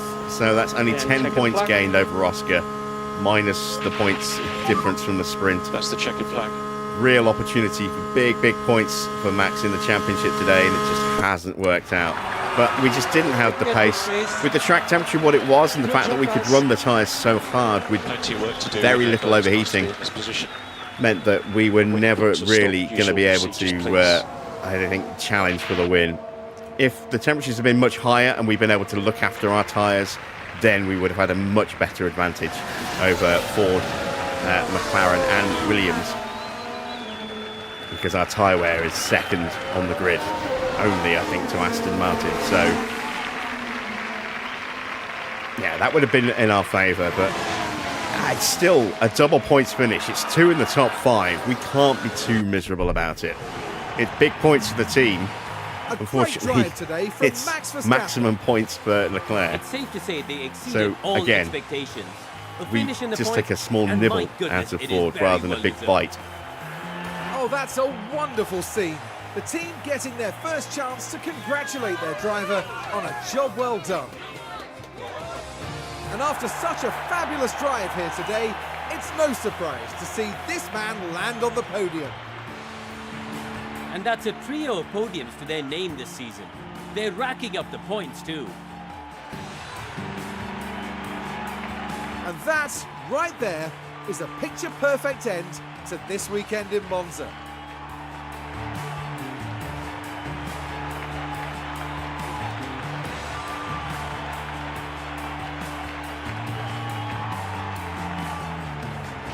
Well, Karun, how do you think they'll be feeling in the team garage at the end of that?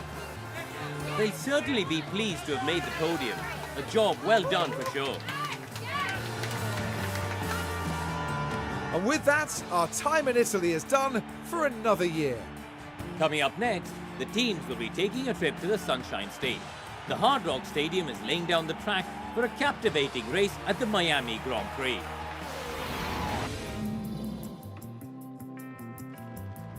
So, confirmation then of the final result. It is a win for Charles Leclerc. He takes a comfortable win, 13.5 seconds clear of George. Norris in third, couldn't quite get past George in the end. Albon, annoyingly, pipping Max at the end as well for fourth place. So it's fifth place for Verstappen. Sixth place for Bortoletto, making it a very good day for Williams. They pick up 20 points this weekend. Gasly in seventh place. Antonelli manages to hold on for 8th place, so up 12 places from 20th. A good result for him, and almost in the fight for 6th place as well. Then it's Sainz in 9th, Bearman in 10th, so both Ferraris do get into the top 10 here at their home race. 11th place is Jack Doohan, then 12th for Arvid Lindblad, 13th for Schumacher, 14th for Freddie Vesti after his 10-second penalty is applied. He just got pipped by Mick by just 0.2 of a second in the end. Then it's Porsche in P15, 16th for Oscar, 17th for Liam Lawson, 18th for Pato, 19th for Colapinto, 20th for Felipe Drugovich. 2 retirements, Yuki Tsunoda's engine going bang and forcing him to box to retire the car, and Isaac Hadjar caught up in a little bit of carnage at Retofilio, which resulted in Freddie Vesti getting that penalty. In the driver's standings then, Oscar has 237 points. Max closes the gap by 8 points this weekend. So the gap is now 27 points. Had a chance to really close that down, but couldn't quite capitalise on it. Big points gain for Charles Leclerc and Kimi Antonelli today. They move up a place each. Leclerc now on 174 points, trying to bring himself back into the fight for second. Antonelli on 155 points, trying to stay with Leclerc, but losing 18 points to him today. Then it's Tsunoda. No points for him today means he stays on 150, as does Lindblad stay on 124. Russell is now just 5 points behind him, having got second place today. Norris gets 23 points across race and sprint. He's now just 1 point behind George Russell in 8th on 118. Sainz has 96 points in 9th. 10th is Bearman with 75. Then it's Albon with 60 points after a big haul for him today. Then it's up 3 places for Pierre Gasly. 6 points gets him up into 12th place with 42 points. Hadjar down a place to 41 points with 13th place. 14th, Bortoletto also climbing a couple of places. 13 points for him this weekend. He's now on 39. 38 points for Porsche, 37 for Drugovich. It's very tight from 12th down to 16th, as you can see. Just 5 points across those 5 drivers.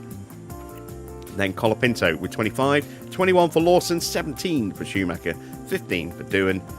5 apiece for Freddie Vesti and Pato.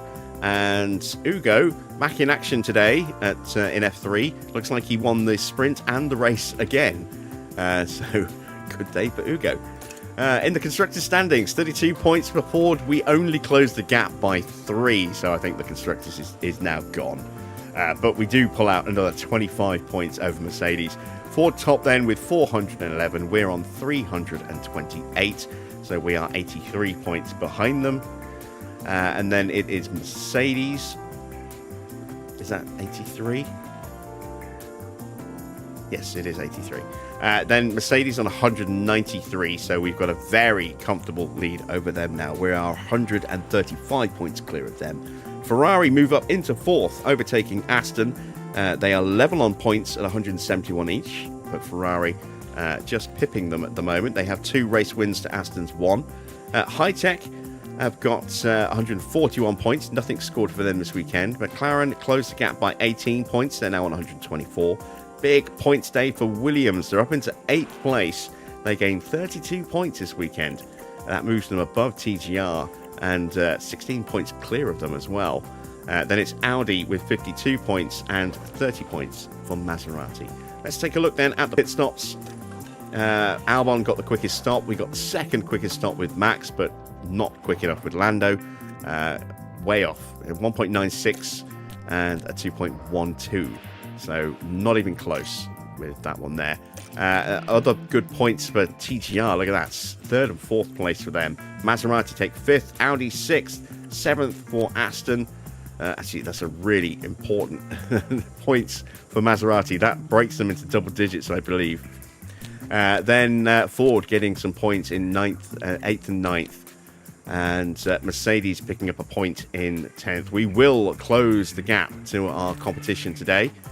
So Ford top with 251. They pulled out 6 points today. No points for Ferrari. We closed the gap to them back to just 3 points. But Williams are hunting us down still. They outscored us by 7 and are now just 17 behind us. Then it's a very big gap to HiTech and McLaren, 124 and 121 respectively. Aston not far behind on 114, 7 behind. TGR now up to 100 with 27 points. Audi on 49, 40 for Mercedes, and Maserati almost double their points tally. They're now on 19. Both drivers also achieve comfortably their sponsor objectives. Another 900k added to the bank. That is the final Grand Prix of this week. We now have a little bit of a break until our next Grand Prix on Monday. Let's start prepping for that and see where it is we're going. I think we start heading to the Americas next.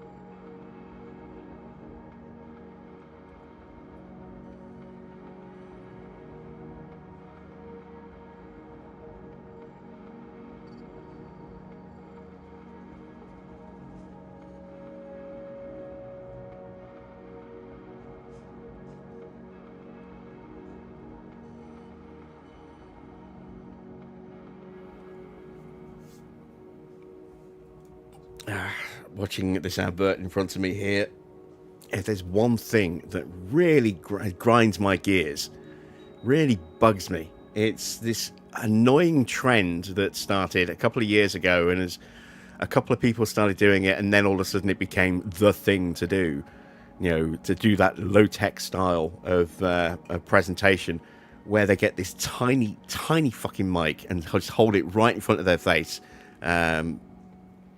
It's a clip-on mic. Clip it on.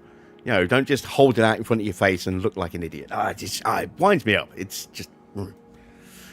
I can't stand it. It just looks so stupid. I've been seeing it online now for a couple of years, and every time it just makes me cringe when I see it. Either use a proper mic, or get a boom mic, or wear a clip-on mic as a clip-on mic. Don't hold it on a finger. Or just hold a little small box in front of your face and then move it around as you're gesticulating with your hand that you're holding the mic in. It's so stupid. Right, rant over. The suspension project is done for research. Our chassis is now ready to go into production. This is our final upgrade of the year. It's worth very little in terms of actual performance, but we'll take what we can get at this point. We have 25 days until we hit the Americas for the final leg of the championship. We go to Miami next. Then after Miami, we go to Canada. Yes, we go to Canada, then Vegas, then COTA, then Brazil.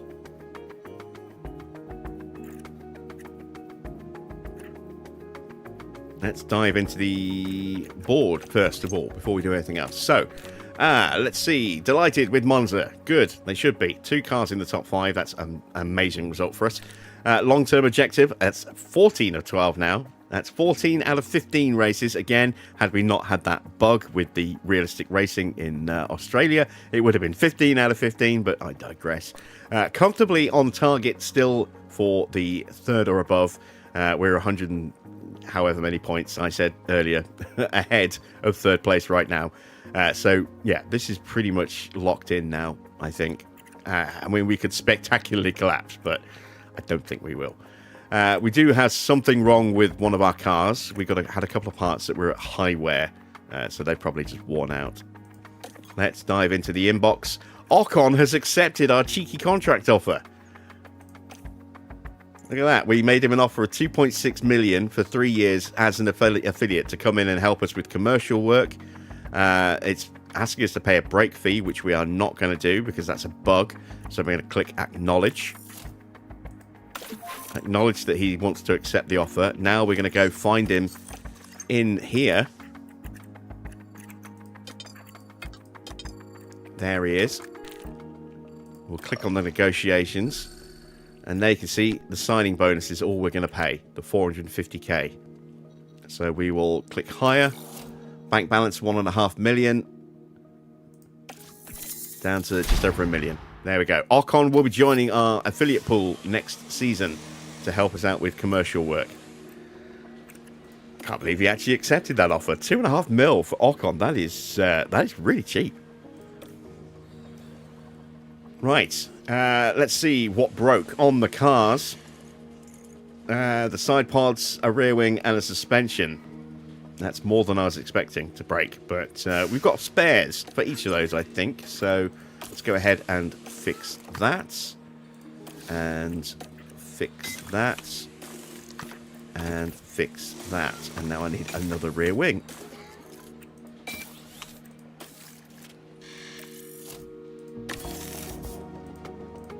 There we go. So we're down to 800k. It's not enough to get another project started, but we're at the end of September, so the very next day we're going to get some money through from board and sponsors and prize money, etc. after expenses. Maybe about 1 million. That'll be enough. And I think we're due sponsor money soon. Maybe not soon. Middle of October, I think it was, wasn't it? Yeah, middle of October. So we will get it before we go to Miami.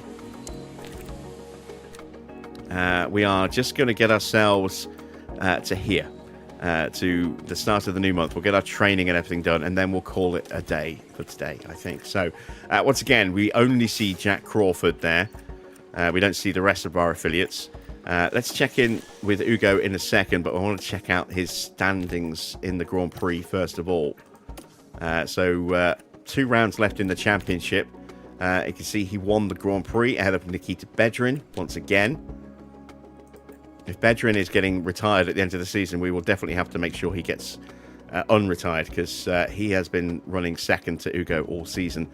And Ugo again winning the sprint. So, in the F3 standings, Ugo has 301 points.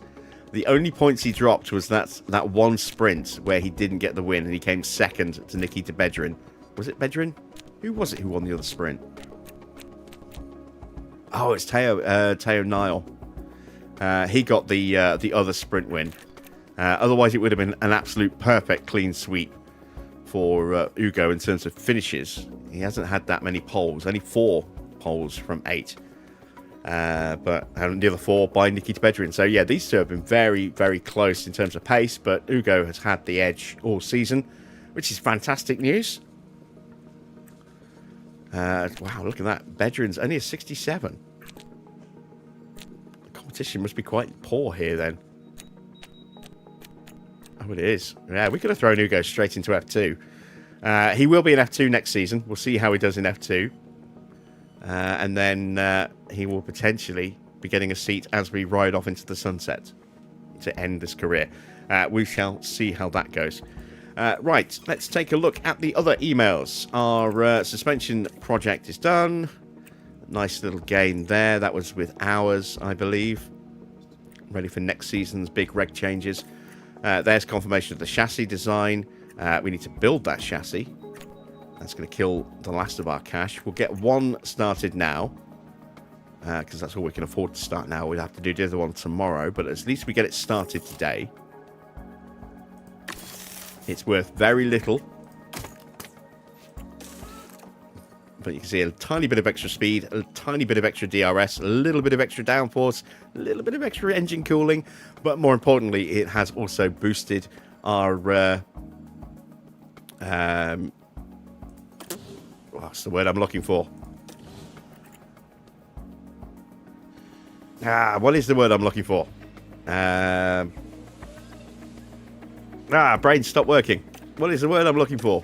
Expertise. There we go. It's boosted our expertise in chassis building, ready for next season a bit as well, because the chassis is going to take a massive hit at the end of this season.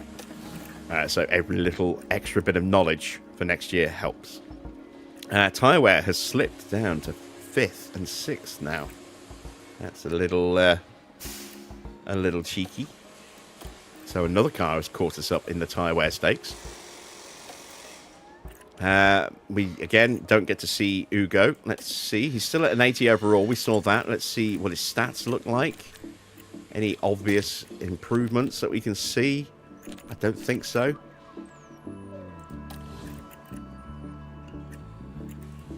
Okay. What about our main drivers? Any change to our driver stats?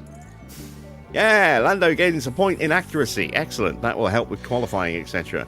So these are their baseline stats before they are affected by sponsors or mentality or anything like that. So slight edge in accuracy now for Lando, but you can see he is very much behind Max in outright pace. Slower in cornering, slower in braking, way down in wet weather racing.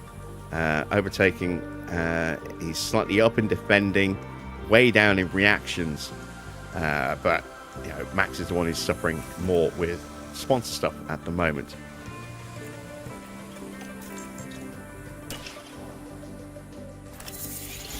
There we go. We have a spare suspension. Lovely stuff. Into the inbox to clear that out. Back to one spare suspension again. September in Formula 1, Ferrari have a new suspension themselves, an actual suspension rather than just a bit of research, and strong performance apparently. Season's going well according to them. We'll check where they are in a second. Io Komatsu at TGR saying they're having a difficult season. They're 9th, Gasly 12th, Hadjar 13th. I don't think they've done too bad though this season. All things considered, they've had a little bit of rough luck, but they've not done too bad. Yeah, Ferrari just jumped up into 4th, didn't they? So yeah, they are improving. They were way down the order earlier in the season, so they have definitely caught up a bit. Last thing to do today will be get this pit crew training plotted in. So, still capped at 94. That's annoying. We are going to have to invest, I think, in an upgraded team hub if we want to try and get that higher. Annoyingly, we want to max out our speed training at the start of the month because fatigue is 0. And we've got a nice long wait until we go to our next race in Miami.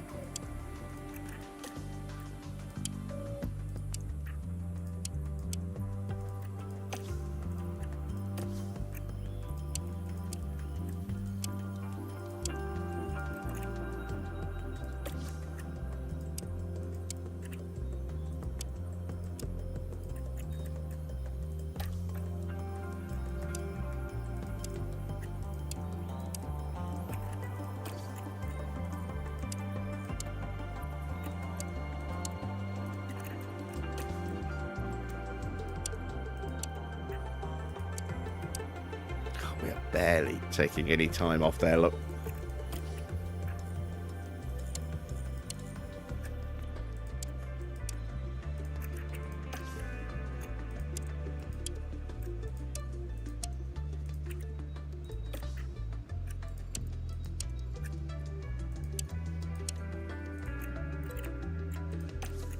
Okay. Let's get some split training in. Get those stats back. We might actually have to potentially strip out a little bit of the gym training. Fatigue's getting quite high.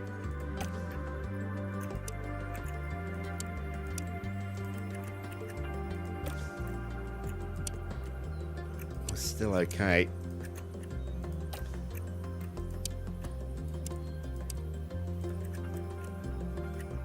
It's is it a sprint weekend? No, it's not. It's a normal Grand Prix weekend.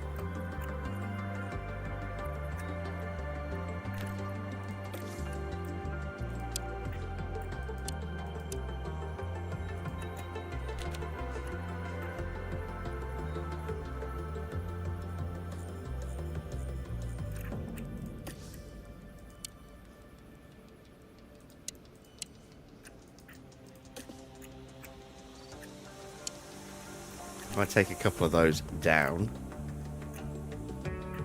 it might give me just enough to get an extra bit of training in. Perfect. Look at that. There we go. So we will go into the Grand Prix weekend just about holding steady on our stats. We'll come out of the Grand Prix with about 4.3. We'll give them the Monday off to recover. We'll go back into some split training.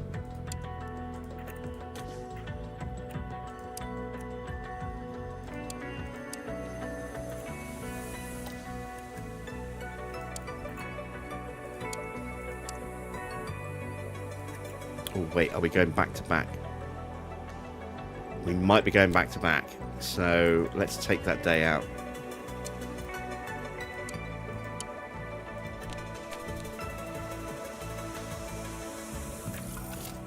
We'll check the calendar.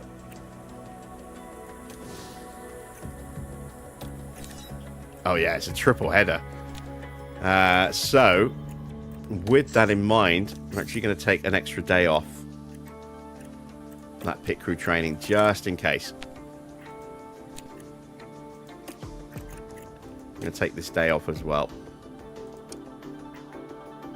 Right, it's going to take half a day off so that we literally go down to 0.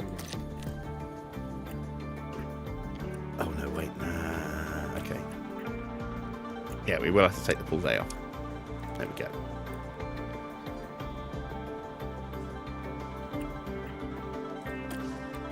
And we'll tip that down a bit as well.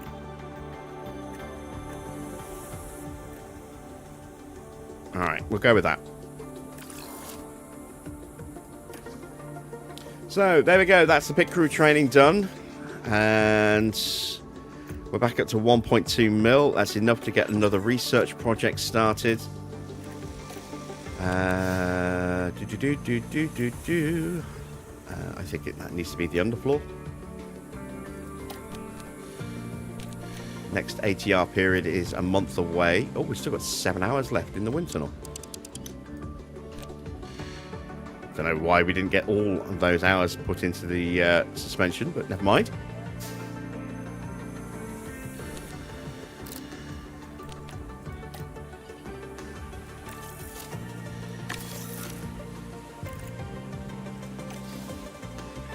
So, there we go. We don't quite have enough money to get another bit of research started just yet, but we will have some money coming through soon from our sponsors. We will have to add more money in again, annoyingly, but hopefully we'll be at a point where we can finally, start fulfilling without having to, mod the money in. Again, it's all a knock-on effect of that one weekend where we couldn't do any fulfillment at all because of the day it dropped on a Sunday. It's such an annoying little thing, but it is what it is. So we are absolutely having to hammer our drivers in the fulfillment stuff just to make sure that we can try and meet our obligations now. Ah, dear. Well, there we go. That is the end of tonight's stream and the end of streaming for the week. We will be back on Monday, the usual time of 8 PM, to do the prep and build to Miami, and then the Grand Prix itself. That'll be 8 p.m. GMT on Monday, UK time. We will hopefully be able to continue our good run of form, keep our scoring going, see if we can maybe steal some more points away from Oscar. The constructors, I think, is a lost cause now, but we are still just about hanging on in the fight for the Drivers' Championship. 27 points is the gap. And we have got a couple more favourable races coming our way. Vegas in particular is another one where we can usually go pretty well. So we shall see what happens there. And we'll have new chassis as well. So that might be worth a tiny little bit of extra speed. You never know. Until then, though, that is it from me. If you have enjoyed tonight's Grand Prix and you haven't already done so, a thumbs up is always appreciated. Don't forget to do all the good stuff, liking, subscribing, sharing. Click that bell for notifications on start times, etc., etc. New vids coming next week, and a Grand Prix in China to enjoy this weekend as well. So have a good weekend. Until then, that's it from me. Thanks for watching. I am Jim Bob, and I'll be back with more F1 Manager very soon.